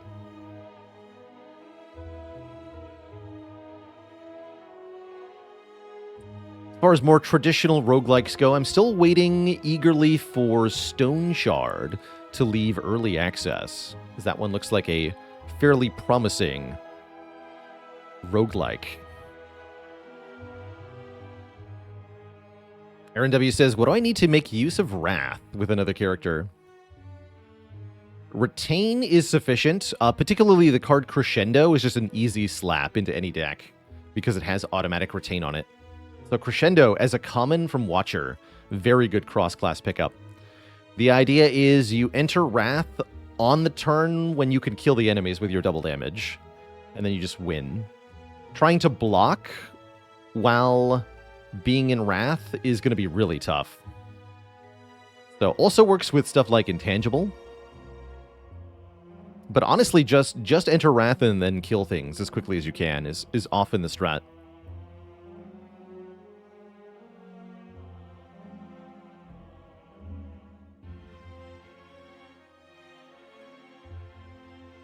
Any plans on revisiting Backpack Hero? I don't think so. I liked it, but it didn't quite grab me enough for me to really want to go back. I like that Wimbo. If you have Blessing of the Forge Sacred Bark, upgrade your whole deck, like an Apotheosis Potion. I think that's pretty cool. Roguelike with a capital R? I haven't heard that one as a distinction. But yeah, that's usually where we draw the line between roguelike and roguelite. Not even a term everyone recognizes, but I tend to think of roguelites as ones with shorter runs. Oftentimes, there's a meta progression of some kind where you can unlock or improve things between runs, although not always the case.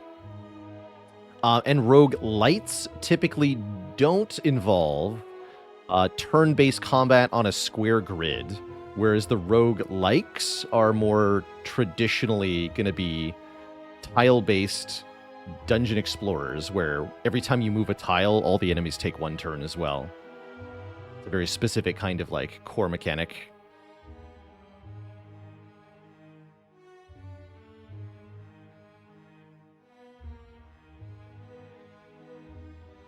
All right, Twitch chat, I'm going to take a couple minutes break here.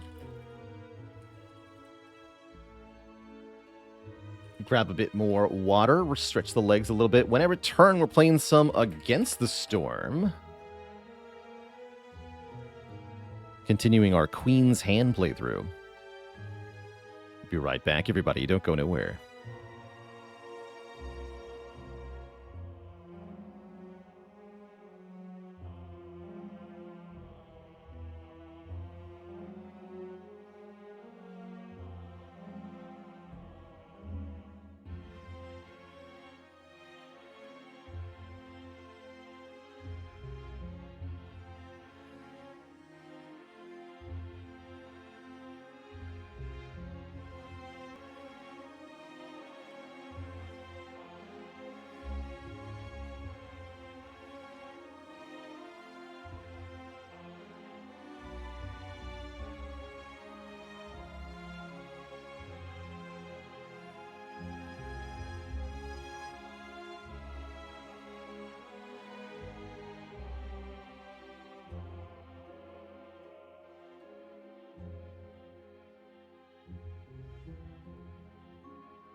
All right, Twitch chat, we are back and we are switching games here to some cozy Against the Storm. Wait, why am I up here? I'm over here.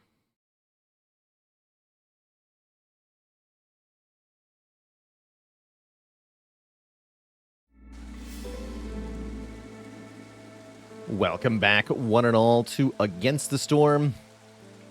One part Rogue Light, one part Settlement Builder. This is a very interesting little experience and a very cozy one. We're jumping back into our playthrough of Queen's Hand mode, where the goal is to, within one Blightstorm cycle, break an adamantine seal. We need to get 105 seal fragments. We're almost halfway there with more than half of the cycle left to go, so we've done very well at the start here. I believe last time we played, we also got some crucial upgrades. Yes, we picked double cornerstone pool increase, so now I get to choose from 4 cornerstone picks, which I'm really looking forward to. Is there an ETA for the Against the Storm primer coming to the tubes? It's coming soon-ish. I don't have an actual ETA on you, I'm afraid. Or that, I'm afraid. I'll make some noise when that comes to the YouTube. How has playing games for a living changed what it's like to play them? It has made me a little bit more uncomfortable when I'm playing a game where I don't really know what I'm doing. Playing a game for the first time, or if I don't have a solid explanation of my strategy or the mechanics, I feel a little bit lost. Because everyone kind of expects me to know what I'm doing and tell them how to succeed. But I don't always know that, you know, when I'm trying a sponsored game or a new game.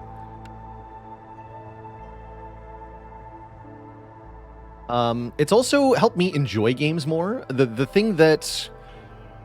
I would say this is more streaming than doing it for a living necessarily, but...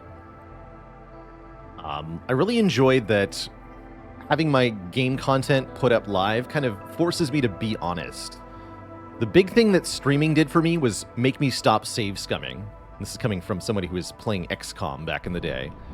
But it's true for roguelites in general. I'm way less inclined to save and quit, or rage quit, or lose my patience at the game in general, because I know there's a lot of people watching who are dependent upon my experience. So that's helped me in a way enjoy the games more, having a live audience.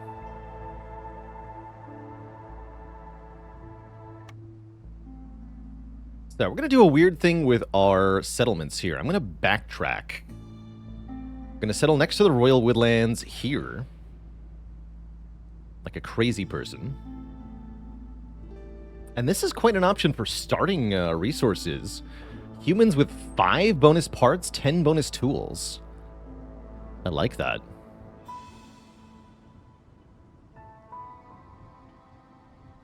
Wimboification says, I've stopped save scumming because of your videos. I smile when I lose because it means I'm learning something. There you go. I like that. So we're going to get 16 machinery, 16 artifacts for settling here in the Bandit Land. The difficult modifier, there will be no trading available.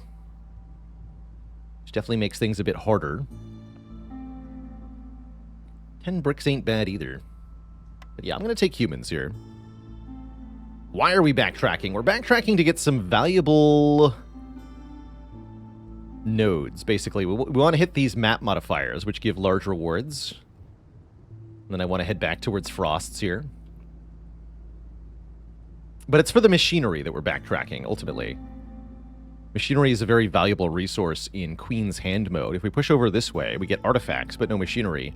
I want the guaranteed machinery from the Bandit Camp and from the Frosts here. We can also, if we stay closer to the capital, we can have faster games, too. Oh, and Land of Greed. That's right. I want to hit Land of Greed also, potentially. And then we'll make for this adamantine seal. So that's my choice. I'm going to settle here with the human caravan on Prestige 2. Good luck to us. No traders will definitely make the game a little harder.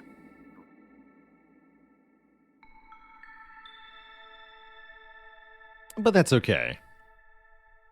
Our positive mystery here. During drizzle season, every completed dangerous or forbidden glade event will give 30 random food. Our negative modifiers, faster resolve dropping, lower food production.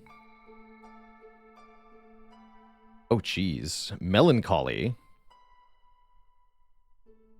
Minus resolve if we don't have complex food and housing, and then greater threat for even more resolve penalty. These are nasty storm modifiers, which will encourage us to keep our hostility low if possible.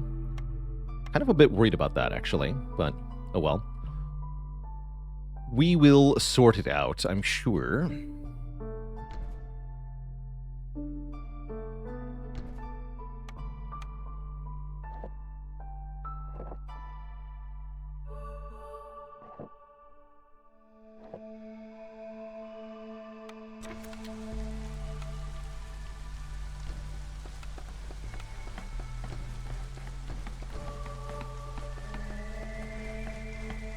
Right, Human Hearthkeeper sounds good.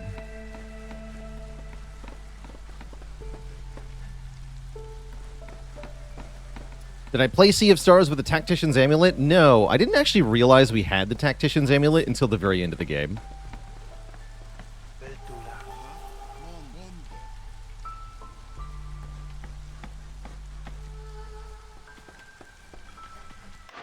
Got here, Granary Kiln Carpenter. No need to pick any of these yet. I like granary with humans and foxes quite a bit.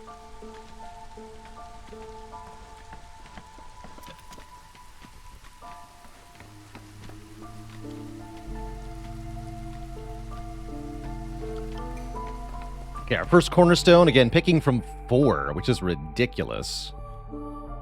20 reed and 20 clay for each glade is okay. Jerky when producing pie can be nice, but you have to be able to make pie first. Or 2 amber for every 20 sea marrow. This seems unlikely to pay off big. Let's take exploration contract. 20 reed, 20 clay for each glade starting at the very beginning is pretty good. Oh yeah, we need to get Trevor's camp up. Get some food.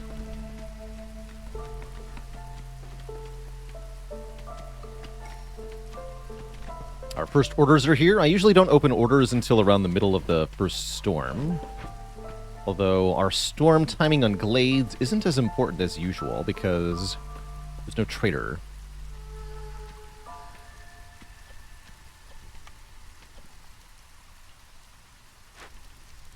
That's right. Only wood is enabled at the start now. Good.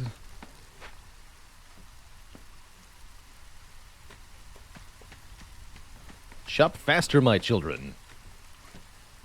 You must.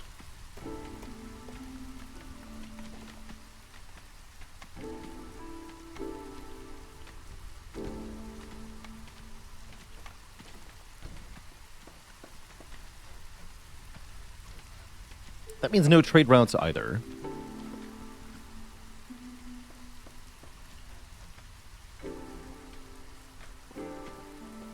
Don't want to burn through all our sea marrow again? Yeah, last time we were short by 2 because I accidentally burned some, and that was a really bad time. And that was no good.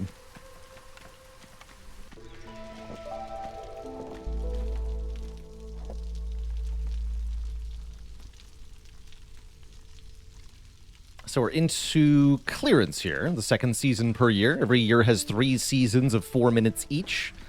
Drizzle, then clearance, then storm.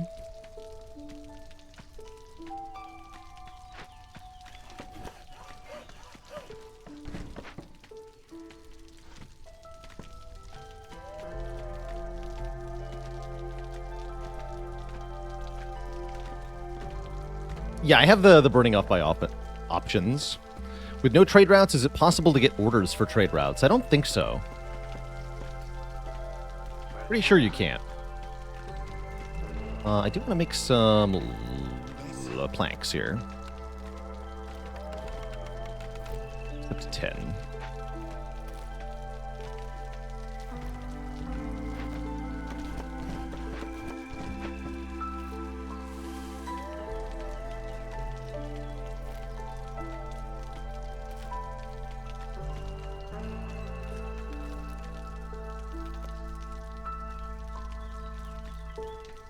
What are the properties of each season, or are they purely visual? No, they do have different properties. During the drizzle season, your positive forest mystery is active, and crops can be planted. During clearance, crops are gathered from fields, and nothing much else that happens during clearance. During the storm, your negative storm modifiers kick in, and all of your villagers lose resolve from the storm going on. So storm is a time of difficulty and extra penalties. Storm's quite tough. There's also 3 different types of water that can be gathered during the different seasons. During the storm is when your hostility level matters the most. That's the number shown next to this red eye. Every 100 points raises the level of hostility, with each hostility level being a -6 penalty to global resolve during the storm, and activating new penalties as indicated by the 2, 3, 3, 4 here at the top.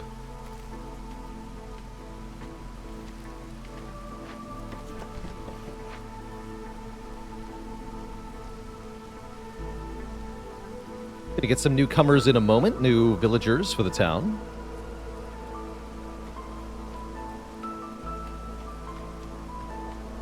Yeah, no trades at all, meaning the trading post does nothing. In fact, there is no trading post, period. You can't even build it. That's how nothing it does. Okay, here's the newcomers. 2 foxes or 2 humans. Humans come with 2 bricks, which is nice. The amber is kind of useless, though. Take the foxes. I like foxes a lot as a species. And then they're going to cut into this dangerous glade, which will give us access to some more resources, and we can start to expand here.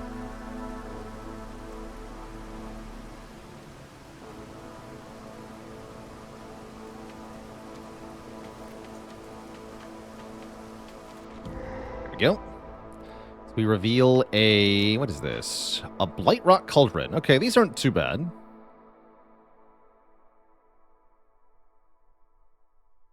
Spawn cysts in the settlement as we produce food. That's going to be torn down for basically no penalty, where we'd have to get resources that we don't have to cleanse it. In addition, there are some large food nodes, large meat nodes that are gatherable with a large trapper's camp.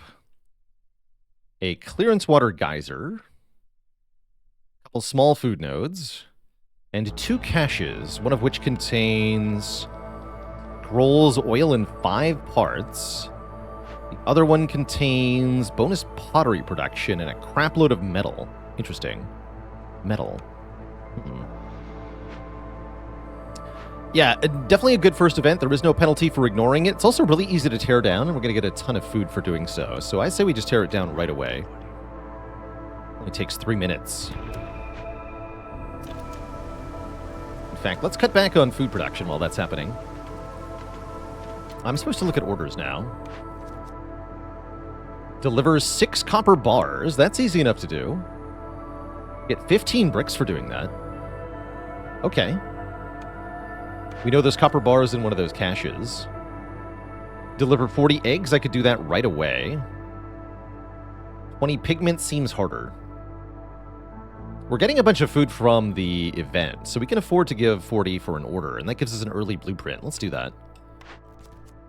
And install 3 rain engines to get 10 copper bars, or keep foxes at 15 resolve to get more foxes and parts. 15 resolve is very easy to do. So let's pick that. Let's also pick some buildings, now that we know what we're looking at. Kiln can make coal for better fuel. Carpenter is tempting because being able to make tools out of these metal is pretty tempting. Trade goods are useless, unfortunately.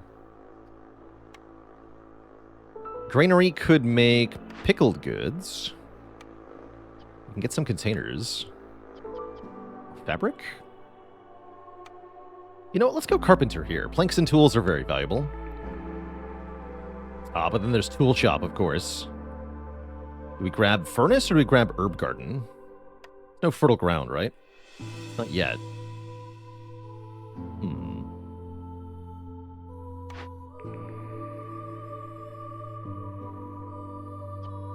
This can also make copper bars.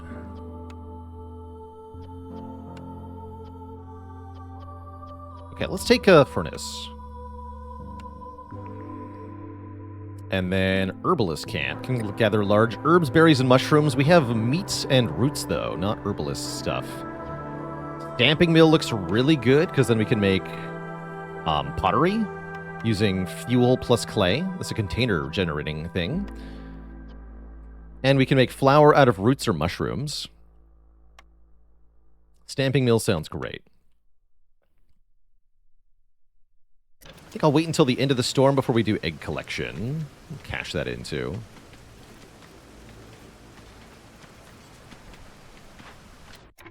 And I want these to cut towards something else now. Back over here.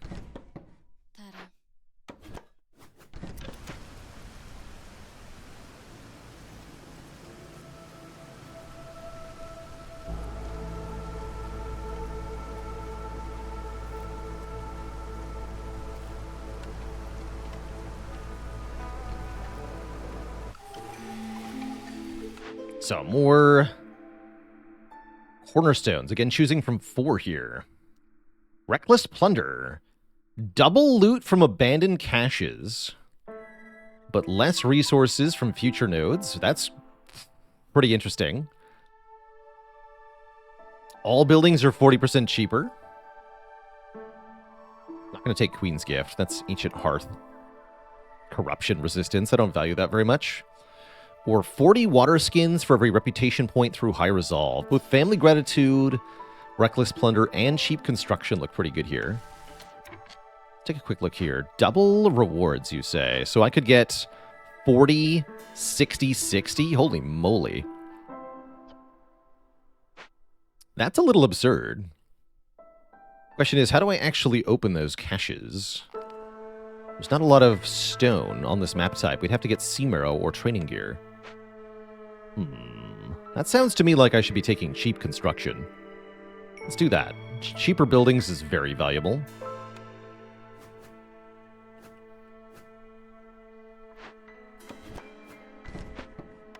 Get our carpenter up. Crude workstation, you're fired. Woodcutter, you're fired. And let's cash in the eggs. Get 2 more people, 20 flour. More importantly, the blueprint. Harpies is the 3rd species. There's Trapper's Camp. So now we can actually collect this meat, which is very important. Seems good. I need some bricks. Got 20 clay. Let's make some bricks. Harpies are pissed because they have no house. As they should be.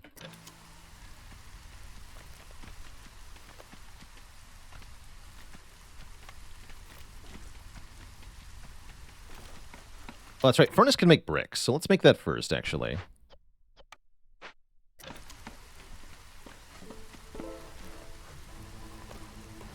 When are Harpies not pissed? Pretty much never. What, you still don't have a house? Ridiculous. How do I make that be the Harpy? Dang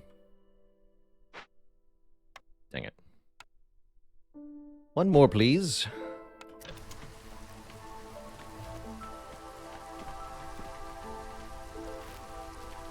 Don't make planks, though. Do make planks here, set the limit to 20 now.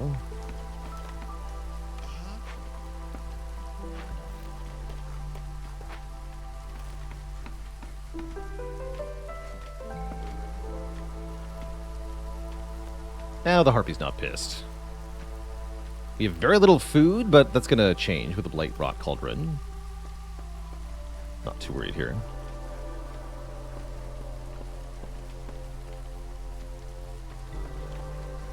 You're fired.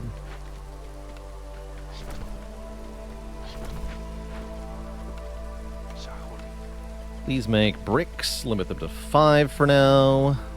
I can make pie? Hell yeah, make pie. No limit on pie. Use all the available flour to make pie.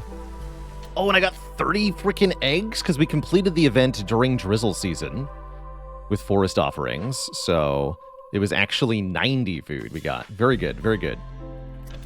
Good drizzle bonus. Nice. Very nice. All right, now we want to make a hearth over here. Because we got cheap construction, our hearths only cost 1 wildfire essence, which is actually nuts.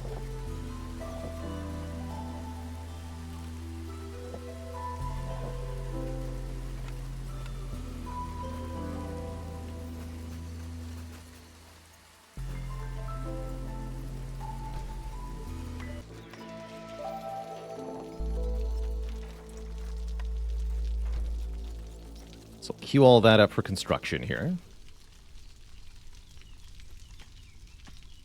Need as many woodcutters at this moment.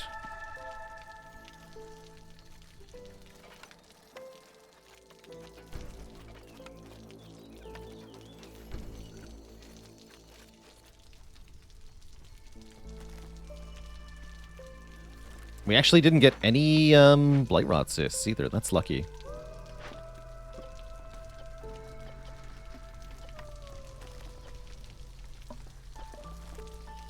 Aye. This is all stormwater stuff, huh?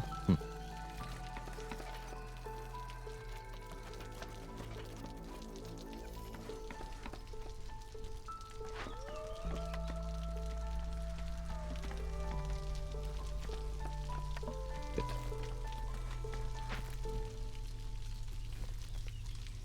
Okay, approaching the midpoint of year 2 here. I think we can get this stuff built before the end of the year. Let's see, though. Let's see if we can do Fox Resolve. I meant to do that earlier. Get a few more points here. 0.06 per minute's pretty good.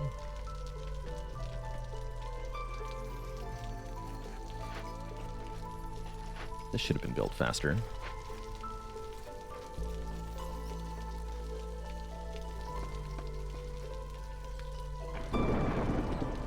There we go. So we get 30 more mushrooms, 2 more foxes, and 3 parts, plus another blueprint. Ranch can repeatedly make food, but only if you've got reeds or plant fiber. We do have reeds. That's exciting. Herb garden uses farm fields, but we don't have any of that. Weaver makes 3-star fabric and training gear. Training gear would let me break open more caches, except I don't have the stuff to start. I do like 3-star fabric production with harpies. Let's take Weaver here. Food seems like it's okay for now. And I've got to cut some of these trees near the main warehouse here. Make some more space.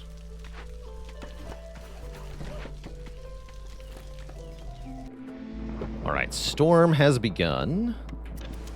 Gonna get another -8 to everybody. And more newcomers. Newcomers coming with planks. Welcome, newcomers.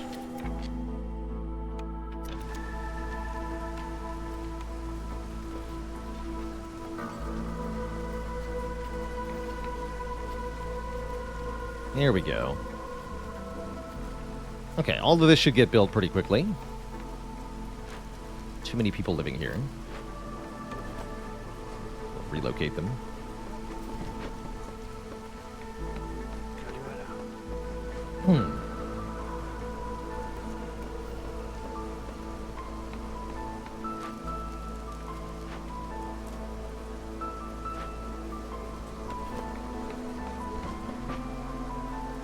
Leveling up this hearth to level 2 means we get a +2 bonus to our global resolve, which is very good.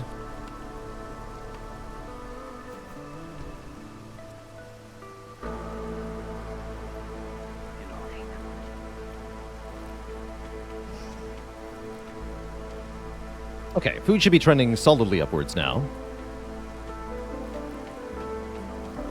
And we should pick our next orders now. 100 drizzle water. Ooh, 5 building materials and 5 pack of crops for 3 harpy resolve is very good.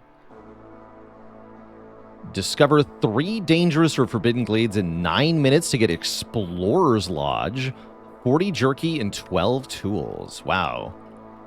Am I set up to do that? We could do 1... No, not really. We'd have to cut through a lot of trees very quickly. That's hard to do. I don't think I can do that quickly enough. I think I'd rather get 3 harpy resolve from the other order. We're surrounded by small glades currently. Pretty hard to get to dangerous ones. So I don't think 9 minutes is a reasonable time frame for this, unfortunately. Let's do this one. And more. Sure. 20 coal and 12 pack of building materials. Sure.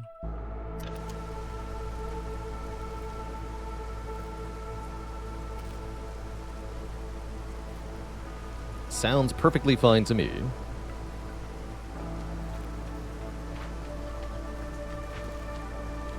Harpy's working in the weaver here.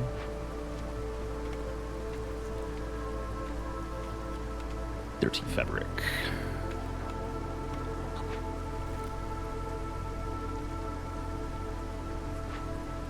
And then if I want to make pack of building materials, our options are kind of limited at the moment. Although the fabric, I think, will be our best bet, actually. 6 fabric? Yeah, so let's just set this to 50, actually. We can do this. Yes, the Forbidden Glade symbol is more distinct now. They changed it, and I like it quite a bit, the way it looks now. Out of stuff for the furnace. C.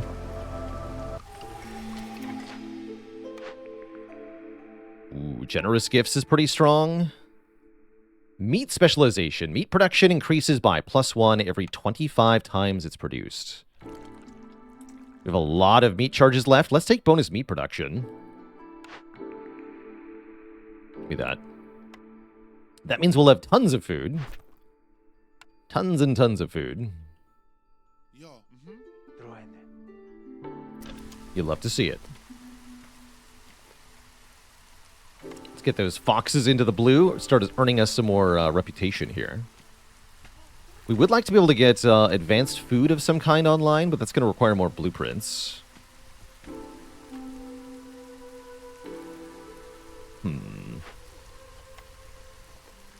Pretty tricky.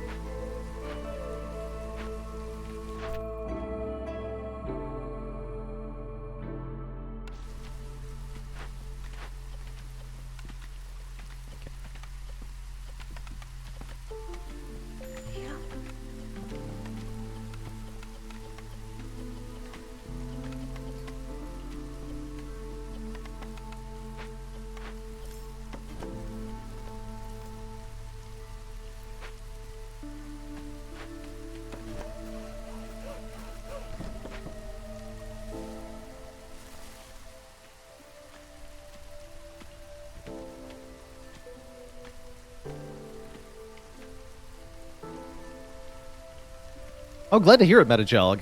Yeah, as a reminder, we do have channel merch available at balalord.com. Mugs, hoodies, shirts, etc.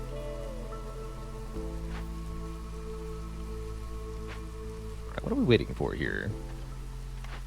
Oh, you already... That's right. Need to move you. There we are.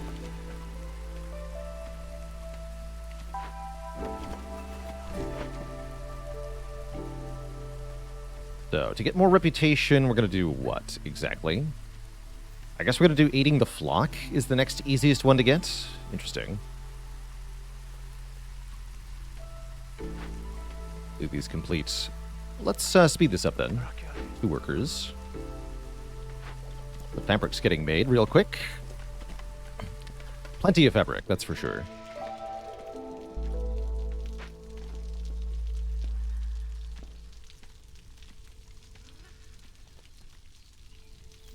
Do we have the ore for the bars? If we were to use it in the carpenter here, no, not carpenter, furnace here, we have 20 copper ore, which could make 8 copper bars. That is enough, actually. Sure. Please use the oil for this task.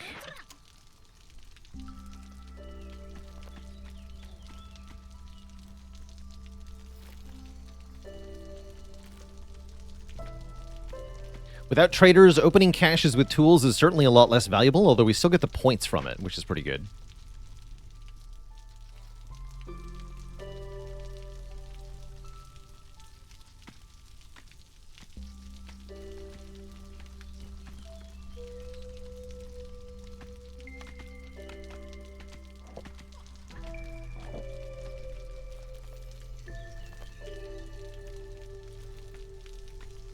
+1 to meat production, so we're getting double meat now. Once we deplete this, we'll have triple meat.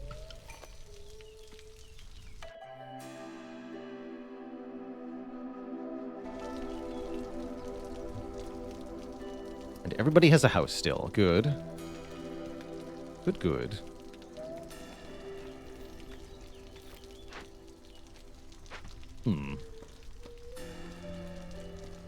Anything that I can... Oh, yeah, we have these roots. Let's grab these.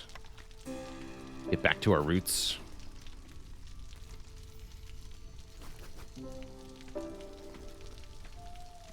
Gonna move.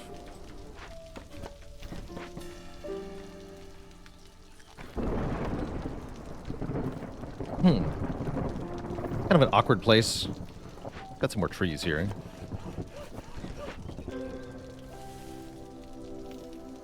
Okay, there we go. We got the pack of building materials and pack of crops. We made too many pack of crops by accident. Oops. Oh well.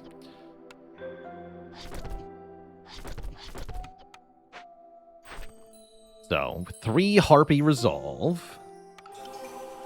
Definitely love to see that. And we'll get another blueprint in a brief moment, maybe. Maybe not, though.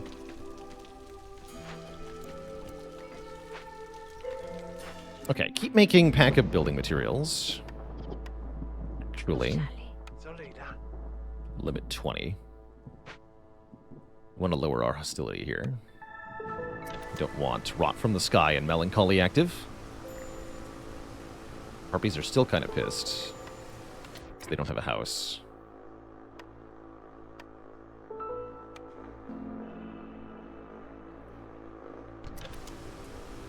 Give them a house.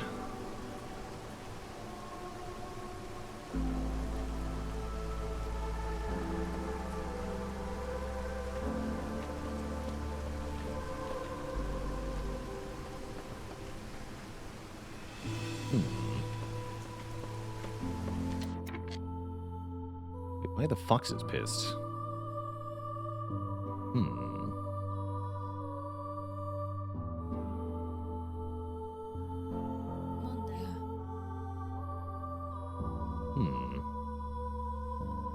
Concerning. Did get our 6 copper bars. That's good.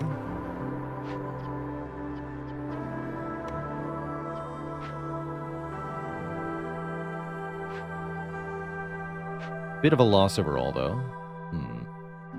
High time we cut it into a new glade, looks like. Surprisingly not very many available, though. Let's work over here.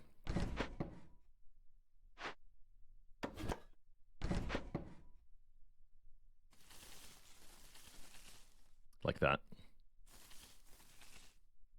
That doesn't change the problem that the foxes are staging a revolution here. Not sure how to make them happy.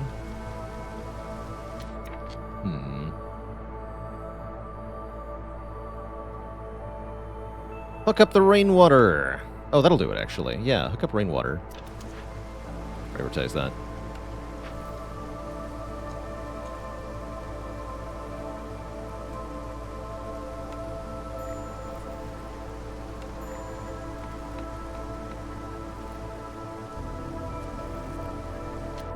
Perfect.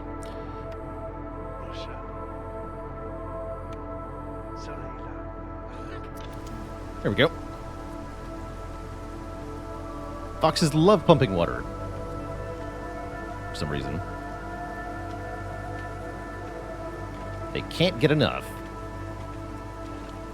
Time to look at new orders. 30 pack of trade goods. Cool.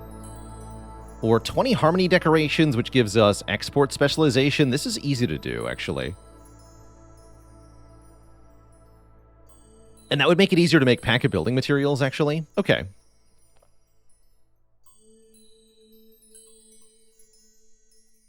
What do I need for 30 pack of trade goods, anyway?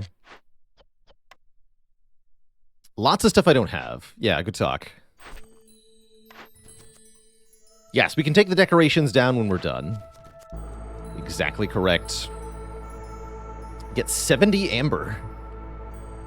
Have an easy way to do that. Burn 18 cysts. Not going to happen.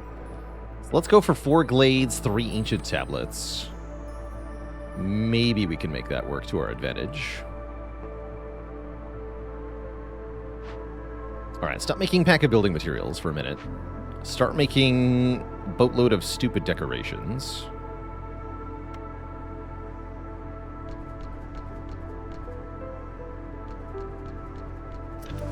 Talk. Missing. We have plenty of fabric, planks. Bricks are the hard part. We don't have bricks. But I will have more clay momentarily. Let's get a brick maker.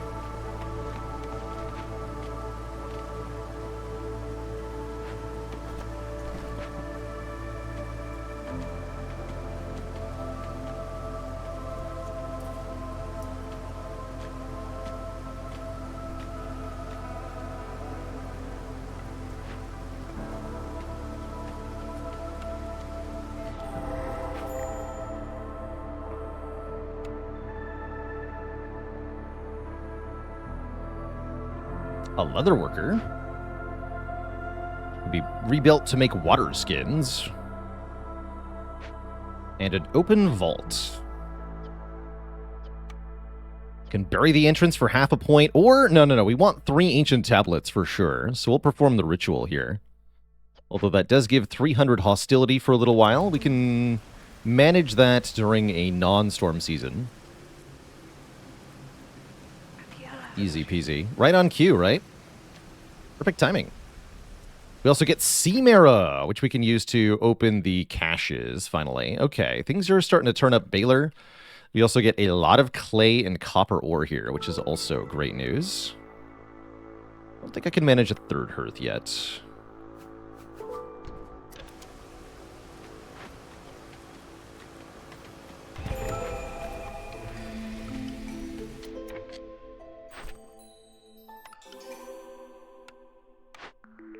So, 4 choices for orange perk. Very strong.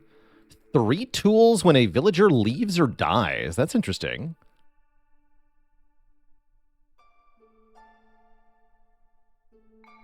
Mushroom seedlings affects farms, which we don't benefit from.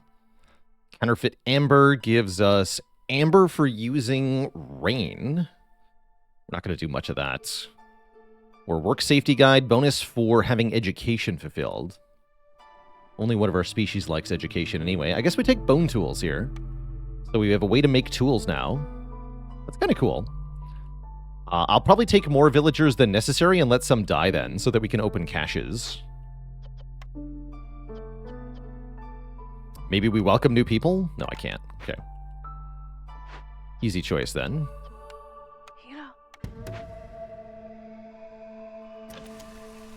Okay. Life feels pretty good. How are we doing on meat? We have +2 to meat production now. We're getting meat 3 at a time.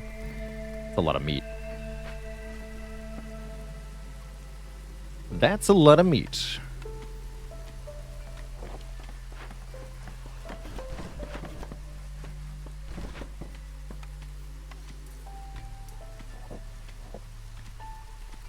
And we have our harmony decorations, too. Deliver that. Just delete them all. Now we have all the materials back, so we can rapidly construct everything we need in the second location.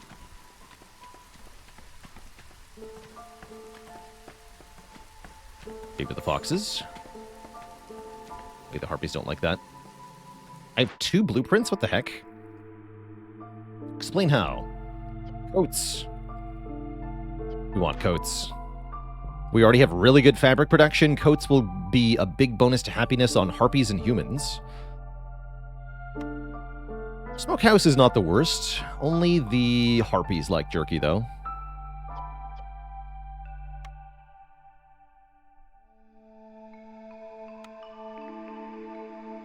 And we get some service buildings offered here, or cookhouse, which can make skewers out of meat and eggs.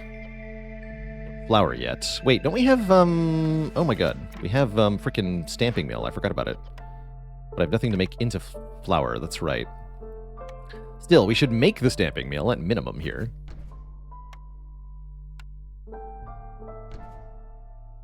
Don't be ridiculous. What was I picking? Temple is the one based on sacrificing. Monastery is minus 100 hostility. I want minus 100 hostility. It's very valuable. And we can instantly construct it, too.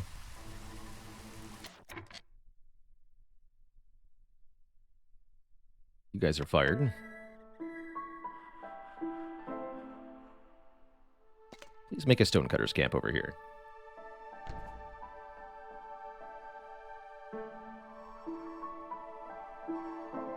Can unfavor harpies for a minute, or unfavor foxes for a minute, rather. This is going pretty well for a no trading run, actually. Uniquely K with 23 months of support. Important delivery is done. So we get more wildfire essence. I have 11 wildfire essence. We could make 11 hearths. That's absurd. We also get some coats right away.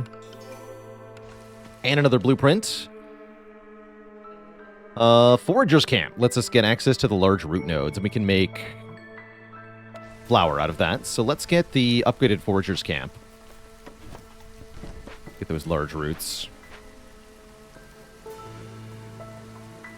So let's put somebody in the stamping mill then. Start making flour. ASAP. Can make some pottery too.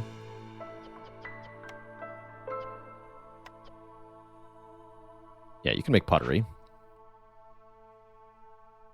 Artisanal coats. Limit these to 80. Don't make either of these. We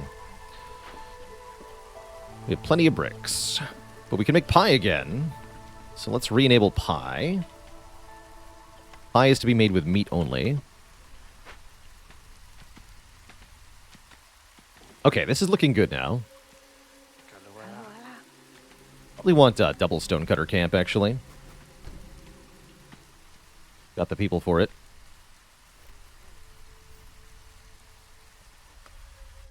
And soon that vault will be finished.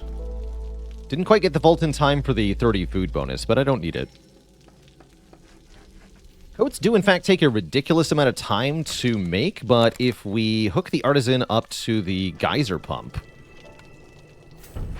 it won't be as much of an issue.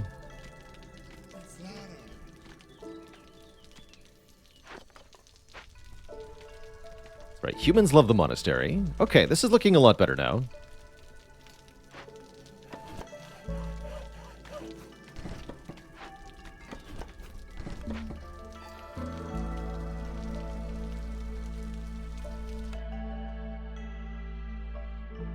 Take a few more newcomers. 30 people is around the upper limit for me, personally. Beyond that, you start to see some diminishing returns. Pretty big-like diminishing returns.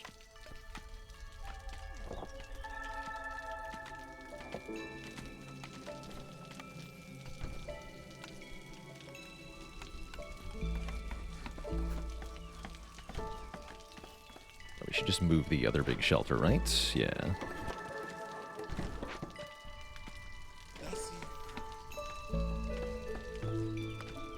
Now things are looking good.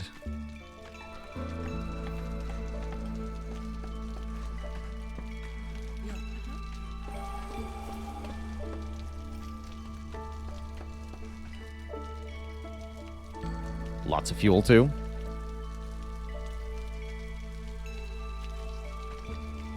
That's true, actually. Since we do have a ability to sack people for bonuses, we might want to go above 30. Just keep taking people and then just bleed some during a storm or something.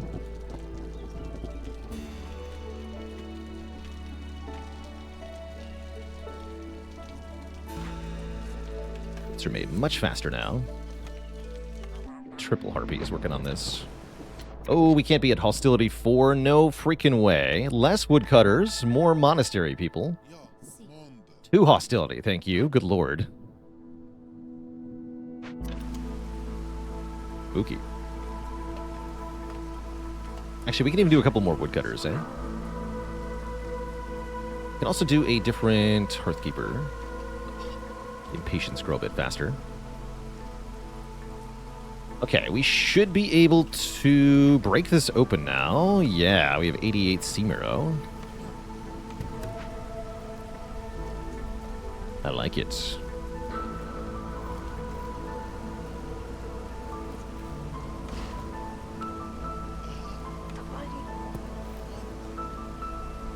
I can even favor the Harpies during the storm. I like that.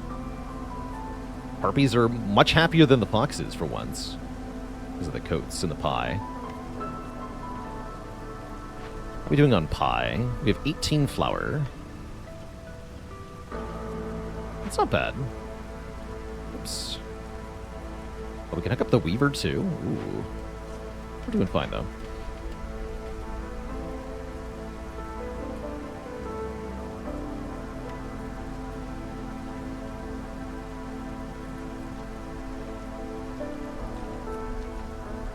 The 4 hostility effect is Greater Threat, an additional -2 global resolve for every dangerous or forbidden glade that we have discovered. It's real painful. It's quite painful. The impetus to explore is still here, though, so let's cut into another glade here. Orders require us to. Speaking of orders, let's pick in this order now. 20T. Let's do rebuild or salvage 3 ruins. That doesn't sound too hard. And then we pick the final order as soon as the storm ends. Beginning of year 5. Remember, a good run wins on year 5 or 6. With no trading, this is probably going to be year 7 win. My guess. That was completely accidental. Whoops. Not bad, though. We can send that to the Citadel, and we did need to open another glade anyway, and there's a lot of Seamiro in here, so that actually worked out. I'll take it. We're almost to the point where the humans can start generating resolve, because they're happy enough.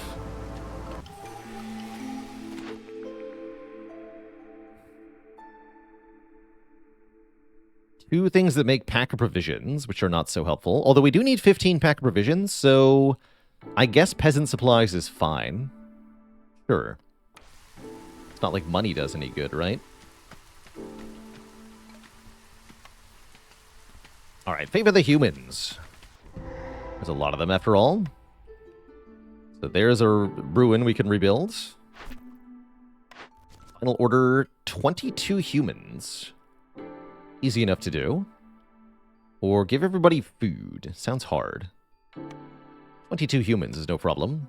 10 pack of crops, no problem either. We already got 3, and we give export specialization.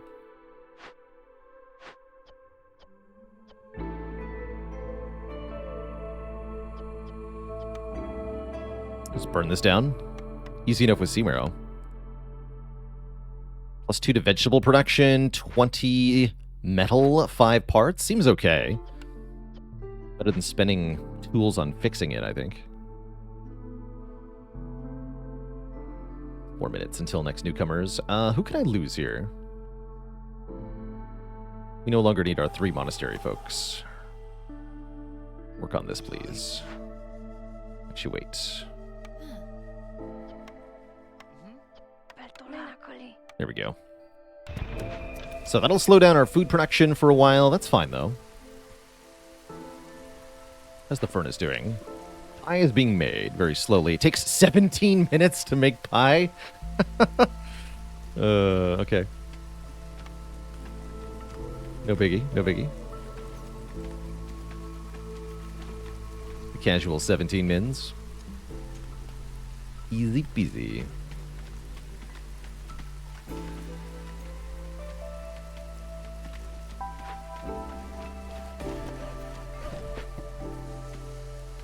In terms of years, that is more than a year. That is about a year and a half to make pie. Okay, they'll speed back up once the cauldron's over. After years of work, I have made one batch of pie. Brilliant.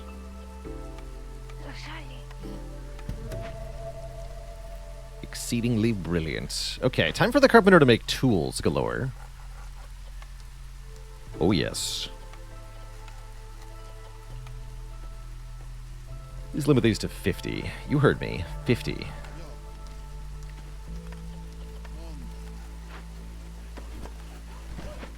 Probably don't need 4 stone cutters anymore, huh? I don't think so.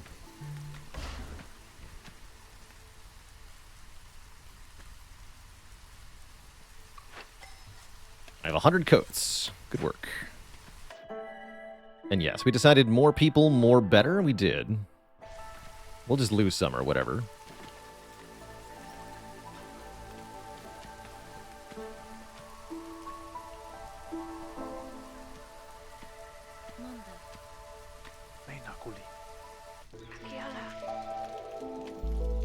It's probably fine. Okay, there's the cash delivered. 3-star skewers? No, we need to be able to make tea? No, we don't. No, we don't. But we could make incense for religion. That's kind of cool. We can use resin and our fuel. We can make lots of incense, with biscuits being a side bonus. Let's get apothecary for incense production, which will allow mass religion, which is only going to make the humans happy, but honestly, maybe that's for the best. Because it's really hard to sustain 3 different species using a service good. Ooh, and it's a thingy, too. So yes, make as much incense as possible. You can use the sea marrow. Limit the incense to 100. Also, harpies are pretty good at this. Foxes enjoy working here, too.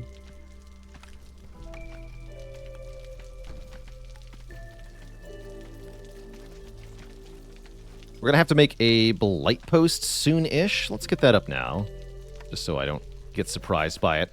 Although, actually, no. I'm okay if the blight kills people, then guess what? We just get tools, so they can do... That's fine. I'm going to allow it. Going to allow it.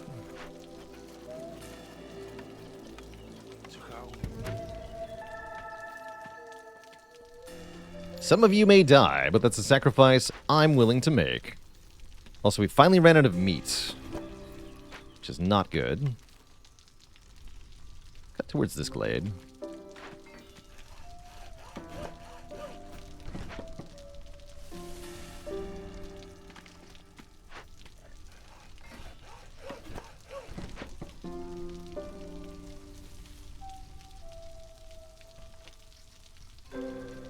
Almost storm time already, huh?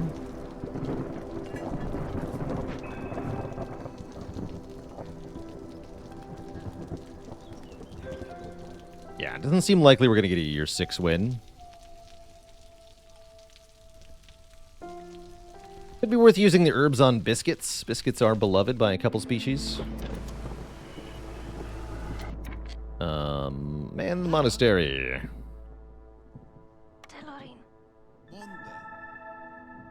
Excellent. We still have melancholy active.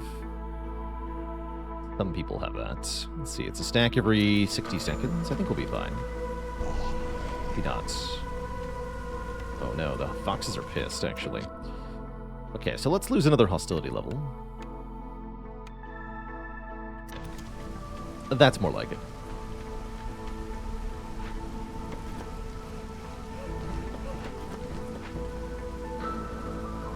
Alright, what else are we doing here? How many tools are we up to? 11. Let's start working on the next medium cache. then just queue this up too. Why not? What's the carpenter doing?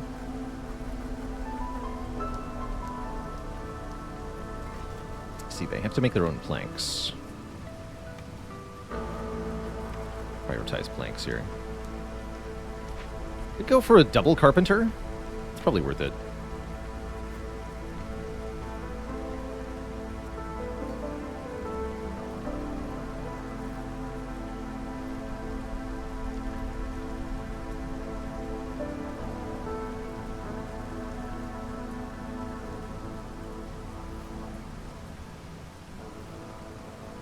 Although, like I said, letting people leave is not the worst thing.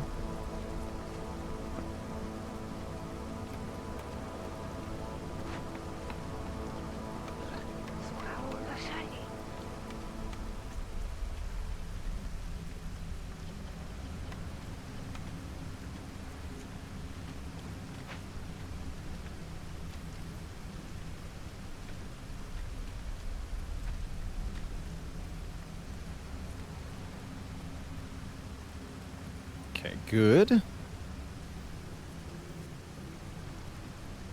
So lots and lots of tools being made. I'm going to use all this metal pretty quickly, actually. Perhaps that's for the best. All right, new year, new cornerstone, new orange cornerstone. Generous rations. Global resolve is upped by 5, but people eat more food. That's very strong. Some other options are okay, but I'm taking generous rations. 5 global resolve means we'll gain reputation much faster, which is exactly what we want. Oh yeah, and the humans are loving their religion too. Good for them. Let's get everyone into the blue here. We're going to gain reputation at a rate of 0.63 per minute. That's huge. That's enormous. Let's see, that just got completed. Forum. We can educate people at the forum.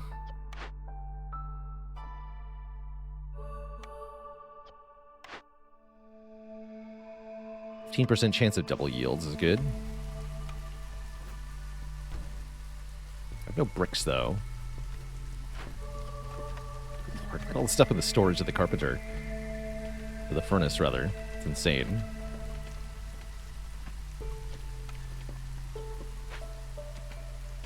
Absurd, I tell you.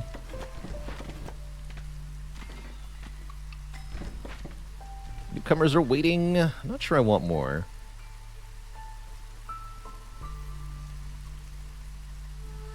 We need 22 humans, though, so I do want more.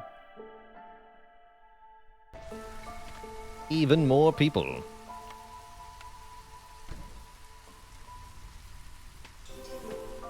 The more happy people we have, the faster we earn reputation. Does seem like this is going to cause food to plummet rather quickly, but whatever. It's not my problem. Wait, did I ever cap flour? Nope. Did not. Can make even more copper bars? You got it. Okay, high level of corruption. That'll kill some people for us. That's good. You heard me.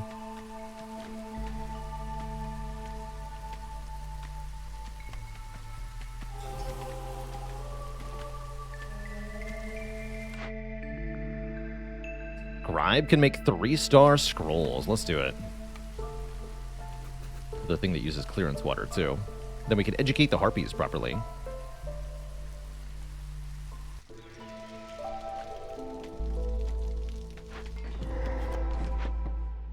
Explorer's Lodge is a great thing to find here. Although we'll have to rebuild it. There's also a termite burrow. Easy enough to burn it down. Tame them to gain insects per minute, but that's not worth it this late into the run.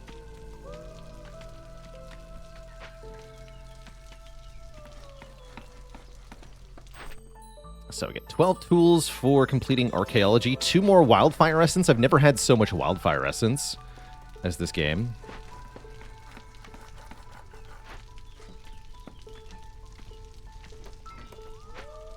So scribe makes scrolls out of leather or plant fiber plus pigment or wine. We don't have either of these, but I can make pigment at the leather worker. Pigment. Out of copper ore. Let's make pigment. Yeah. Harpies like this job. Any harpies that are at bad jobs? Yes. 2 harpies here. And then 2 humans here? Yes, humans. Let's make scrolls.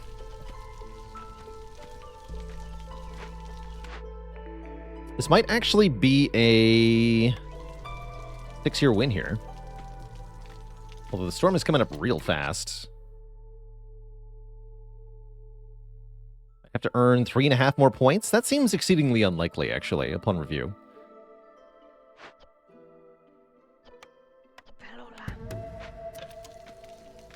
Seems very unlikely.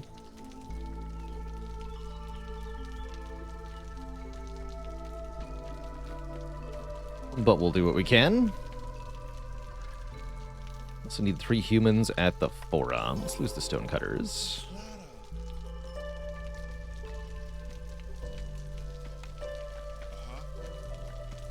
Okay, good talk, good talk.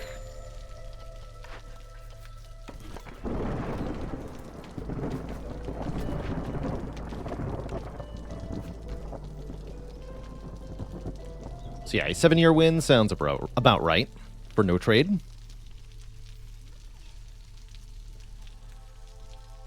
Food is definitely plummeting.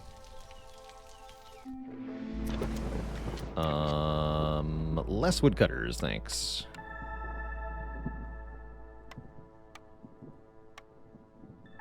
Oh goodness, okay. We can just get down to 3 hostility here. Spooky.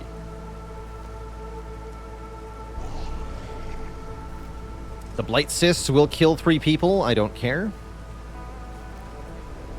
Just how it is. Doing on tools. 25 tools. Let's go.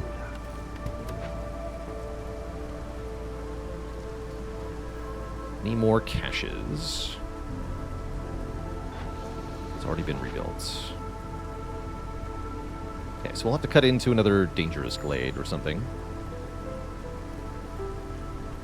If the foxes want to leave, that's their business.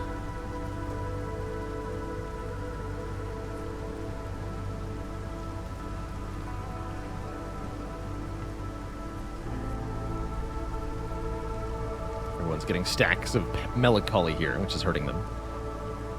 That's all right. Food is precipitously low, actually.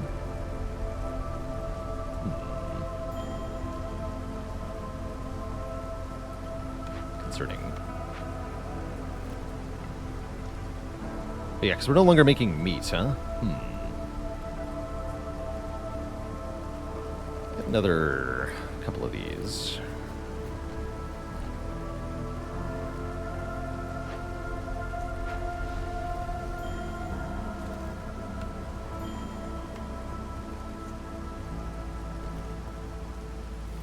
So that was, the Blight just killed 3 people.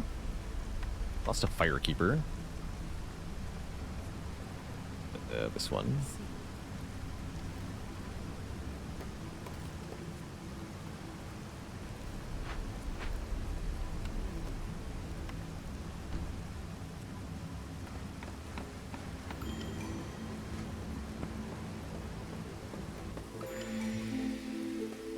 Okay, the food situation is definitely a little worrying. Oh, that'll work. Cannibalism. 30 meat every time somebody leaves or dies. That way, if we do start spiraling, the spiral will self-correct. Sounds great. Oh, and I rebuilt the Explorer's Lodge successfully. 3 people in the Explorer's Lodge, please, for even more global resolve. This should win pretty quick here at year 7. Totally okay with that. Wonderful. Absolutely wonderful, I tell you. Let's to speed towards our inevitable victory, then.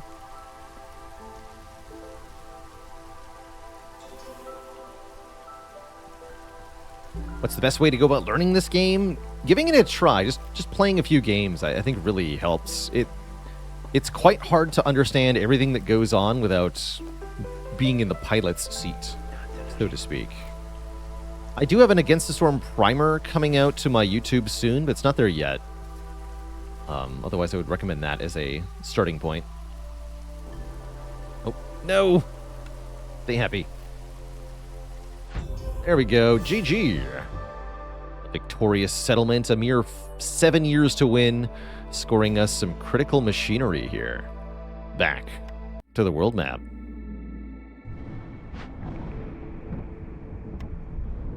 GG.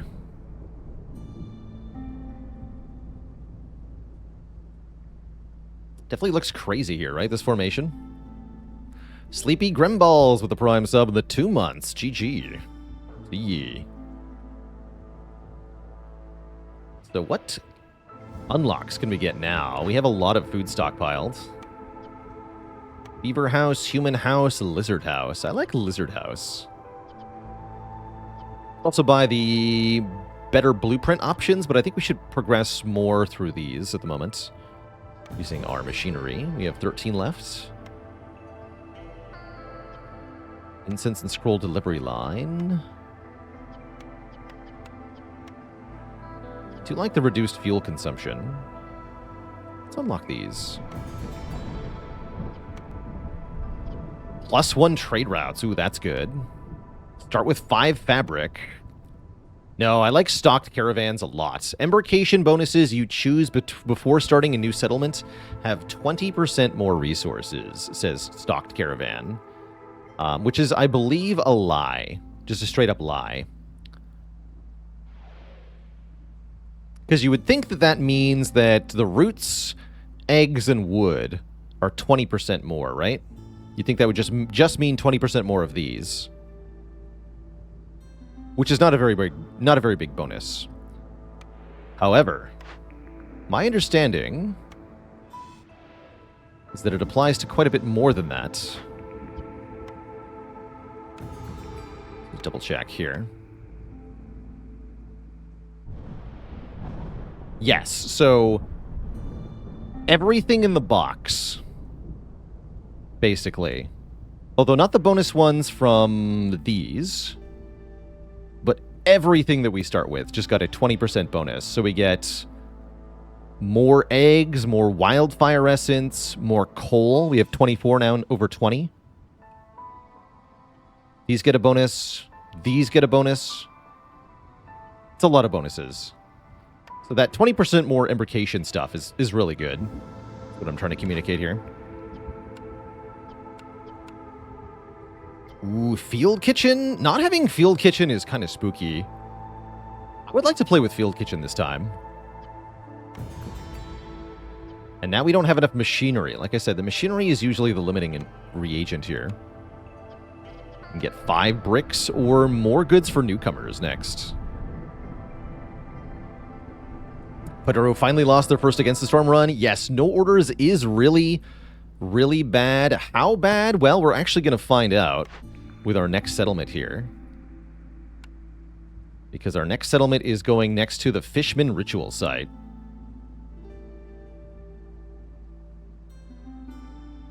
It's going to go here. So that means no orders.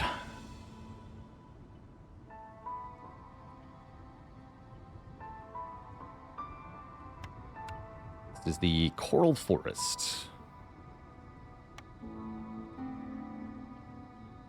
That's right. More yield for higher hostility in the Coral Forest. Am I forced into no orders? No. I'm doing this on purpose.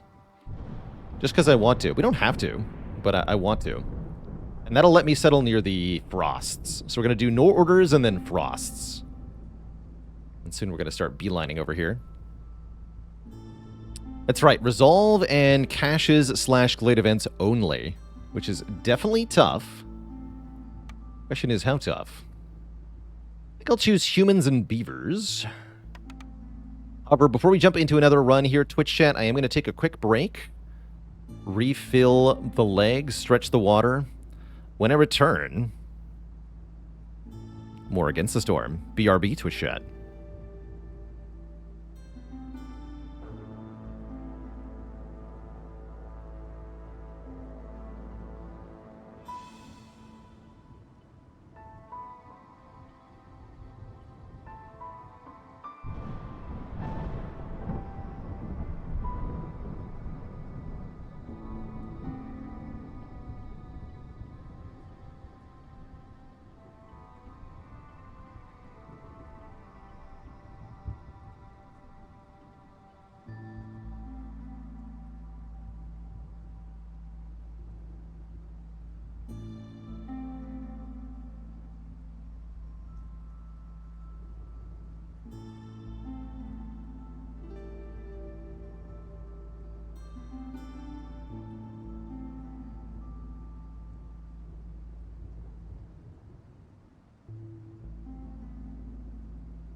All right, Twitch chat, we are back.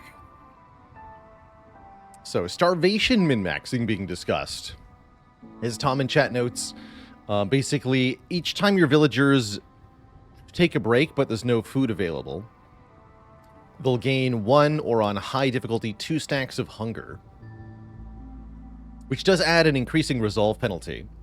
And if they reach a certain number of hunger stacks, depending on the species, they'll die outright. But you can have them skip 1 or 2 meals, then feed them, and avoid most of the penalties for doing so, letting you, as noted, save up a lot of food, particularly complex food, which is often better spent used all at once for a big boost to your resolve.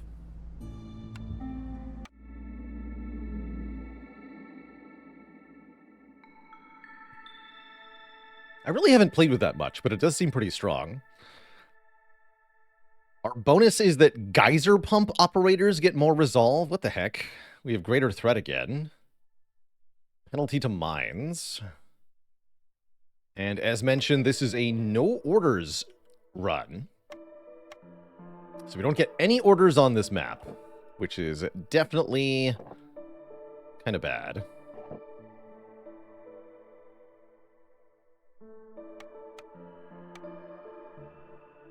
We're also mostly surrounded by small glades. There's a couple dangerous glades we can work towards. But oh boy, do we have trading post again, which is awesome to be able to trade.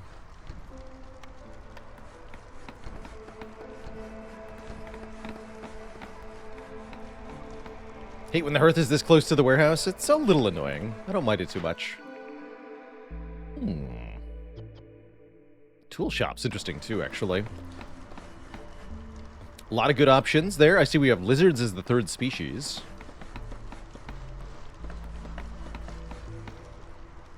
I think beaver's a good hearthkeeper for now.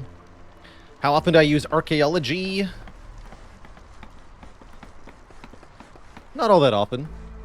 I don't play on the Scarlet biome very often.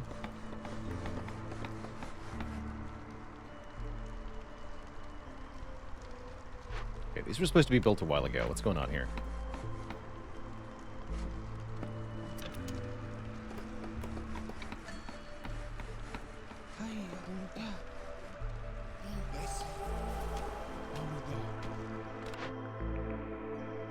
Ooh, Titan Belt's one of my favorites. Cheaper trade routes is really strong. Let's grab that. Which glade do I go first? I go for a dangerous glade first. Generally speaking.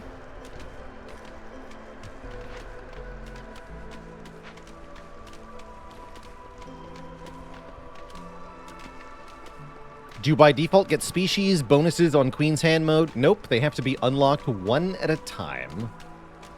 Feels bad.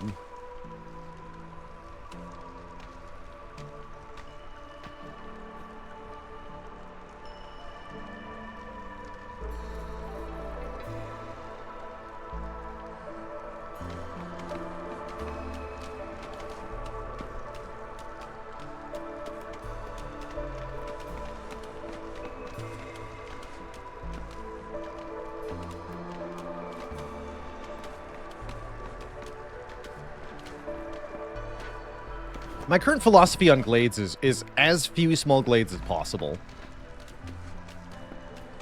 Opting for the bigger glades. Trade routes. Pack of crops. Don't have any clay.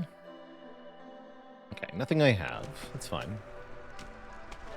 Any intro video guides for this? Not quite yet, but soon there will be one on the main channel. Or, sorry, on the Plays channel. That should be coming in a week or two. Not long. To double check what's in the queue for the Plays.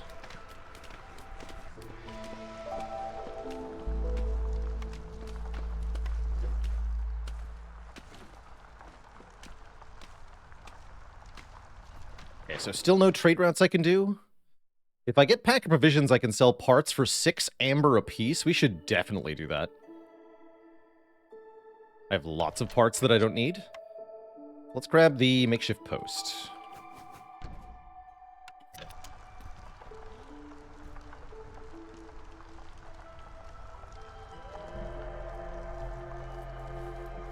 Is it worth getting the building that tells you, or the perk that tells you what's inside Glades? Definitely, although I will note that you have to be willing to open a wiki page to get the full benefit. Like, knowing... it'll tell you what dangerous Glade event there is, but without using the wiki or having game knowledge, that won't tell you how to deal with the event.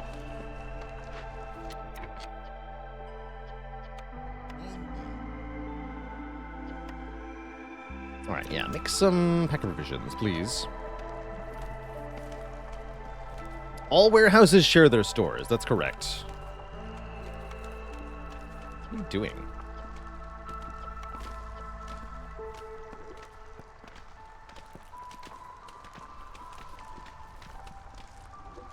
Stop grabbing stuff and make it. What the hell's your problem, lady? God. This is why I don't have multiple ingredients enabled. Ugh. There we go. Just gotta make sure we deliver those ASAP. You can do that.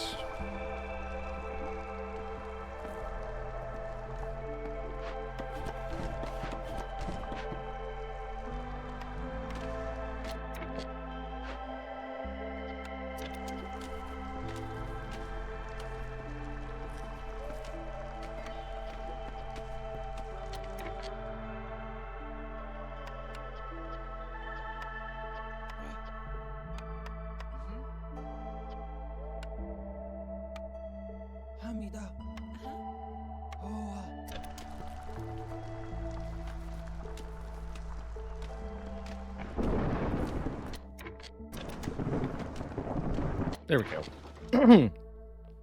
Okay. Could also sell our pottery, but I want to sell these 3 parts for 18 amber. And that'll arrive right as the storm ends. Perfect timing.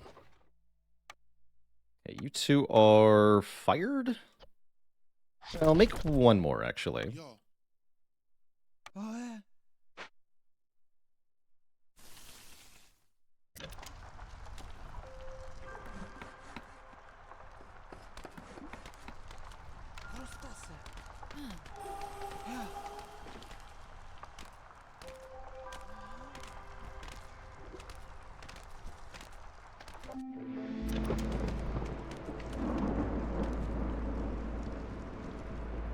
But yeah, generally speaking, I'd say anything that lets you know what's in Glades is pretty good. It's not worth it.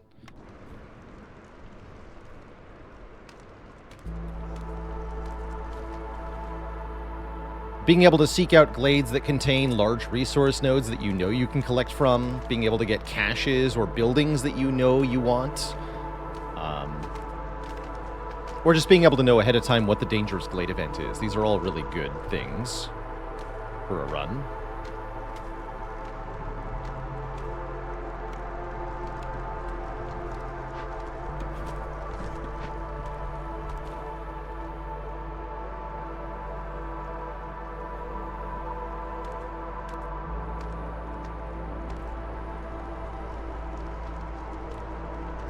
I never set up food gathering. That's probably a mistake. We should probably make food. Seems like an oversight.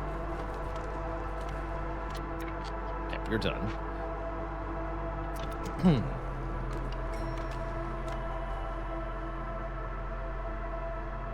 Give me one more lizard.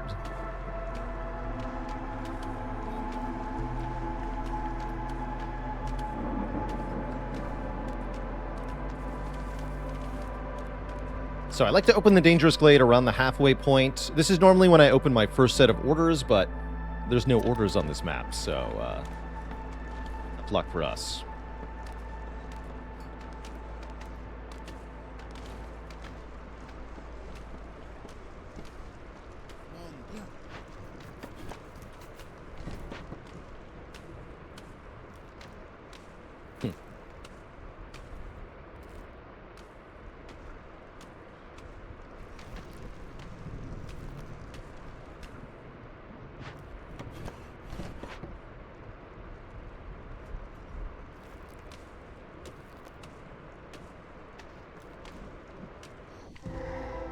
Ooh. Harmony Spirit Altar plus a Smelter. Plus Fertile Ground.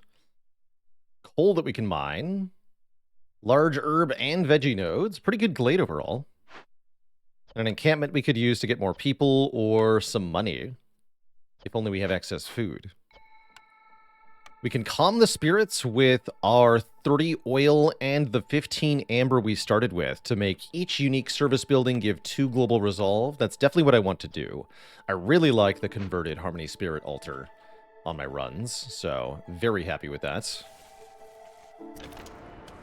And now we can pick some initial stuff here.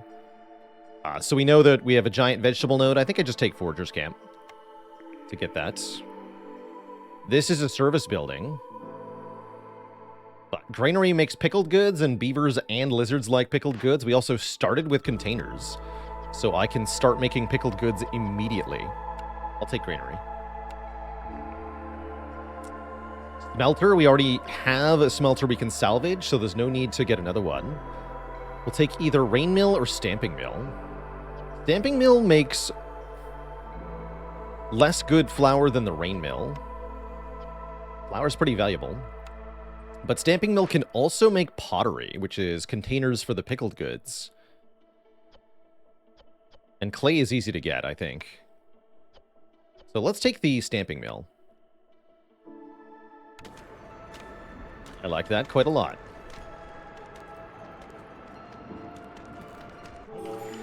Alright, Zorg arrives. Our trade route finished. And we can do more.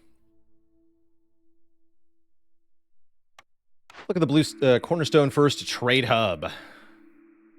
This is how you win no orders very easily. Generous rations is pretty cool too, although I do note the double food consumption actually hurts quite a bit. But yeah, we take trade hub, easy peasy. Trade hub says that every time we sell goods worth 60 amber, we gain a point of reputation, a point on the blue meter towards victory here. Perfect.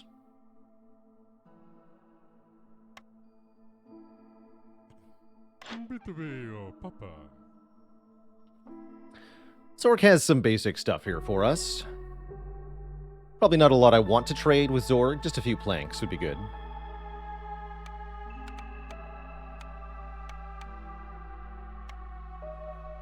Ten planks is nice.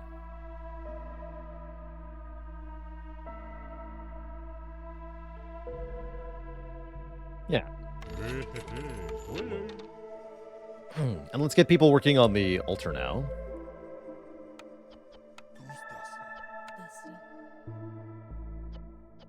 Calm those spirits.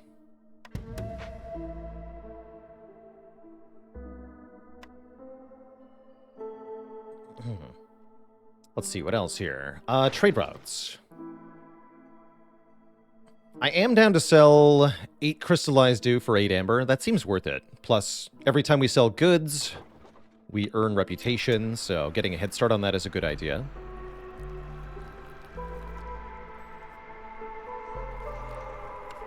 Gonna want a warehouse over here. It's gonna take bricks and fabric, stuff we don't have yet.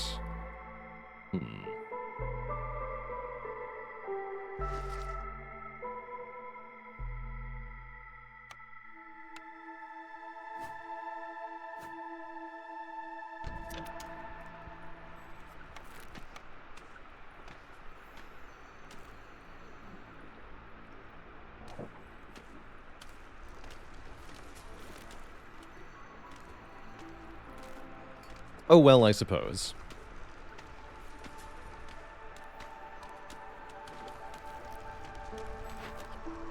I don't even have any mineral at the moment to make the initial bricks I would need.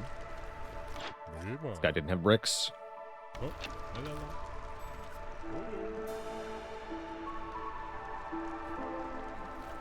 That's right, exactly, Tom. On low prestiges, we can really abuse Trade Hub, including just selling all of our stuff to the trader to get amber from the trader, and then selling that amber back to the trader again to sort of double dip on good value.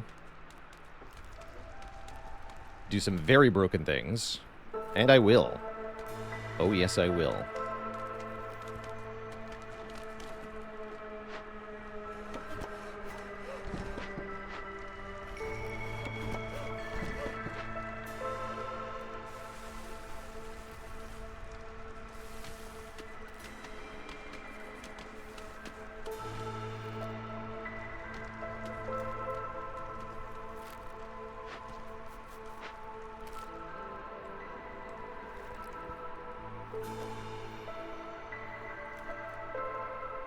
And yes, even on high prestige with trade routes, I mean, remember, we've got Titan Belt, too, so trade routes are going to be easy. With trade routes, we can do some hot nonsense as well.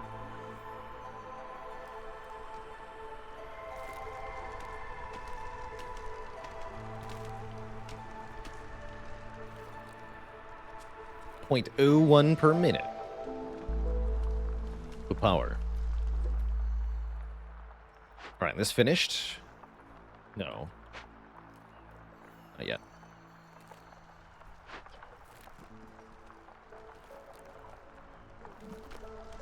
So I can make biscuits at the smelter here. We also made the field kitchen unlock, right? We did. Good.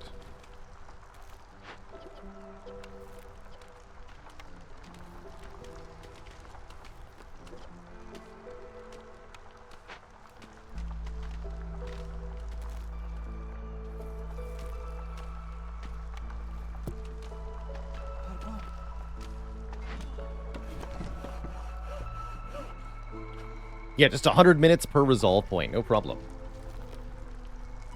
We'll be there in no time.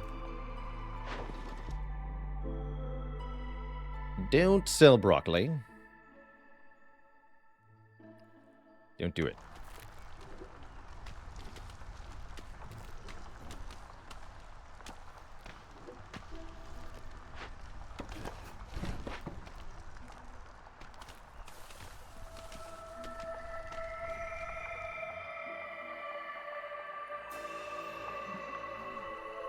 There we go. So now 2 global resolve per service building.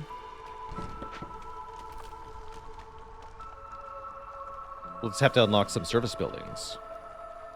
I'm hoping for tavern, personally, with humans and beavers. But really anything will do.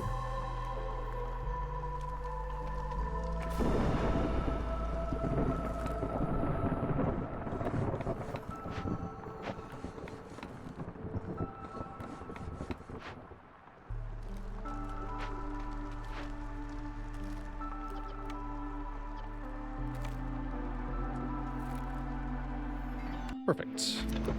That's enough for the warehouse. Definitely take 3 new people over 2 here. We're desperate for new workers.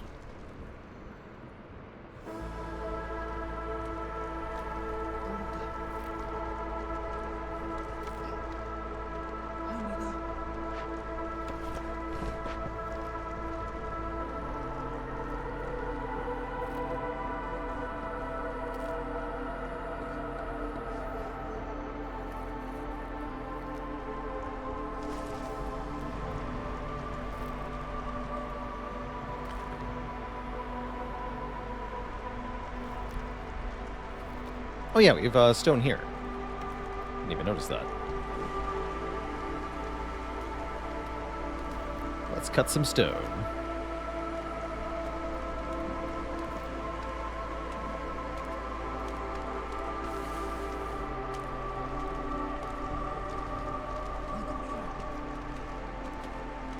Do I want to cut into a glade this year? Yes. Let's cut into this one right now.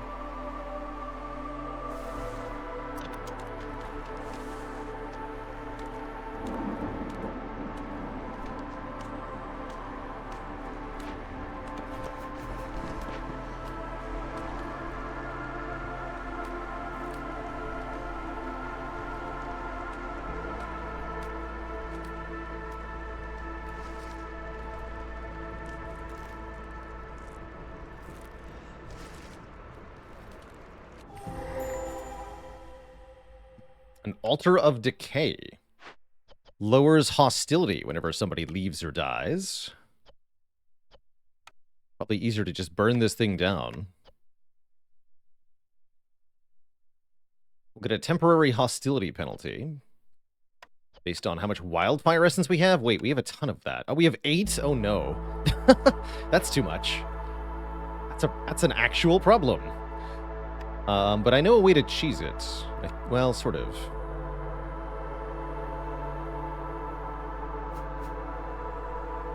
If you queue up additional hearths,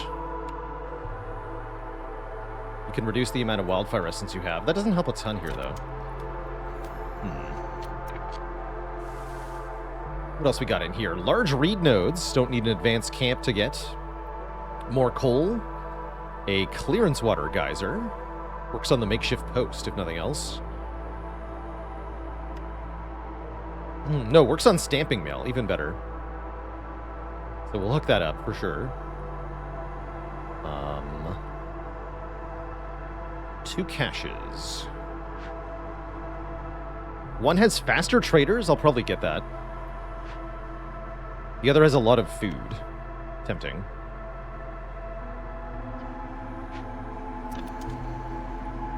Definitely tempting.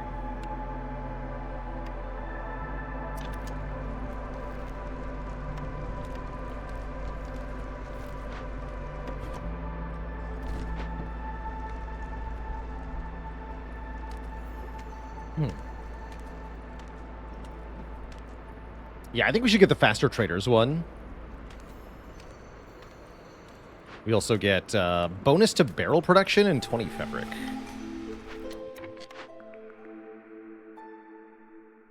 Titan belt number 2. Yeah. Definitely. So now almost every trade route is 0 cost pack of provisions. We just sell goods directly for money. Seems great. Seems really good. It'll be hard to get more parts without orders, though, so I'm not going to trade away too many of those.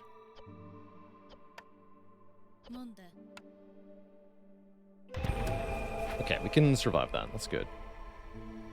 You help out.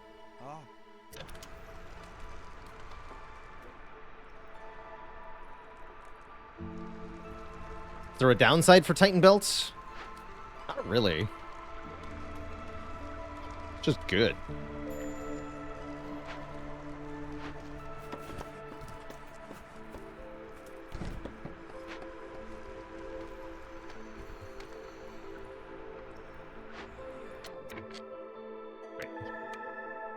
That one. Although that would mean not being able to break open the thing. Maybe I should use 15 coal. Let's use 15 coal.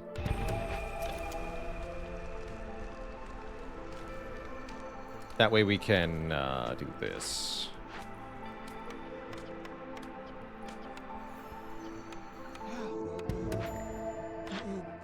Farlif. Farlif has parts.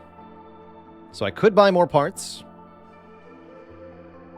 In fact, knowing that I can buy more parts, it might be worth it to sell our parts at 4 gold apiece and then just buy some back, because technically that's selling things for Trade Hub. That said, I would like bricks more, except he doesn't have any bricks.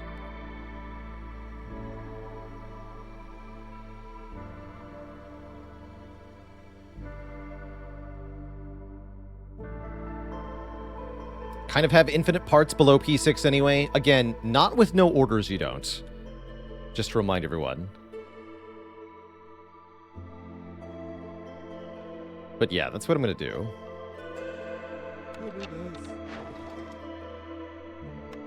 I get away with 3? Let's see if I can do 3 here.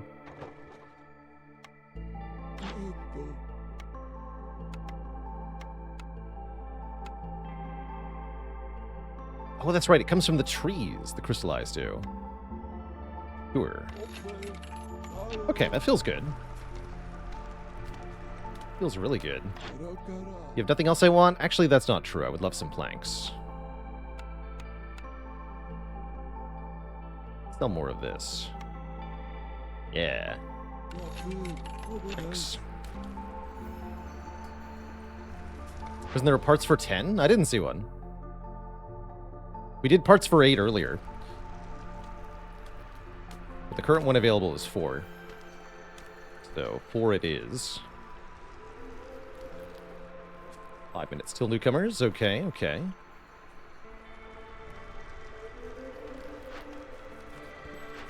Making bricks. Let's go 1 stonecutter. I need a builder.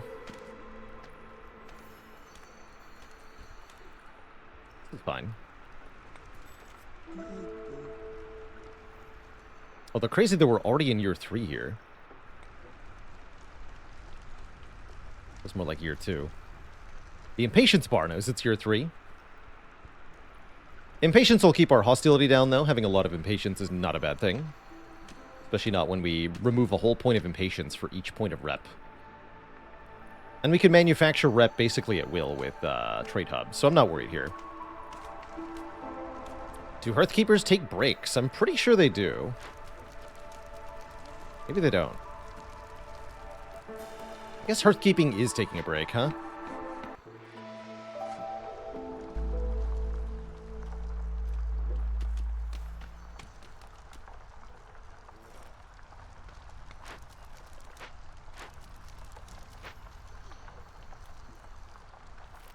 Tom says they do. I believe it.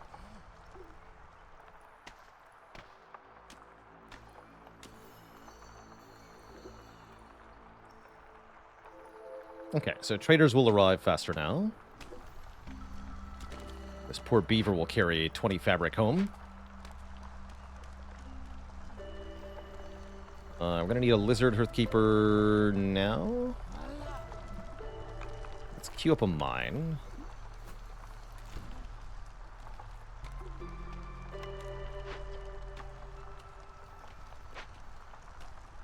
We can mine coal. Going to enable and indeed prioritize coal burning in the hearths for that reason now. More parts. Take more parts.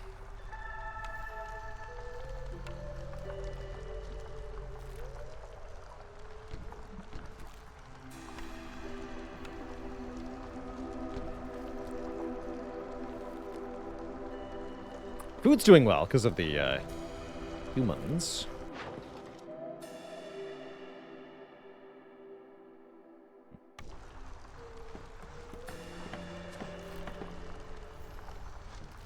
The beavers, they yearn for the mines.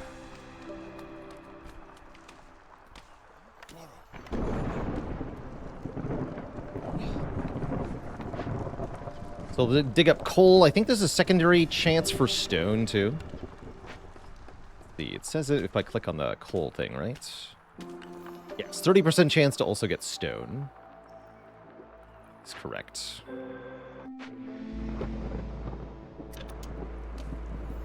All right, new season, new trade routes. We can sell parts for 3, or if that deal's not good enough, we can sell parts for 2. Those are pretty bad deals. What the hell?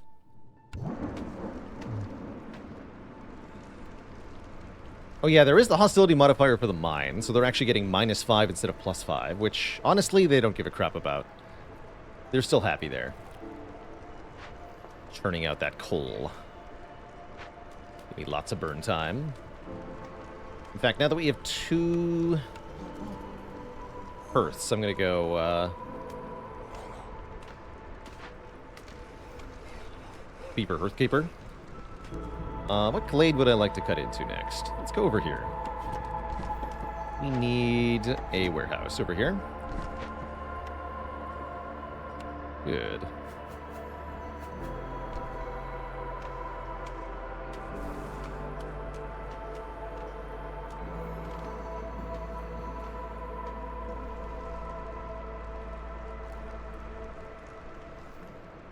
Things appear to be looking up. We're doing on money. Well, 12 I used on the parts. Got it. Wish I had tools. I see we can trade 2 tools for 8 amber. That's a really good deal.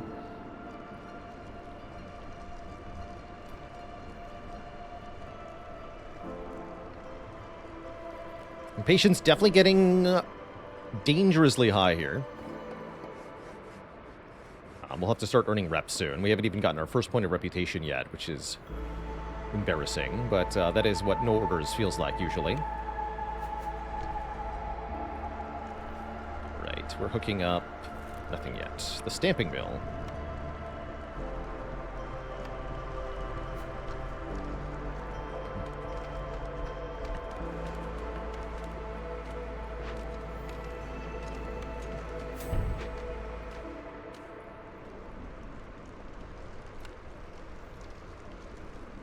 Oh yeah, and we have granary too.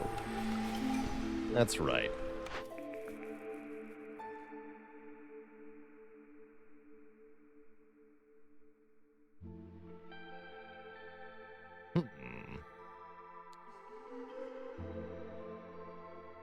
Don't think I want Woodcutter's Prayer. Or Firelink Ritual. Copper Extractor would give us quite a bit of copper ore for free. Reckless Plunder gives us more loot from abandoned caches.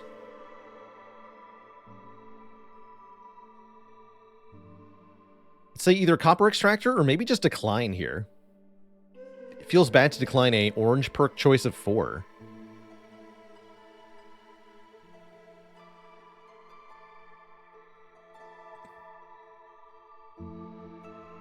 Let's take the Copper Extractor, give that a try. See how that feels. Oh yeah, and we're meant to cut into a new glade very soon here. ASAP. Oops.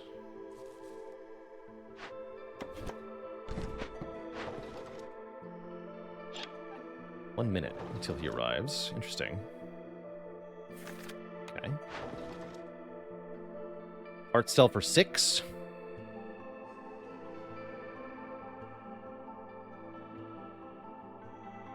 Six fabric sells for 2. That's a bad deal. This is level 2 Leechford. Guess we'll see what the next trader has. Not exactly in love with the current situation.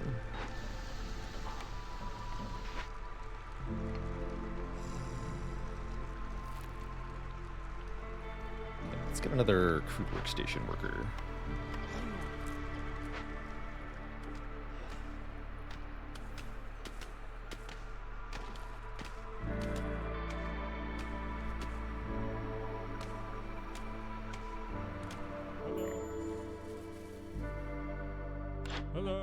Hello. Can buy reputation directly from Zorg.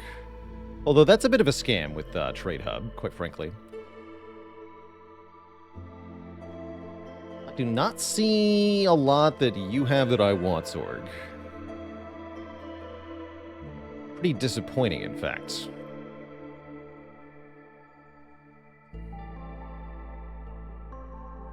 We rebuild the smelter? Not yet. We don't have the bricks for it currently. Once we get it online, though, it'll work well with the copper extractor. I guess buying containers is not a bad idea. Pottery is cheaper. Do I remember correctly that water skins are the best at the granary? Yeah, it only takes 2 water skins versus 3 and 3. So I'll just buy whatever pottery you have. Like that. Like that. That's a pretty good deal.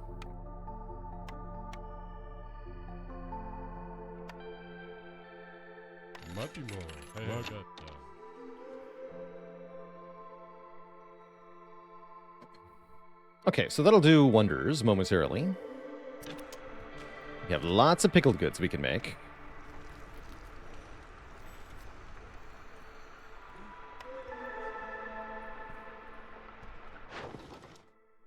It's just the parts in the fabric. That's right. Does that mean we get no crystallized dew from trees anymore? Oh, I think you're right. I forgot about that, actually, that there are trees that make crystallized dew here. Unfortunately, I think that is, in fact, a consequence.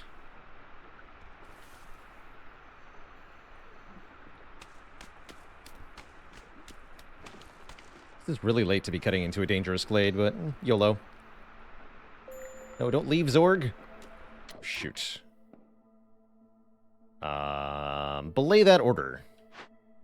Don't cut into that glade yet. Cancel. Cancel. I repeat. Panic.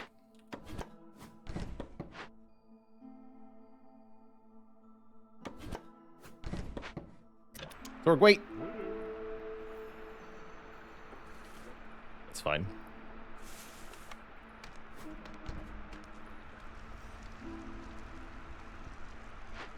This is waiting on planks. Oh, that's right. I have no planks. We have to make planks now. Enjoy.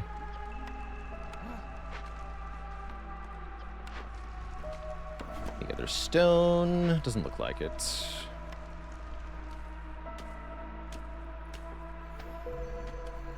Cool.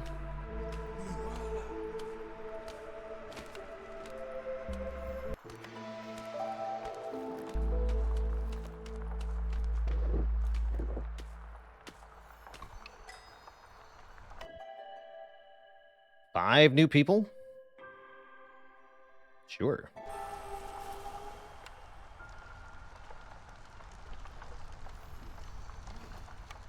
Four of them need a house.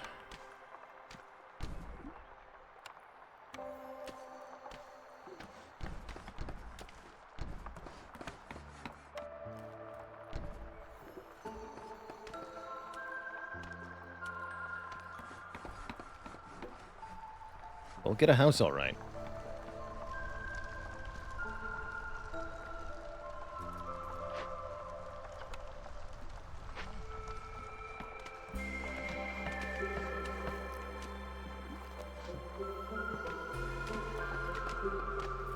Wonder what would happen if there was an emergency shifts button.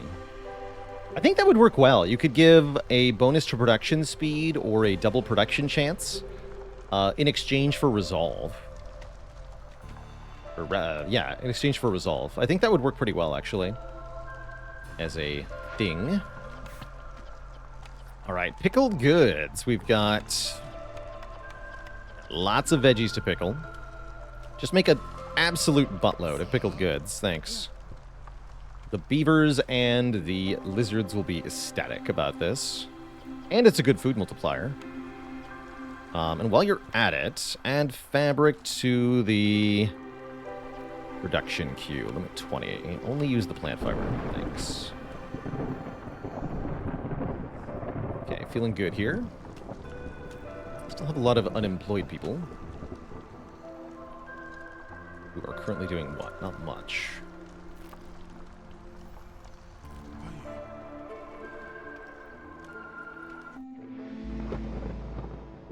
Ability 2.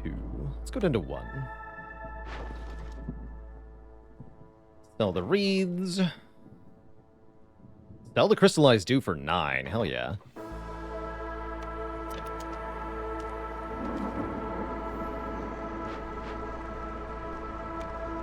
Planks galore. Okay, we can do stamping mills things? Question mark. We can make pottery. That's what we can do. I actually don't have clay. Never mind. Although we will get clay from this, right? That's right. To not use it for bricks is the thing. I have enough stone to open a cache, potentially. Ooh. Although I'm probably going to send that to the Citadel later. To be honest. Getting awfully close on impatience here. We have to trade more stuff with the trader when they arrive. It's weird to be in year 5 without an extra blueprint yet. Feels bad, actually.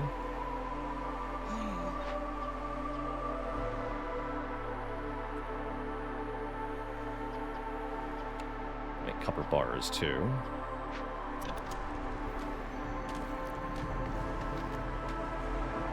Yeah, still not our first point from Trade Hub, although, trust me, that's going to change soon. Although, I guess I'm not getting a year 5 win, huh? That seems really unlikely. We didn't get online that fast with this settlement, it feels like. A bummer, actually. And again, with the smelter, we still don't have the bricks. Oh wait, yes we do. Excuse me. I could salvage it for some good stuff. We'll rebuild it. Steam is fine. Don't forget to cut into a new glade, hey? We almost mistimed this earlier.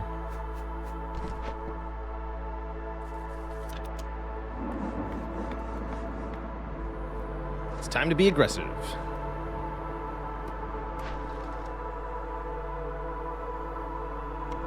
Be aggressive.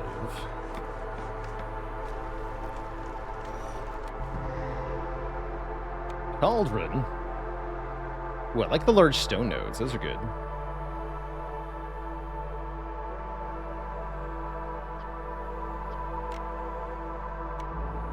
Could cleanse it if I made 6 Purging Fire, and then I get a point. Let's do that.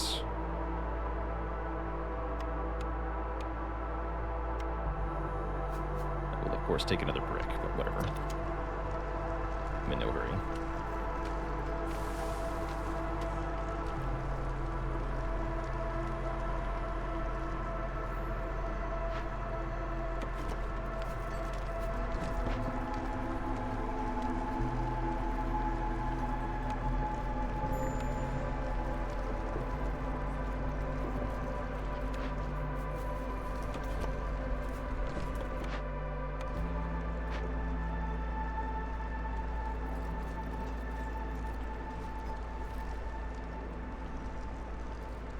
Too many people at the granary? Yeah. Oh, automatically gain skewers as we make pickled goods. This is huge. This is really huge. That's going to make the lizards very happy and will be a huge food multiplier, a further food multiplier. Definitely. Not bad steel pickaxes either. We just discovered 2 large stone nodes. This would triple the stone from them, which could be then used to trade, but I think we can do better.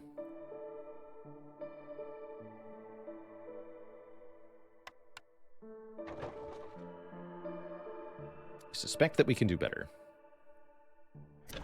Okay, we're going to be getting a lot of points this year.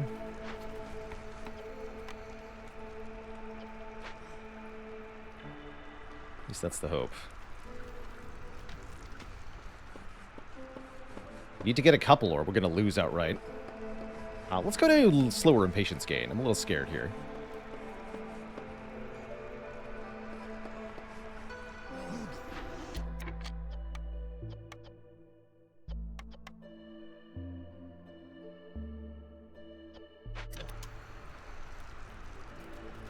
In fact, start cleansing that now.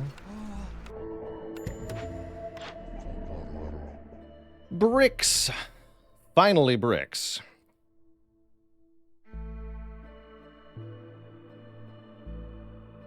Why I am so poor, though? This run is not going very well. It's almost like not having any orders is really hard. Strange.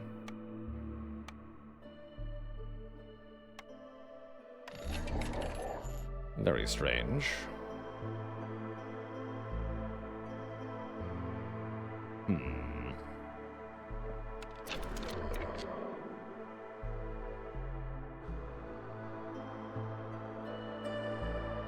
Do I think this game is easy to learn? It's definitely a complicated game that can be a little overwhelming, but I think it's not too bad to pick up. It's not too bad.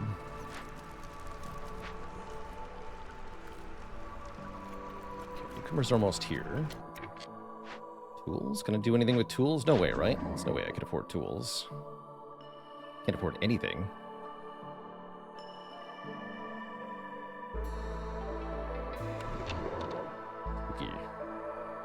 But we're going to get 2 points soon. Trade Hub's about to proc. And we'll get another point from this, so that'll clear up 2 points of impatience. We're really not doing well, though. I thought we'd have more money by year 5.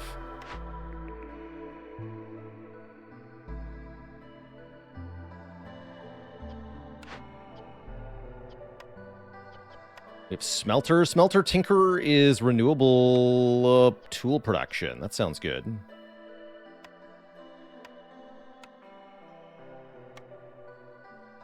Also, what is it for the altar? I think we should make that soon, too. This is a good use of the Forsaken Altar. Let's queue that up. Although I need 2 more points to actually use it. Sounds tough. How are we doing on these? 0 out of 6, huh? Okay. That's fine.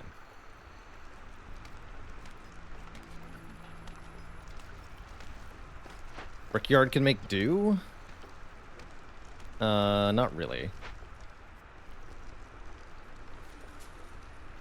the lie, unfortunately.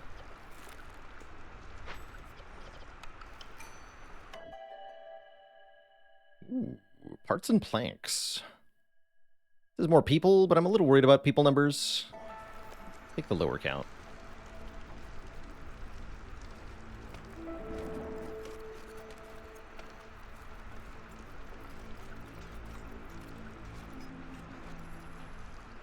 Surprisingly tough fisherman site. Oh, I see. We're waiting on coal, huh? 3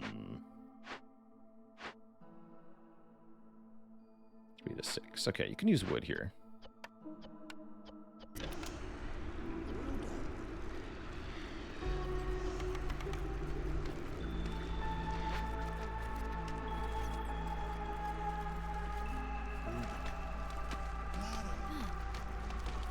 Seems reasonable.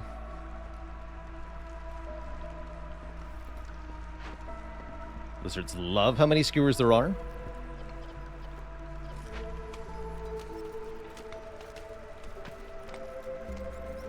Resources are being gathered. Drosophilist, thanks for the Prime sub and the 2 months of support. Sell those pickles. I got more pickles than I can shake a stick at. Alright, Blightrock Cauldron is done. You guys are fired. Work. Don't even need the Blight Post anymore necessarily. You need some more woodcutters.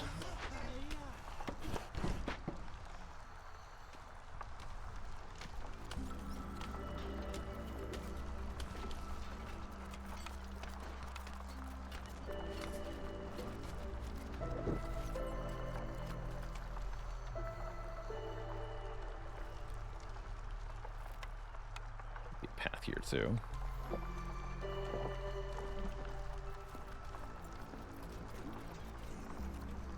Yeah, the trade hub no orders combination is nasty, that's for sure.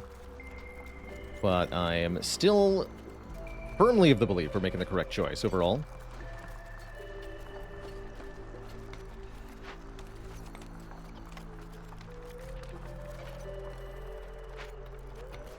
We need tools, is what we need.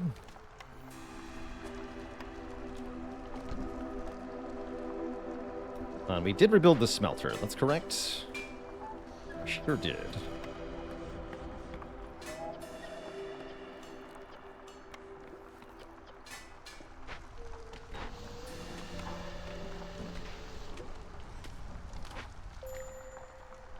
Wondering when that was going to happen. Let's swap them over here. Well, that needs some wood cutting. Actually, we have to do a few things here.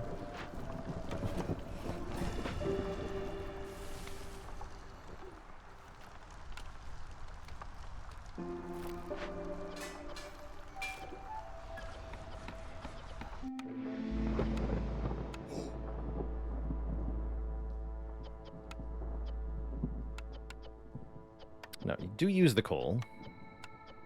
Thanks. New trade routes. Weapon for 1? What the hell? Garbage.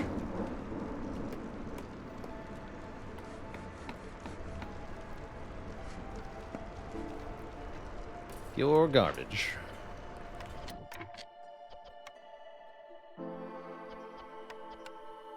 We use wood for this? That's kind of iffy.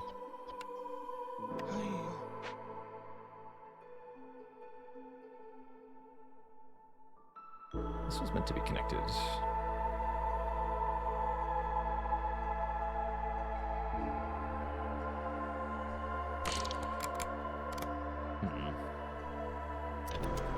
Probably not how I envisioned this going first time around, but we're getting there.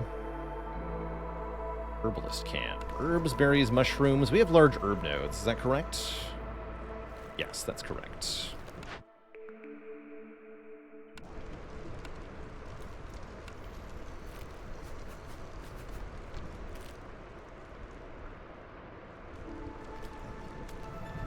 Any way to get another point before the thingy is gone? I don't think so. We're rich for once, though. That's good.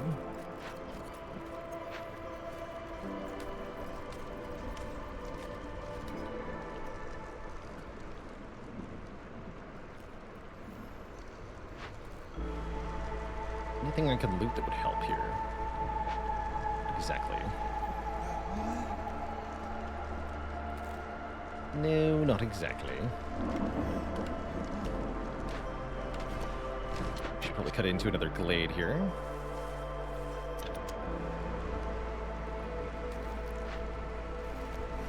Oh yeah, make a mine.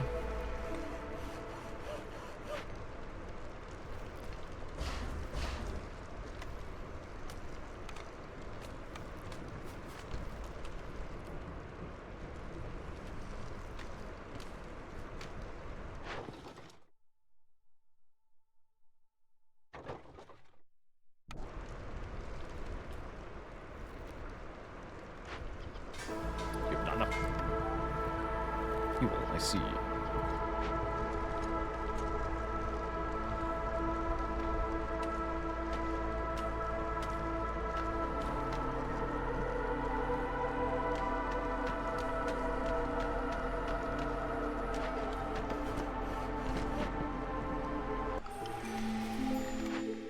All right, another orange cornerstone here. Improvised tools could give us lots of tools.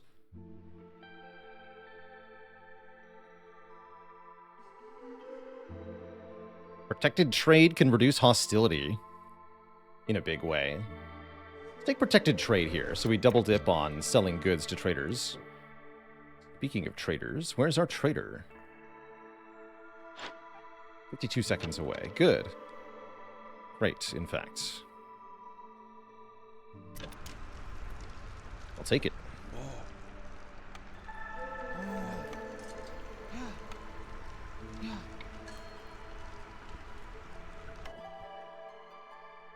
But I'll take more beavers, too. 6 people have no house.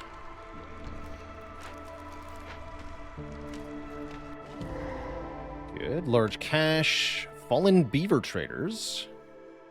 Even more coal. We'll be paying for their funeral, although I don't have the incense required at the moment. Let's see what the trader has.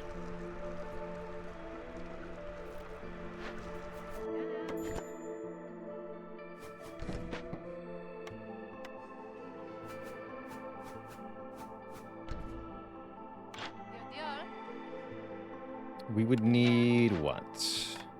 Incense, tea, resin, or oil. She has none of those things. Might have to summon a new trader here.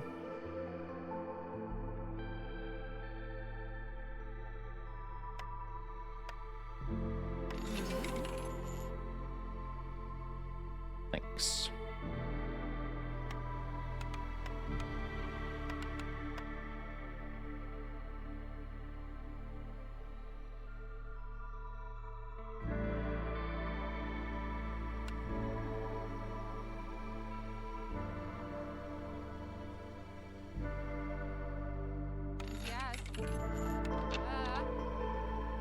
What had just happened there? Well, I paid 50 Ember for 40 Ember.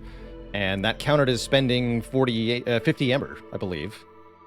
So we got some stuff for essentially nothing. Yeah, I think we summon the next trader. That's what we do. Money laundering. Yeah, pretty much. Pretty much.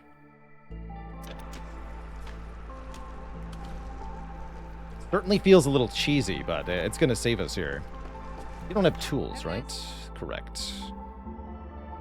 Okay. Yeah.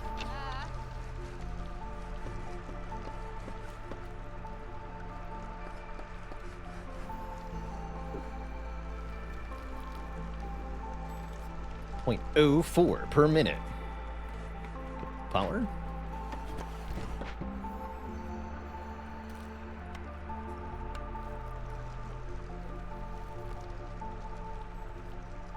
Full power.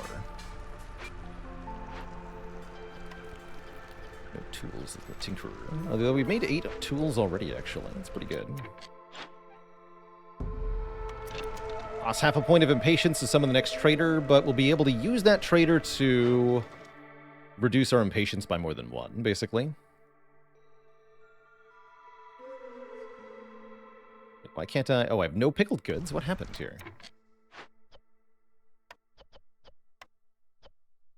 Nothing happened? Interesting. Seemingly nothing. We just got a lot of people who like pickles now, I guess.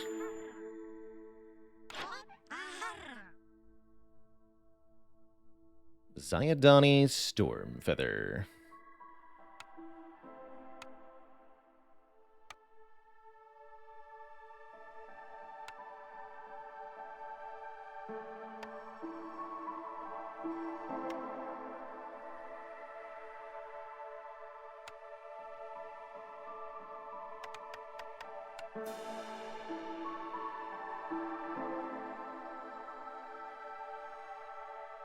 Copper ore is getting used.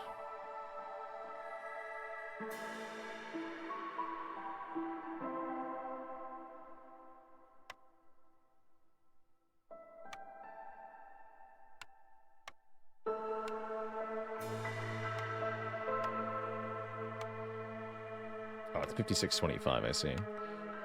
Okay, that's fine. Trade that, get another point, another blueprint.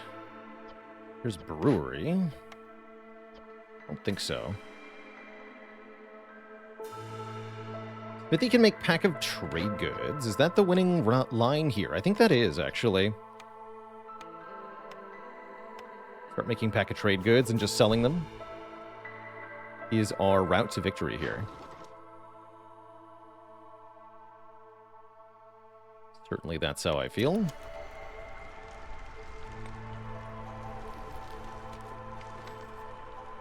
Okay, but fallen beaver traders are still a thing I wanted to deal with. Resin, incense, tea, or oil? Oil, okay.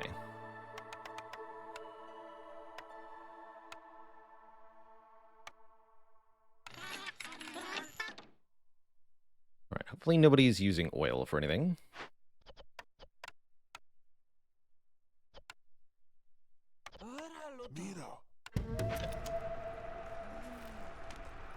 Cool.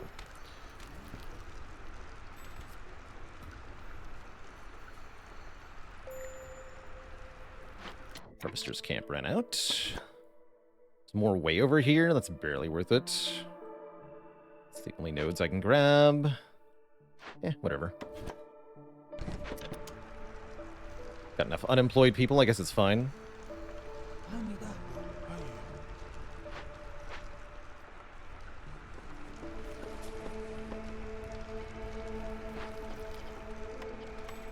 So use the flour. The flour for now. Make pack of trade goods. What are you doing here?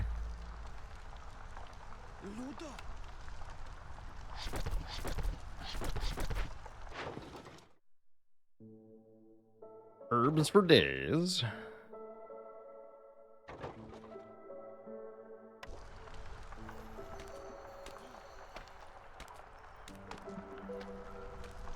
We should have sold all those parts? Maybe.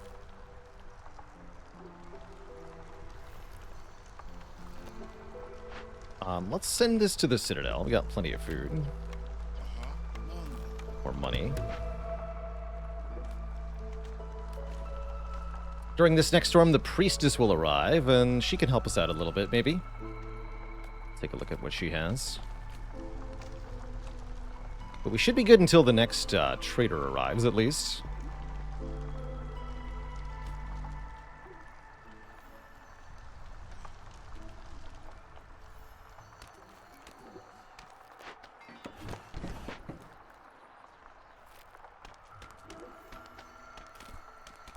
In fact, we'll get another point of impatience reduction as soon as these guys are finished.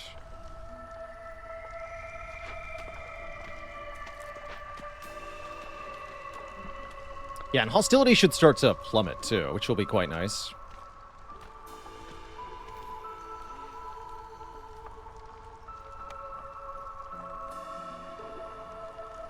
.05 per minute. We're defiling the grave. What are they doing there? This is apparently a funeral.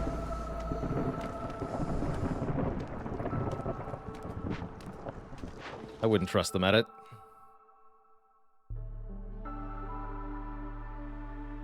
Sell some of those copper bars. What's this tinkerer doing? Sounds like we need more tinkerers. 12 tools, finally. Here, have another tinkerer. Ooh. Gain +2 to wood production after each storm. All stored wood is removed, and we get 150 insects in return.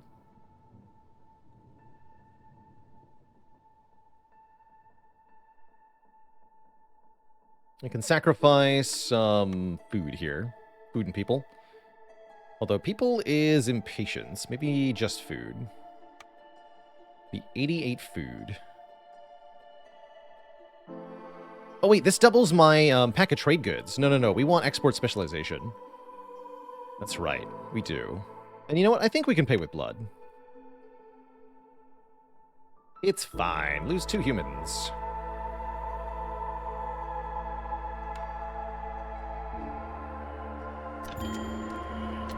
Granary worker and a stonecutter died. I need a new granary worker. Stonecutter's fine. Okay, not gonna panic. There's no need to panic.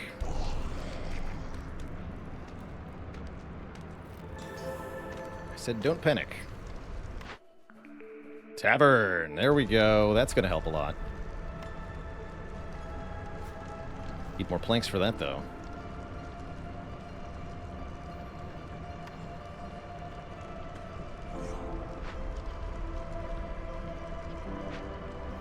Those deaths reduce hostility? I don't think so.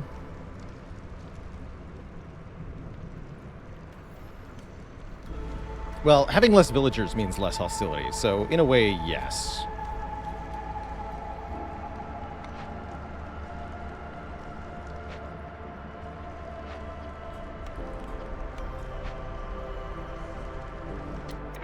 But also in a different way, no.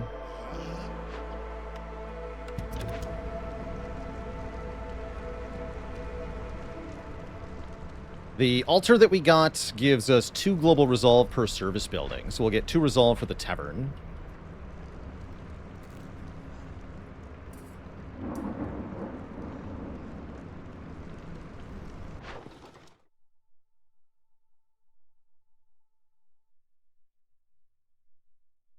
Not my pickles.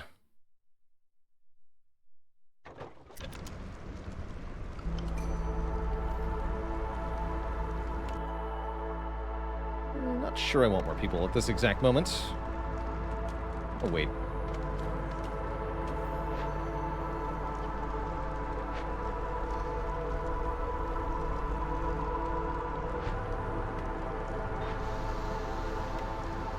Straight up have, like, no flour. Makes sense. More stuff. Can use these for this, too. Up to 52 pack of trade goods, by the way. Oh my. Oh my. Okay, I'm gonna be able to get so much reputation this year. It's gonna be silly with traders. Absolutely nonsense. Are they getting very close to losing? No, we're close to winning.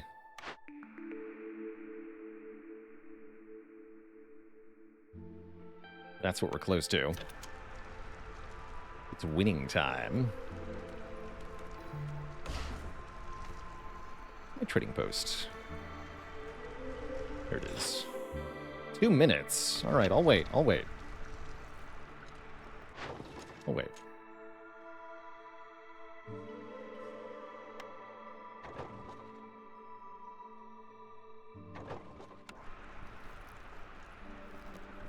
Yeah, talk about cutting it close, though. Seriously. We certainly did that. I'm hoping we can win this year. Year 7. Anything slower than that is pretty abysmal.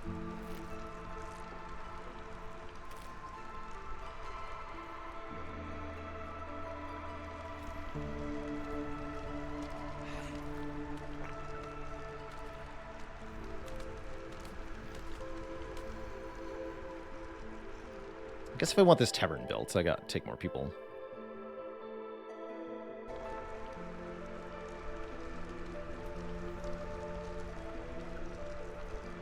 Make everybody happy.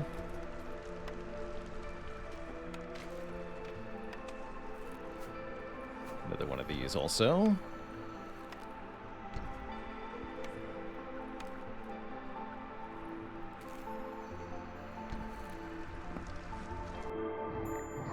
Okay, the trader is here. And I can buy some spicy things in the tavern from this fellow. Yeah, words are hard. 108. Give me all of the pie, all of the porridge, all of the jerky, all of your amber. You have no tools? Too bad.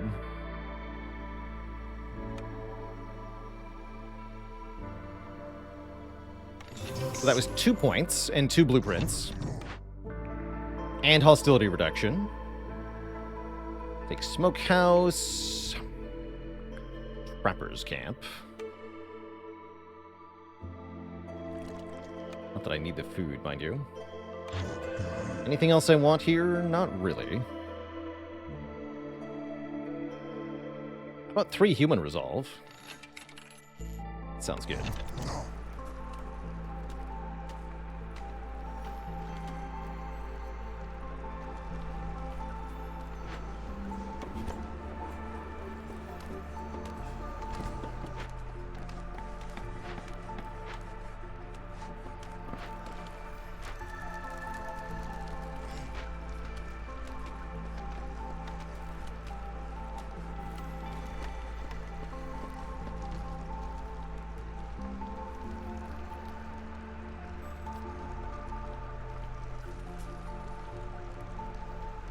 The trader's here for a minute, then they leave.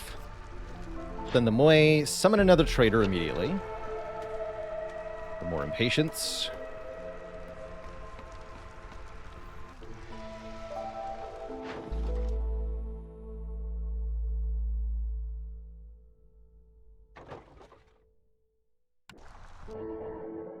Hello. Wow, nobody has had tools for trade, which is kind of offensive, really. So it goes.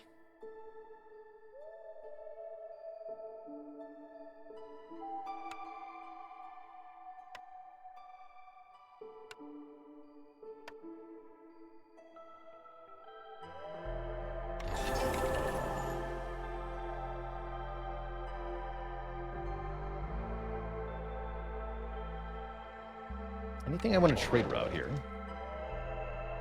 Arts, wine... Barrels? We can do barrels. Your barrels.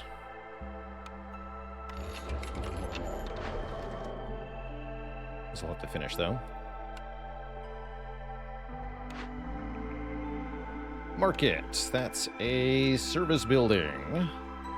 Now I want more planks. Give me all of your planks. I apparently have 173 skewers. That is too many. Sell some skewers. Seriously, who needs that many skewers? Settlements just pay to win, right? That's right. Look at that. Everybody's in the blue now. 0.12 per minute. What a blazing fast speed. Or something. What are we doing on tools here? We have no metal left. Do you have metal? You sure don't. Good talk.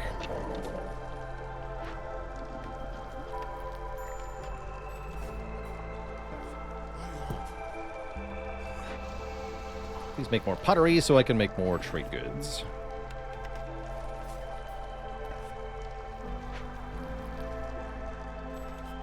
Manage the prestige that makes it harder to use warehouses. I don't know what you mean by that, Prince of Winners.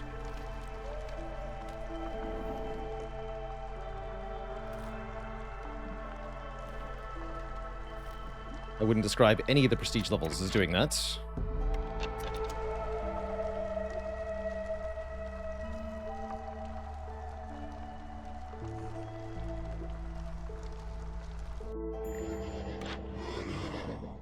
Hello. You see, I would like to buy all your stuff. Please comply.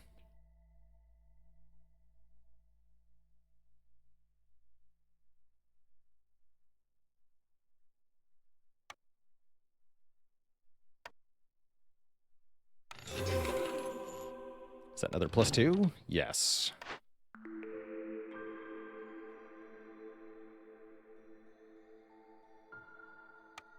Everyone likes wearing clothes.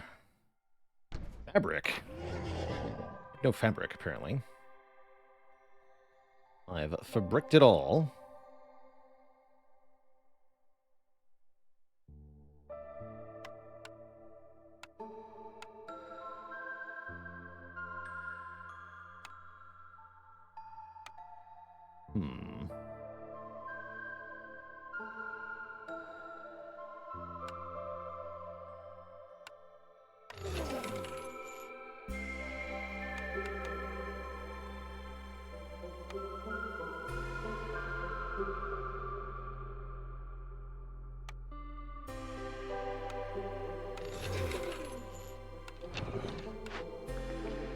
Okay, that gets us quite a bit closer. I could maybe even summon one more trader. Although I'm not going to have much money. Let's see how we doing here. So we've so far gained 11 reputation off Trade Hub. Pro tip, it's good. I only need about 3 more. How has no one had tools? We have 15 tools currently. We can make more tools really fast here. Cool. Make another Tinkerer, then. So we've got abandoned caches to deal with. That lizard was not idle. Cutters are fired. The box. So yeah, I think we summon one more trader. It's going to be 4 impatience, but I can handle it.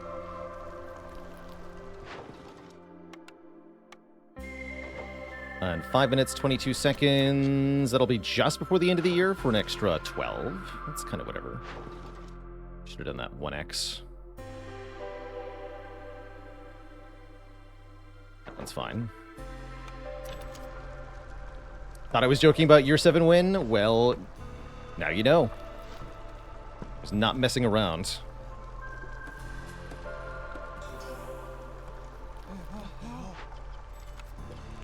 Make tools at any cost. Thanks.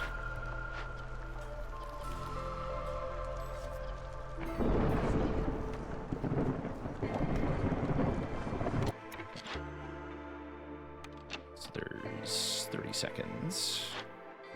4 impatience. Let's do it. Call immediately, 18 seconds. Seems absurd, right? But here we are. Pulling it off.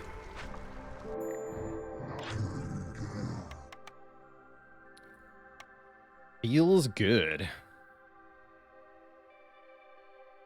Not a single trader with frickin' Kraken.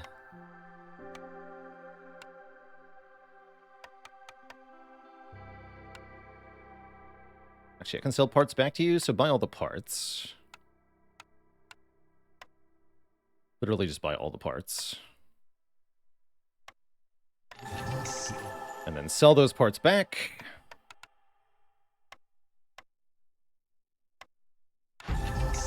GG. That's the power of Trade Hub.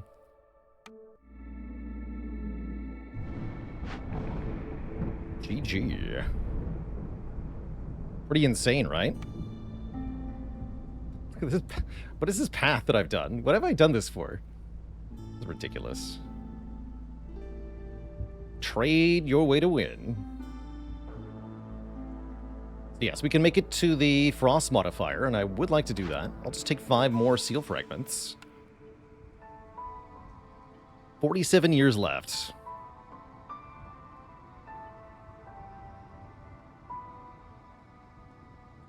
So frost will be next. That'll give us the machinery to keep doing stuff.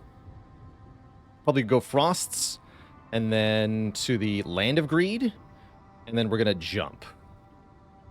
We're going to start beelining towards the adamantine seal that's over here. What are you, a pawn shop? Let's see, I think this frost is going to be pretty easy to do, actually. And it's not that late, so maybe let's go one more here. See if we can get a nice quick win. Starting with 10 people should help with that.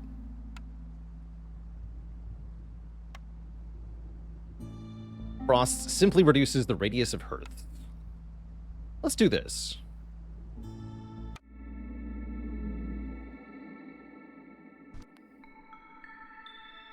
So our positive forest mystery, woodcutters carry more goods. We'll chop wood more effectively. Just have a house, okay. What is this? Travel cost of trade routes goes up, I see.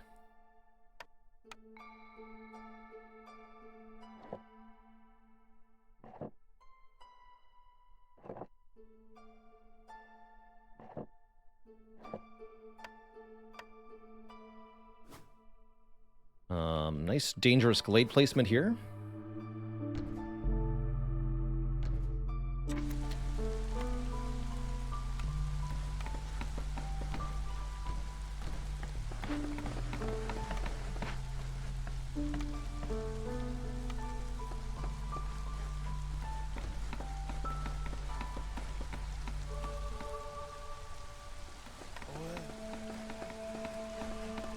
Let's go on 2x speed.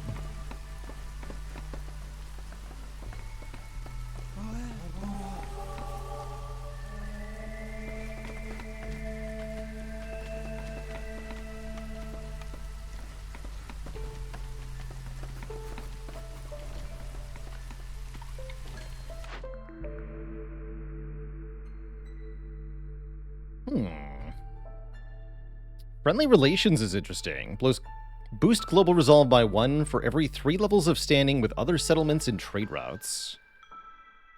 I'm also down for hidden reward here, giving us ancient tablets automatically. Ancient tablets are worth 8 apiece on this difficulty level, so they're very good. Let's grab those. What's the opening blueprints here? Smelter Brickyard Explorer's Lodge. Definitely like Explorer's Lodge.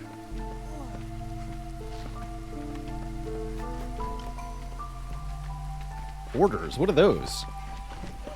Never heard of such a thing.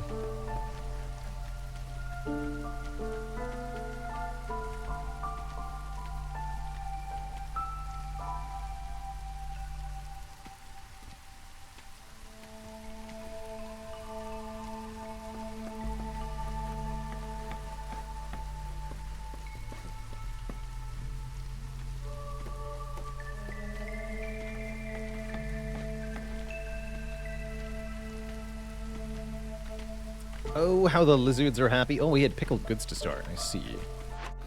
Stop eating those.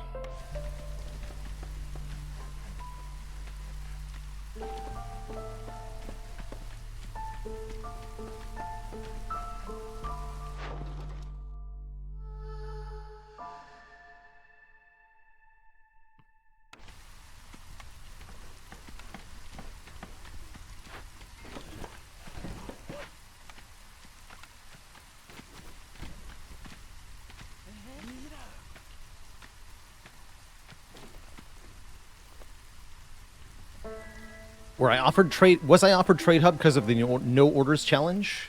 Not specifically. Trade Hub can appear randomly on any settlement. It's an orange perk, so it'll only show up on year 2, 4, or 6.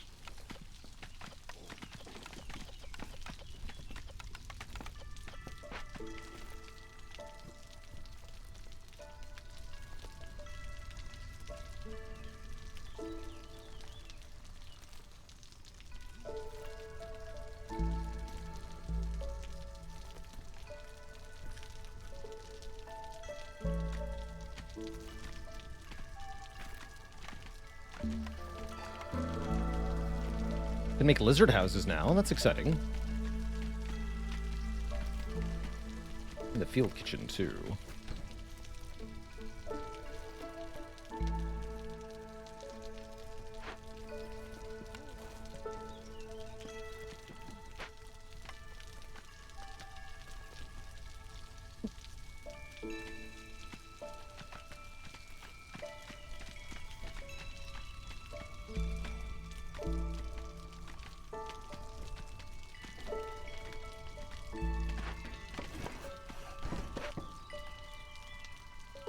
cut into this glade during our storm. Let's check our orders at that time. We're done. Do trade routes. What do we got here? Sell the berries for a little bit is mediocre. Sell the plant fibers, not bad. Let's sell a little bit of that. Oh yeah, and we can sell parts for 8. Let's sell 2 parts for 16. I like that. Feels good.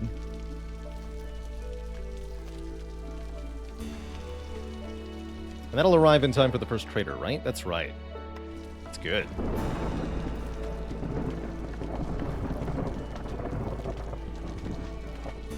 There's most of my pack of provisions. That's good. 2 more.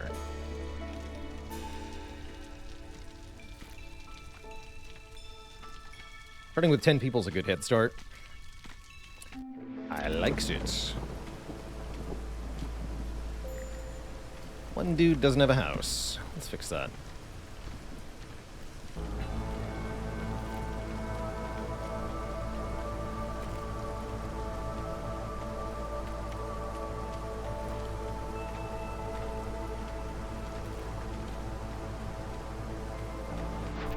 I'll wait another minute on the orders. Too early here.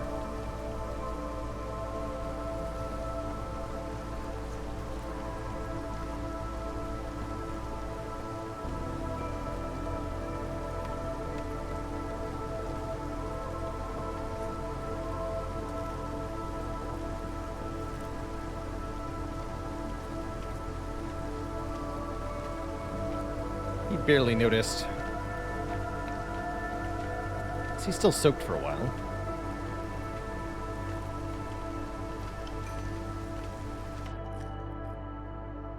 Foxes are the 3rd species. Always happy to have foxes on board.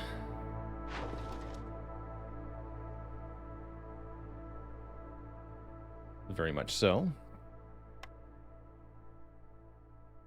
Do I want to sell resin for 2? Not really, right? This is only... still going to cost 3. It's not worth it. Okay, let's look at the orders, and then cut into the glade. Eat jerky 30 times, or deliver 10 ambers, sell 16 amber worth of goods to a trader or trade route to gain artisan and export specialization. I like that. We could do that. 1 ancient tablet, very easy to do. Or if we get a geyser pump, we get 5 parts. Geyser pump's not hard. I want 5 parts. Start your engines. Install rain engines in 3 buildings. That's really easy to do, actually. I'll take that. Because we have lots of pipes. Tons of pipes. I can actually sell these 14 pickled goods for quite a bit of money. Let's do that.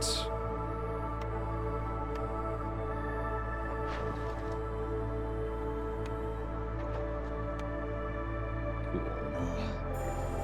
Feels like cheating to do that, but here we are.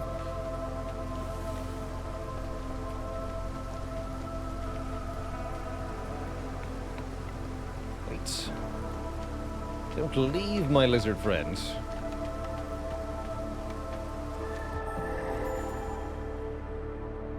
Just tell you.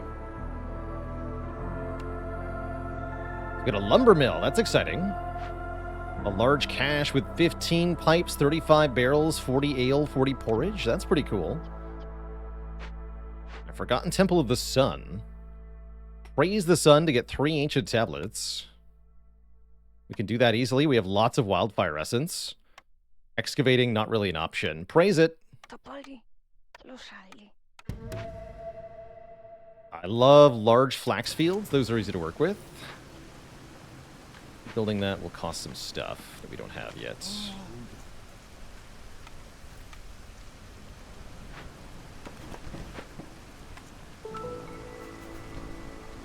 We can also now pick our basic glades. I'm going to go Explorer's Lodge, especially since we found a ruin. already make planks. Already got artisan coming up, so let's take a leather worker. Rain mill's really good flour, but what about beans? Makes pickled goods, makes porridge. I like that. I like that a lot. Give me the beans. Bean-tacular.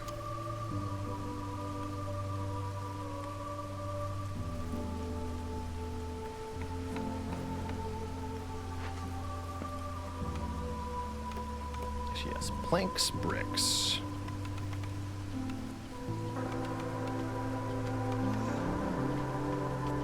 Don't make fabric yet.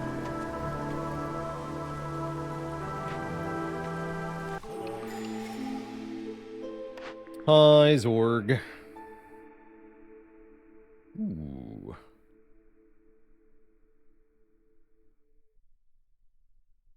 Rooty ground. +1 to wood production, but slower harvesting and planting is good. Reckless plunder gives us more loot from abandoned caches. Old fedora hat has a chance to double event loot, which could apply to Forgotten Temple of the Sun. That'd be pretty cool. And would be a good reason to break open that cache, too. Oh. I think that also has a chance of doubling. If you send to the Citadel, it can double the amber you get. The fedora hat, that is. Hello. We already have good wood production on this map, so let's take old fedora hat. Chance for more stuff.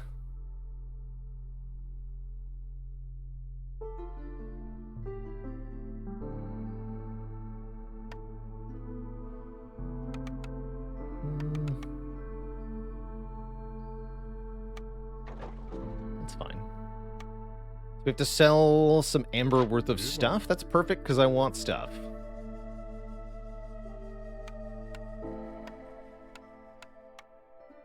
Thanks.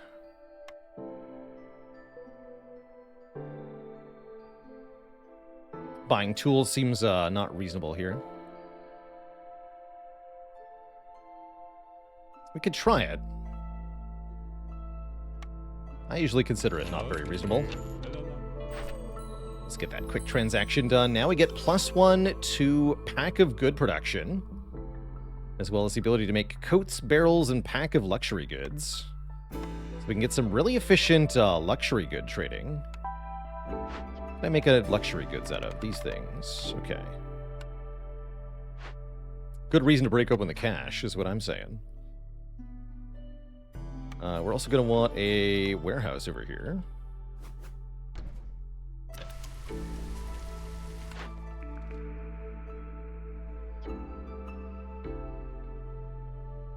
Brick production. Or pack of trade goods. Ooh, yeah. Yeah. Like smithy.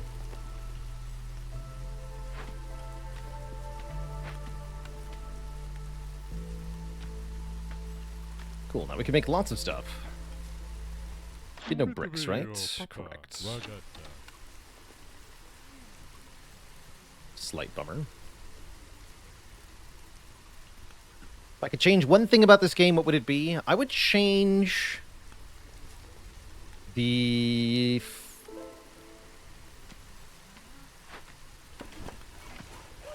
basically the cheese that you can do by...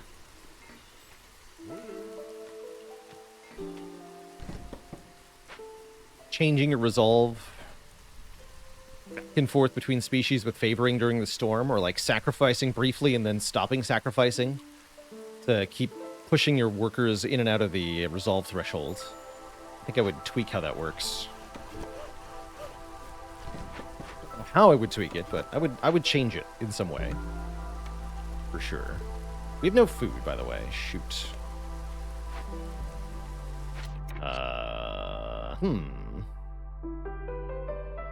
Quickly, the small glade. Slice it to pieces.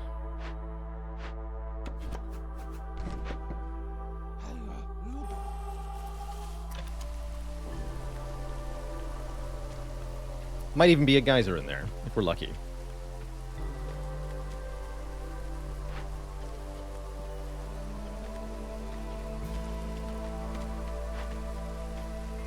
Bricks are made.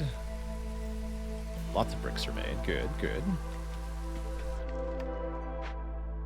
Just a small encampment. No food in here, in fact. Bummer. The flax fields do give food as a byproduct. In fact, actually, large flax fields can generate quite a bit of total food. Yeah, we'll make a harvester's camp. Might even go double harvester's camp for now. Do that. Double harvester's camp.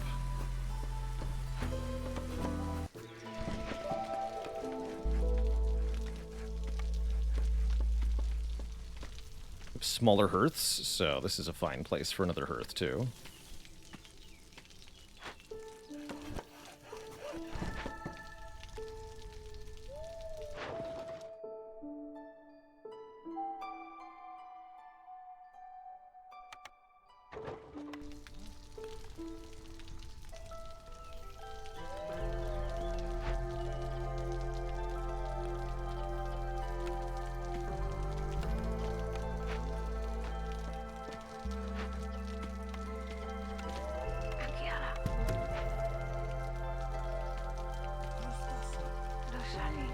That'll do for the moment. Did we get double yield from the event? Yes, we freaking did. We have 6 ancient tablets. Good job, Fedora Hat. Oh my good lord. We're rich. That means I also got 40 metal, right? Yes, 40 crystallized dew. And I have a way to make tools, too. So why don't we start making tools, then? At the smithy.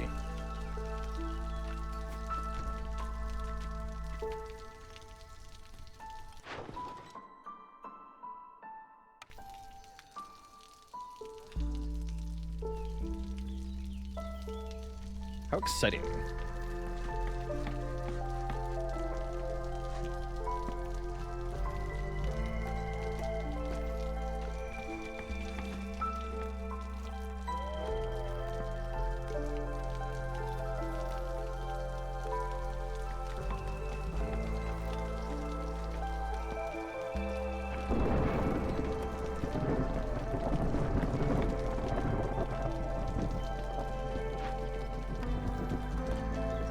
Never make planks here again.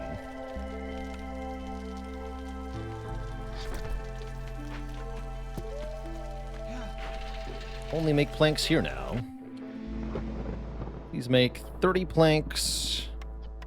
And you may make pack of trade good out of the oil. If you wish.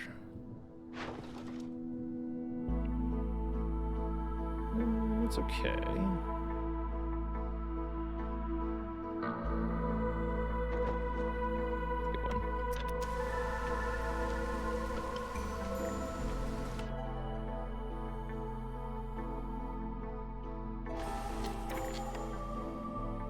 Okay, that's too many levels of hostility.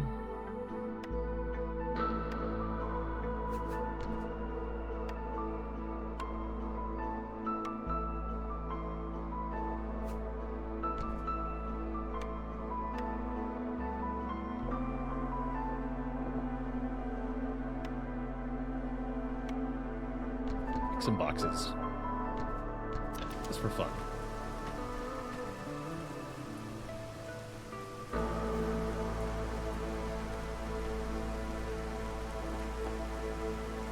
Food's dropping.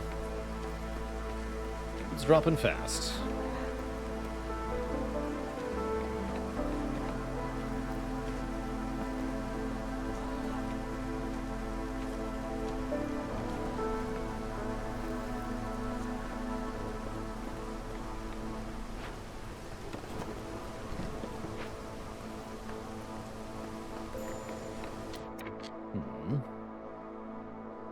Oh, that's not in the right spot. Oh, that's right, because it's tiny. Foolish. There we go.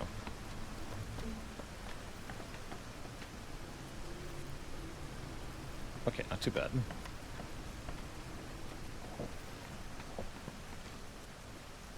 Smithy is here. Please make tools out of the dew and the planks, because the lumber mill will make lots of planks. You're fired forever. You're hired forever. You guys live over here now. Okay, going well. Going well enough, anyway. We should think about cutting into a new dangerous glade now for some food, so let's do that. I meant to queue that up a couple minutes ago, but this is fine.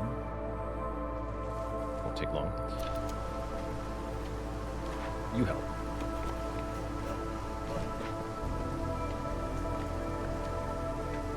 It's also time to look at the next set of orders. Complete 2 trade routes with an offer multiplier of 3 or higher. Or just keep the lizards happy.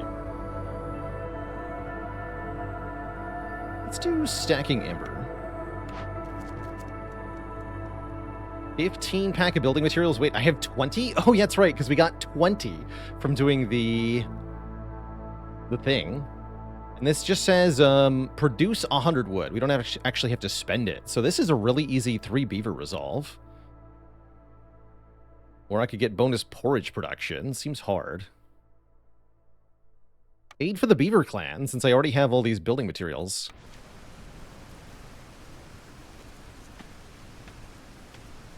Love it.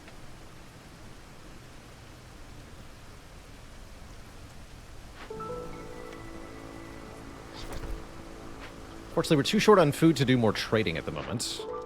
Feels bad.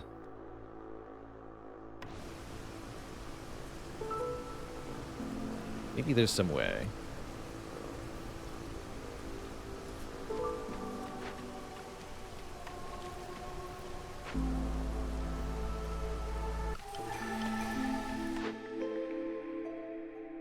Titan belts, that's one way. Or we can double down on hidden reward, which is kind of cool. I say we take Titan belt. Make those trade routes cheaper, sometimes free, in fact.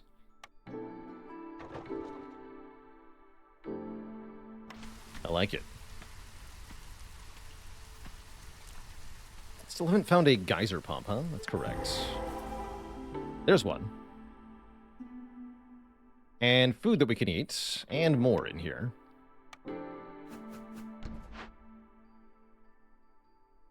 Huh. Gives wood for cutting it down? I haven't seen that usually. Cute. But yeah, we just cut this. Cut it down.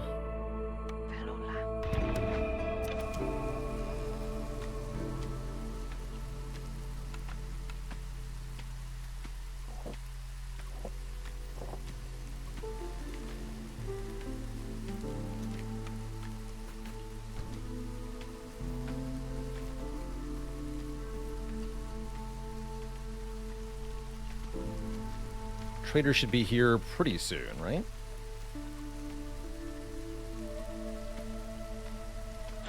Yeah. Here you are. Gonna.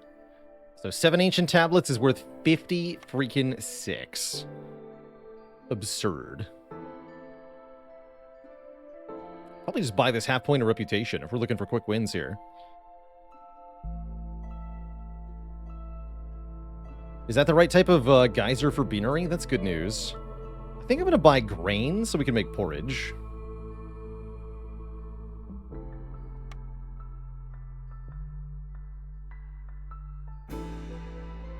Wait. Lumber Mill's 1-star trade goods? Whoops. Mithy is the 2-star. Not bad. Oh well.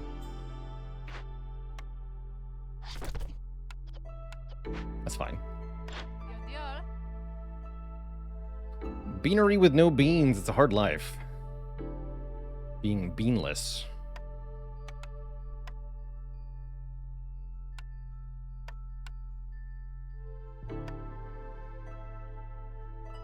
It's definitely a hard life.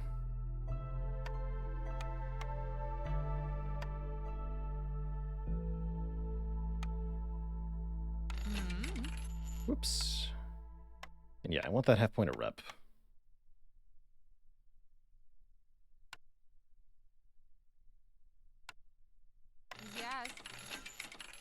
Thank you. Beans.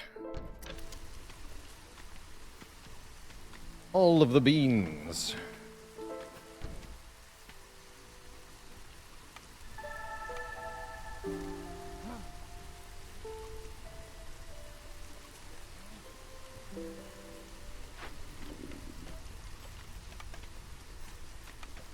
Keep those trade goods.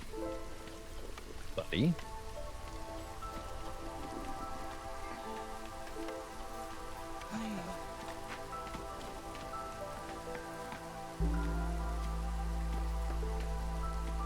Okay, life's pretty good at the moment.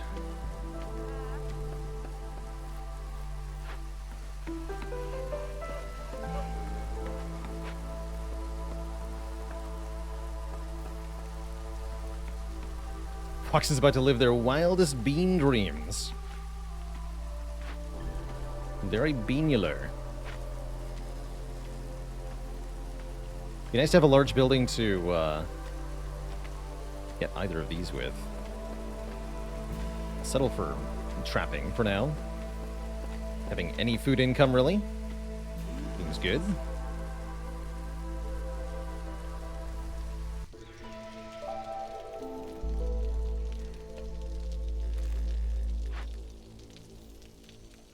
They're going to take a break. And who can blame them?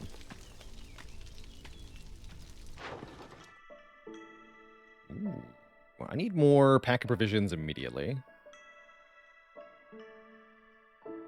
2 tools sells for 8. Oh my god, sell 8 tools then. For 32 amber. And I'm going to make pack of provisions so that I can also exploit the other thing.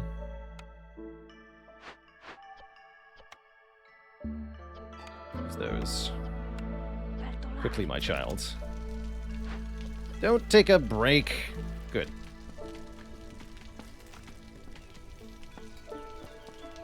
And you have to deliver it as soon as you're done.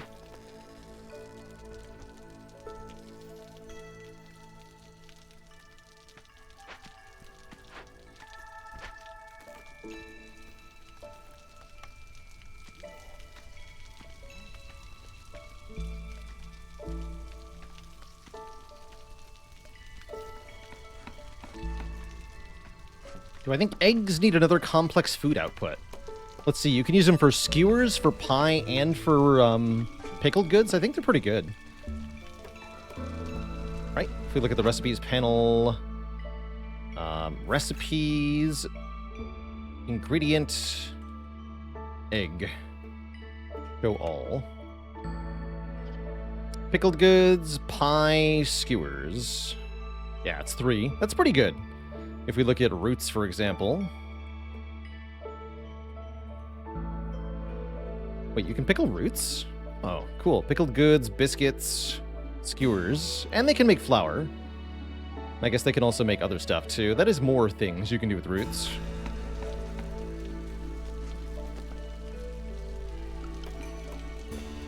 I think there's enough food types. Yeah, unless you added another species, then you could add another food type. That'd be pretty cool. Okay, more woodcutters, maybe?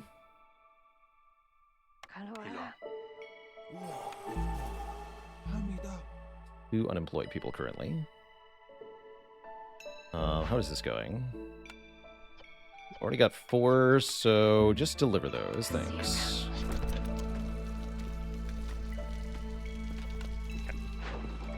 Now I can do this. Juicy. Alright, it's bean time. Porridge made out of wheat and garbage. Oh yeah. Oh, this is not hooked up yet. Okay. But yeah, soon.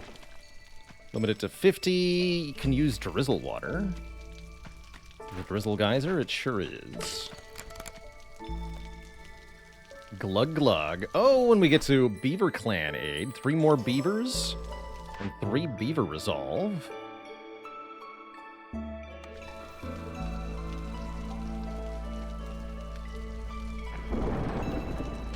No fertile ground? No fertile ground. Okay. Take ranch then, I guess. Do we have the ingredients? Yes, we have lots of plant fiber, even though I just sold a ton because of the harvesting things. We have lizards to work the ranch too. Oh, they want level 2? They do want level 2. It's going to take 10 planks and 2 more pipes. Easy. That's easy. Easy, easy.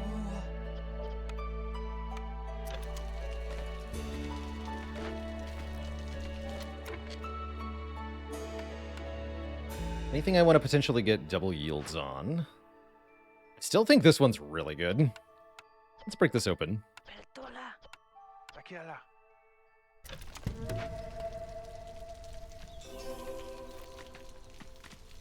Oh, that should do stacking amber too, right? Multiplier of at least 3. These are both multipliers.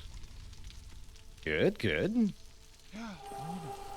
No, not hostility 3, thanks. Let's not go to hostility 3. Let's not do that at all. Let's yes man the beans. Little porridge production. Go! Depending on how many barrels I get, we can do crazy stuff as well.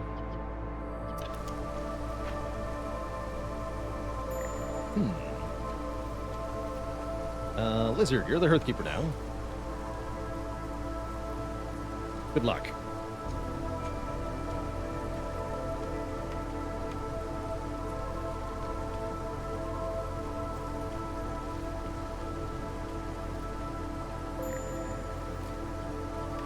Enough. Okay, we don't need 2 of those anymore.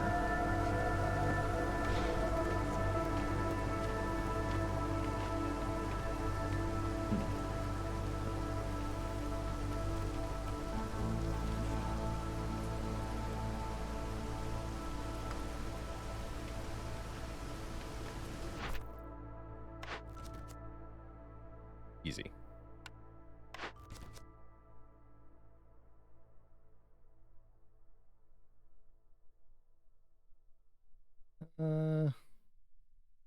Take arena. I can at least make training gear, right? The smithy? No. Not how that works.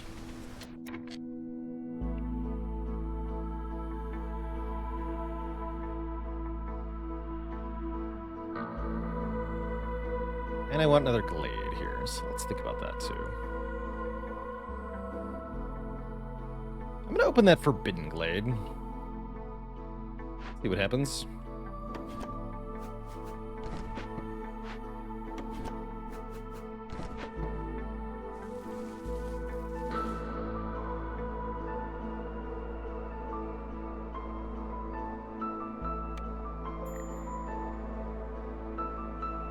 Boxes are pissed. Don't be pissed. Be glad. Perfect.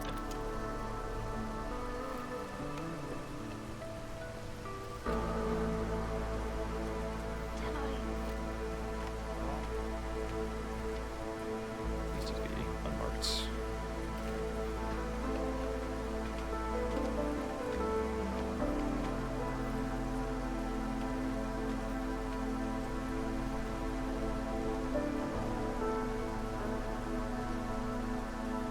Actually, we do need somebody working the pump for the moment. Bean pipes. Can we upgrade this thing? Yeah. That gets me 5 parts and 2 more people. I'll wait on the people till the storm's over. Please and thank you. Endure in with 2 full years of support.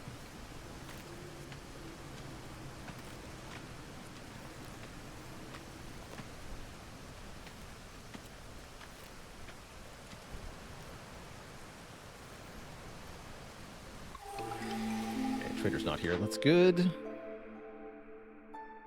Gain 3 barrels for every 10 planks we make is kind of insane. Because we can make a lot of planks with the lumber mill. Let's take that. Automatic barrel production means we can make unlimited pickled goods,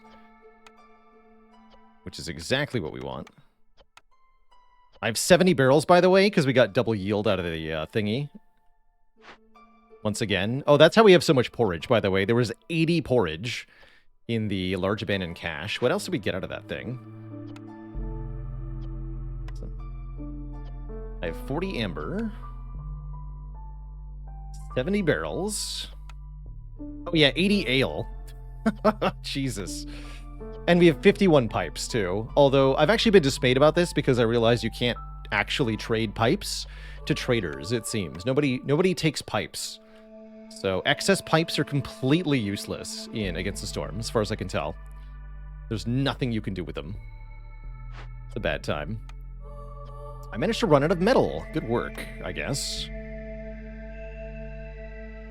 They show up in trade routes, though. That's fair. Yes, they do show up in trade routes. That's correct. Ooh, I can trade... let's make 20 pack of trade goods out of those barrels.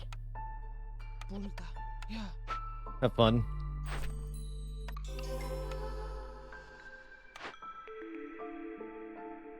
Bakery can make biscuits and pie. I don't have flour yet. Take it anyway. Uses drizzle water, makes pottery. Those are valuable things.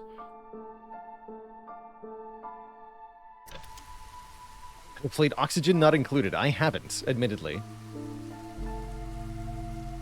Okay, they'll stop making beans now, but they'll make pickled goods. Make a lot of pickled goods.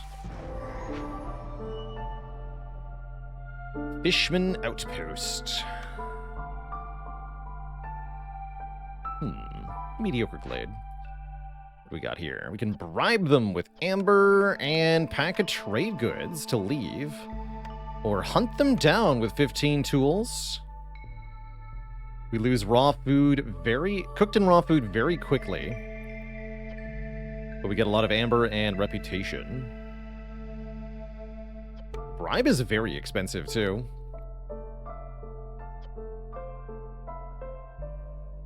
Concerning.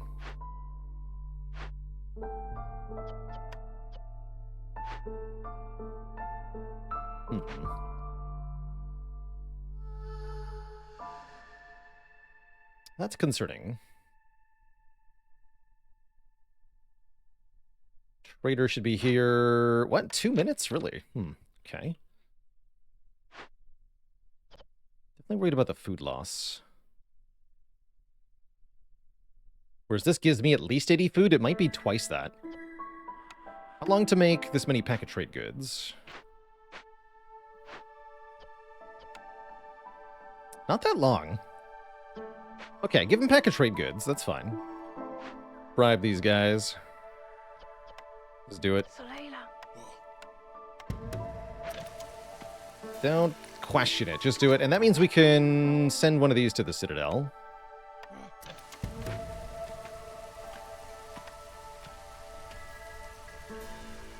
Good.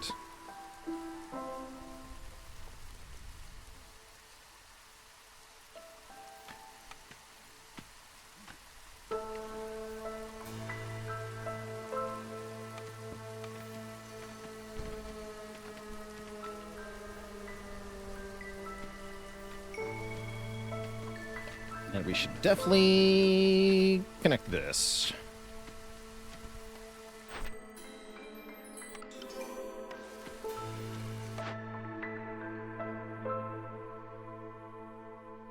Now I can make trading gear. Is that actually important? I don't think so. Let's get, small farm.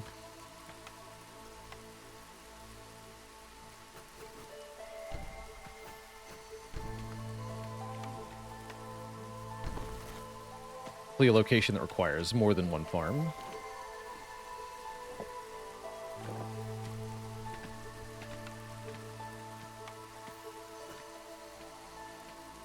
Once the fishermen are gone, I can put my hearth here.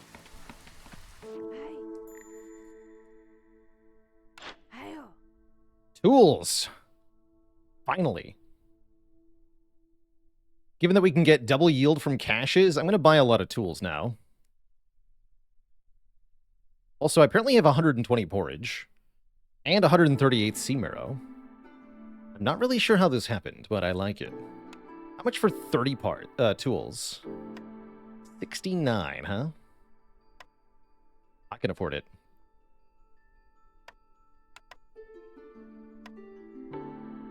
I can afford it. Pretty easily, in fact.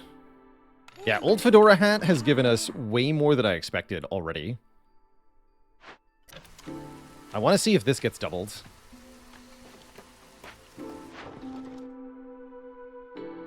It's a pathetic trade route. Food's going up, so let's get more pack of provisions. I can't do that. Only food is complex food. Never mind. Alright, sounds like we should maybe bust this open for the food. No, we're bribing the fishmen. They'll give us lots of food. Just need one more pack of trade goods. Which is being worked on right now. Work.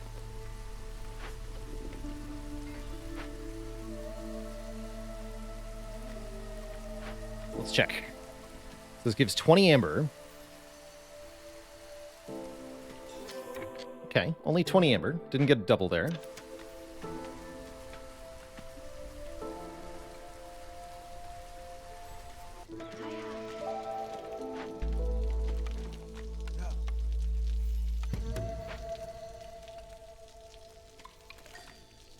Fisherman outpost timer has started.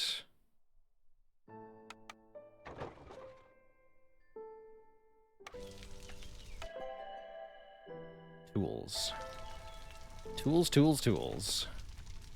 Give me the tools.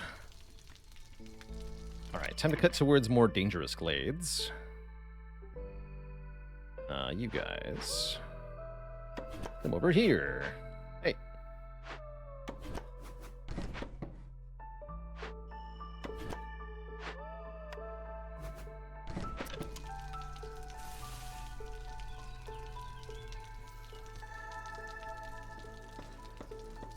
It's only year 4. This is going well.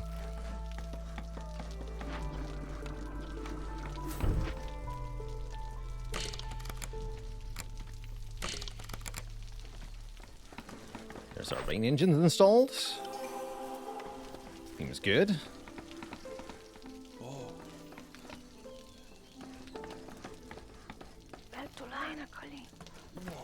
Not the right time to staff these, but whatever.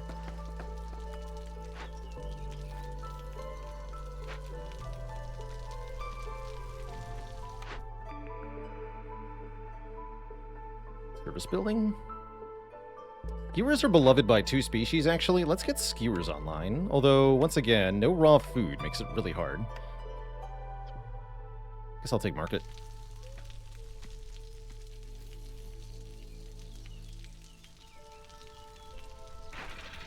Storm-powered lumber mill, very OP. Set max planks to 100. You heard me, 100.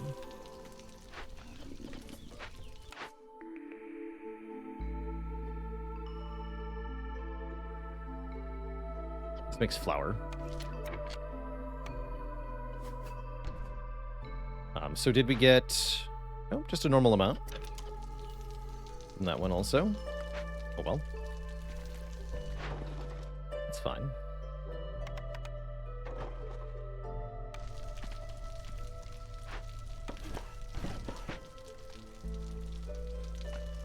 Things seem to be going well. Although this storm could be bad, our lizards are not happy. Oh yeah, because pickled goods are forbidden. Let's let them eat pickled goods. Of course, my bad. We are also missing many houses. Whoops. That's also bad.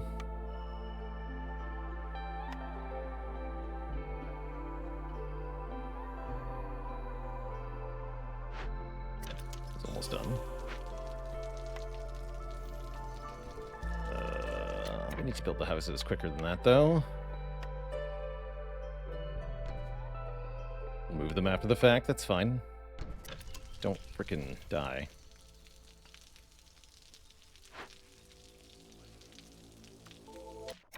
$80. We get 160 food from the Fishman Outpost.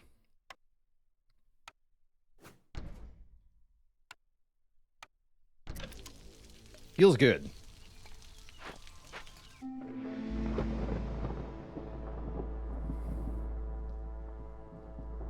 Any opinions on the extra room and houses per trade route completed cornerstone? It seems like it's good on the surface, but in practice I have not made it actually do much. Keep my ale. It'll cure what ails me. Shit. Whoops. It's not supposed to unpause there. Dang it. My bad.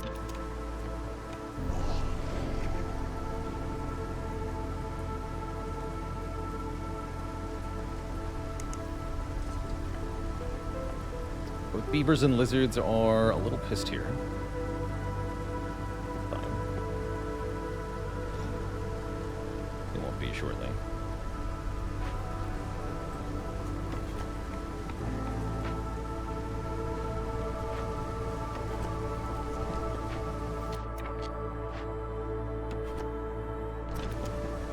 Go. Level up.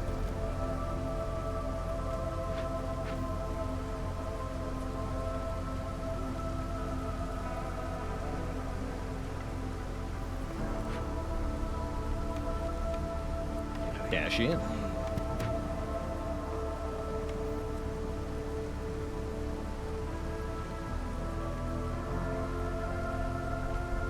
Cool. Yeah, I'd rather build the houses and get a useful cornerstone. Pretty much. It's rare that you need housing badly enough for that to even be a little bit worth it. Well, I do have Leatherworker. Let's get that online.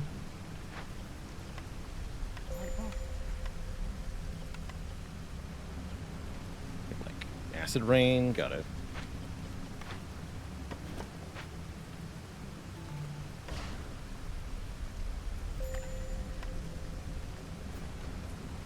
You too, huh?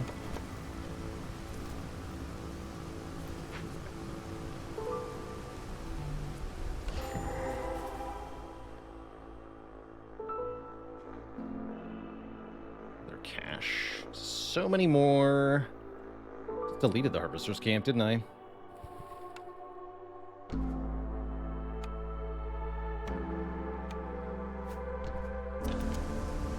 Does this require?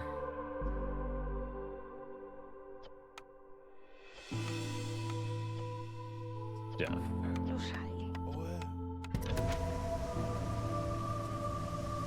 Good stuff. Storm's over. Can we win this year? Seems difficult. I'm gonna try, though.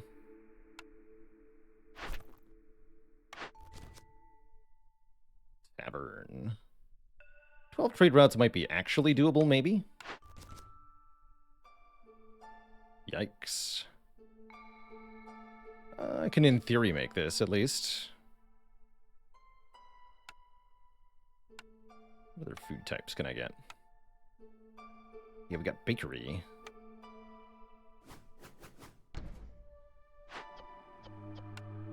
Nothing to make flour out of, though.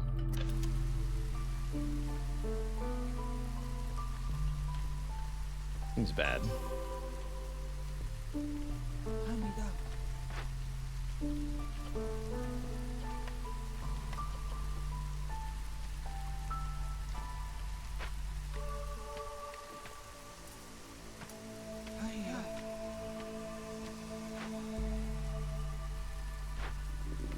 No tools left. Hey, Tavern. Love Tavern. Not when I have no bricks, though. Let's make some bricks.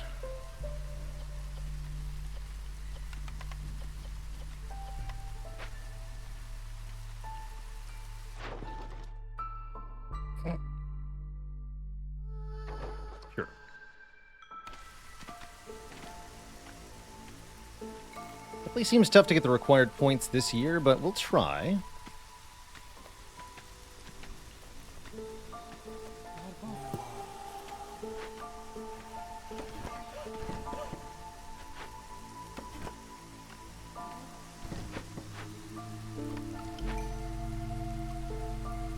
Got 32 people. I don't really want more people.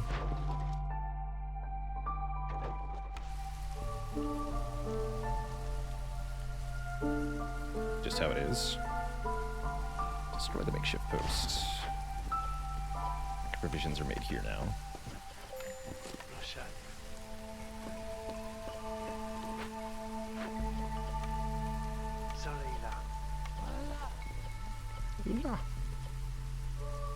No leather.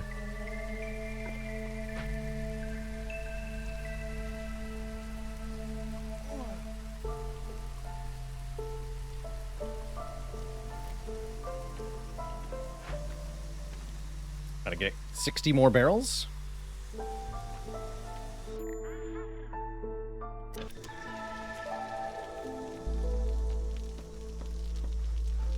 Yes, 60 more barrels, which turn into pack of trade goods pretty easily.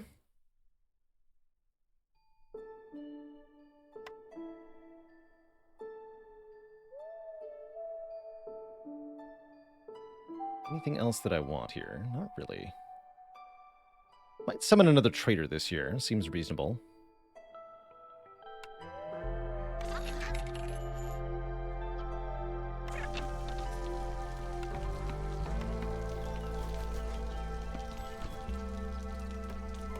I'm going to buy some fabric, too. Make my life a little bit easier here. Nice.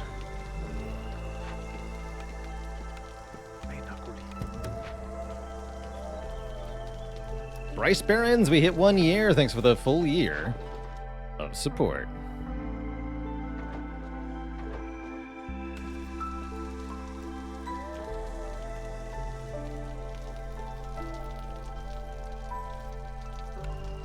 That's right, I have Explorer's Lodge, too. Yeah, I do want more people then. Need bricks.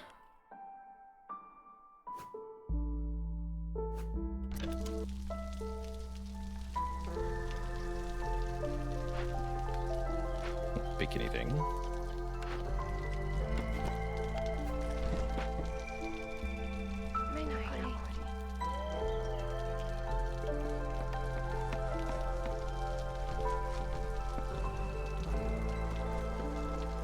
So much stuff. So little time. I need 2 more glades. I want another trader.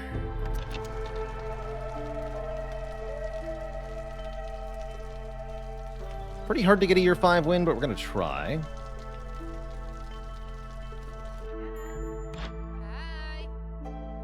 Sorry, I have how much stuff? Good lord.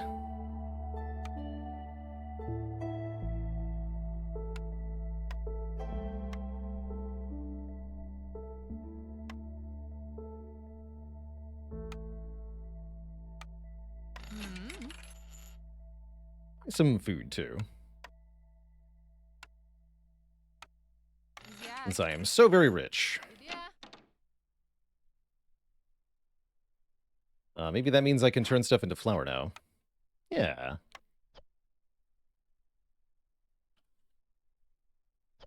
Two foxes on flour, 2 lizards, bacon.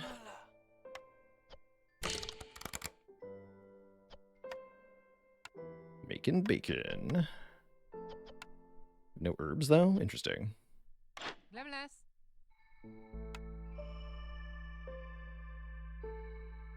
Yes, I do.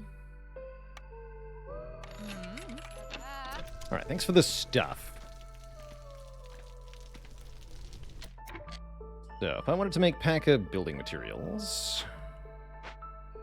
Actually, deleted the building that would do that. Whoops.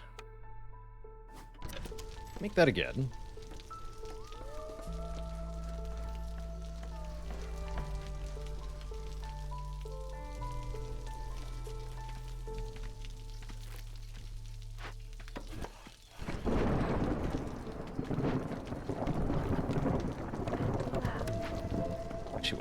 Salvage that.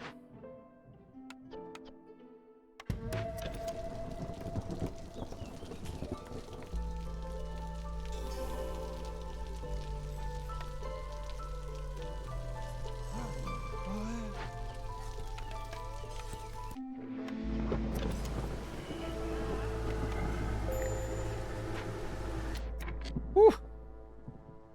Got a lower hostility here.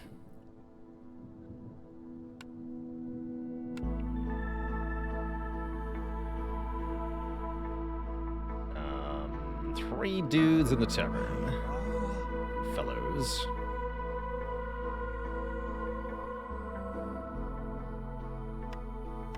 And three in the Explorer's Lodge. So we'll also start fulfilling service needs. Be quite welcome. There's no way we get all the points this year, but next year we win pretty easily here.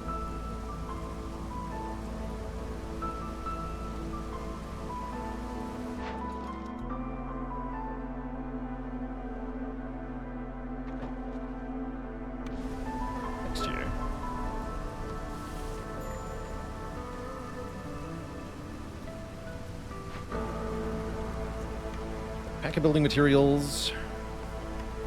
Yeah, use these. Pack of crops. Use these. 25. 30 pack of crops.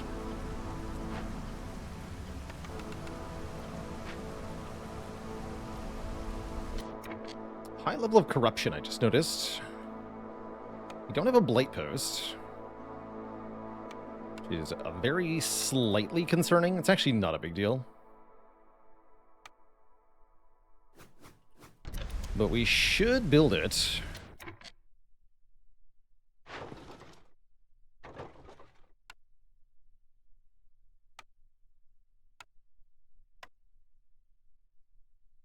Let's prioritize that.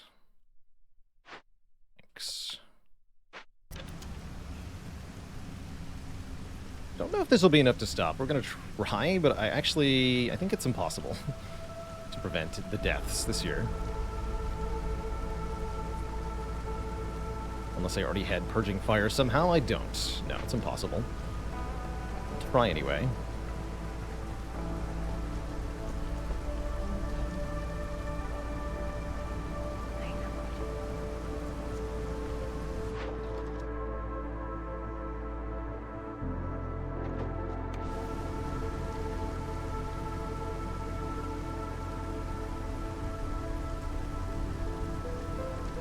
We have extra people, so this is not a particularly large deal.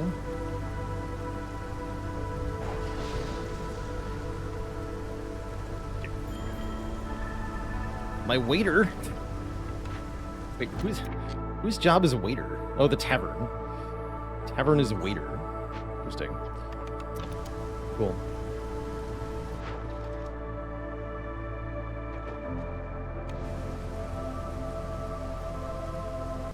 Yes, there's now a toggle to show the prestige difficulty on the skull icon, which is rather nice. Ooh. I'll take Exploration Expedition here to give us some stuff. Let's cut faster.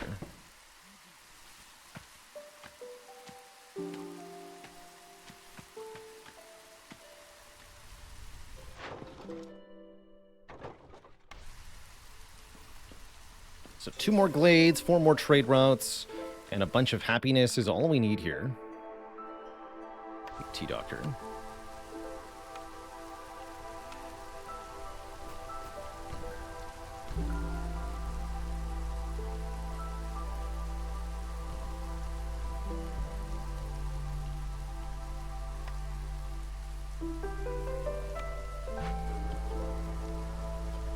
We do need 2 people here.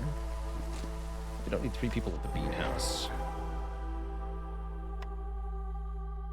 Visioner, corrupted caravan. We got metal again. Not sure how I got metal again. Oh, I never enabled Perching Fire. I'm a dum-dum. Whatever.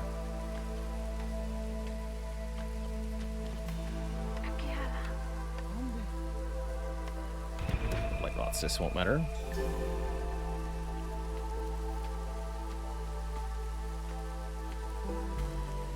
Should be salvaged.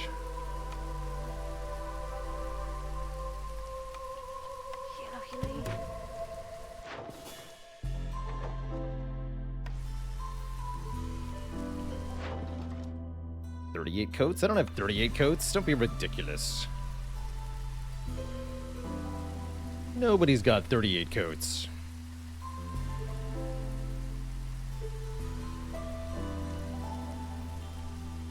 One more Glade as well.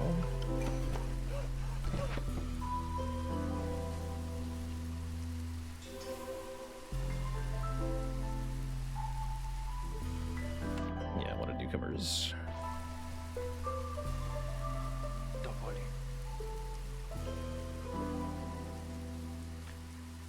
What are we doing here? Good. Gonna be a lot of Blight Rot Sys being created.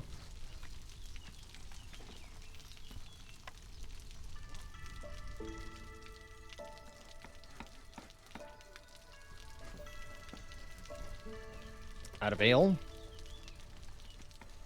So it goes sometimes. So it goes.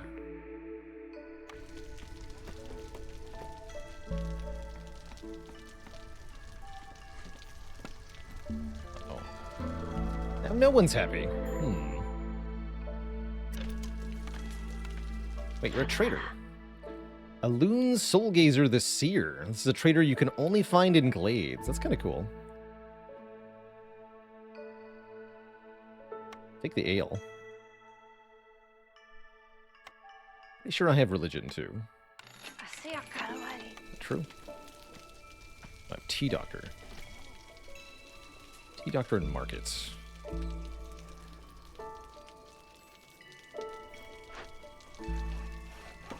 Cut into this for more bonus. More points.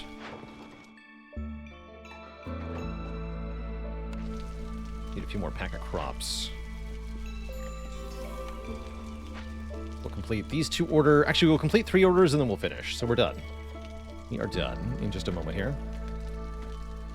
As soon as both of these resolve, so 2 minutes until we're done. Okay, just speed it up. Because it's over, Twitch chat. We win.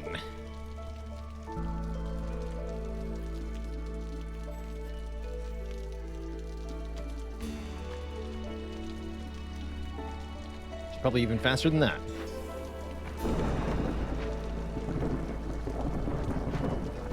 Don't worry about the 333% corruption rate.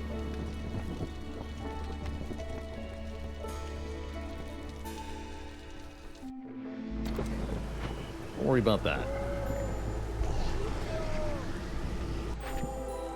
I said don't worry about it. BG. BG. I'm back to the world map.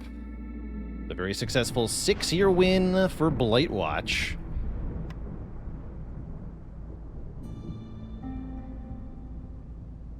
Giving us some much-needed parts. So that now we can get 5 bricks to start. Box house. More farm range.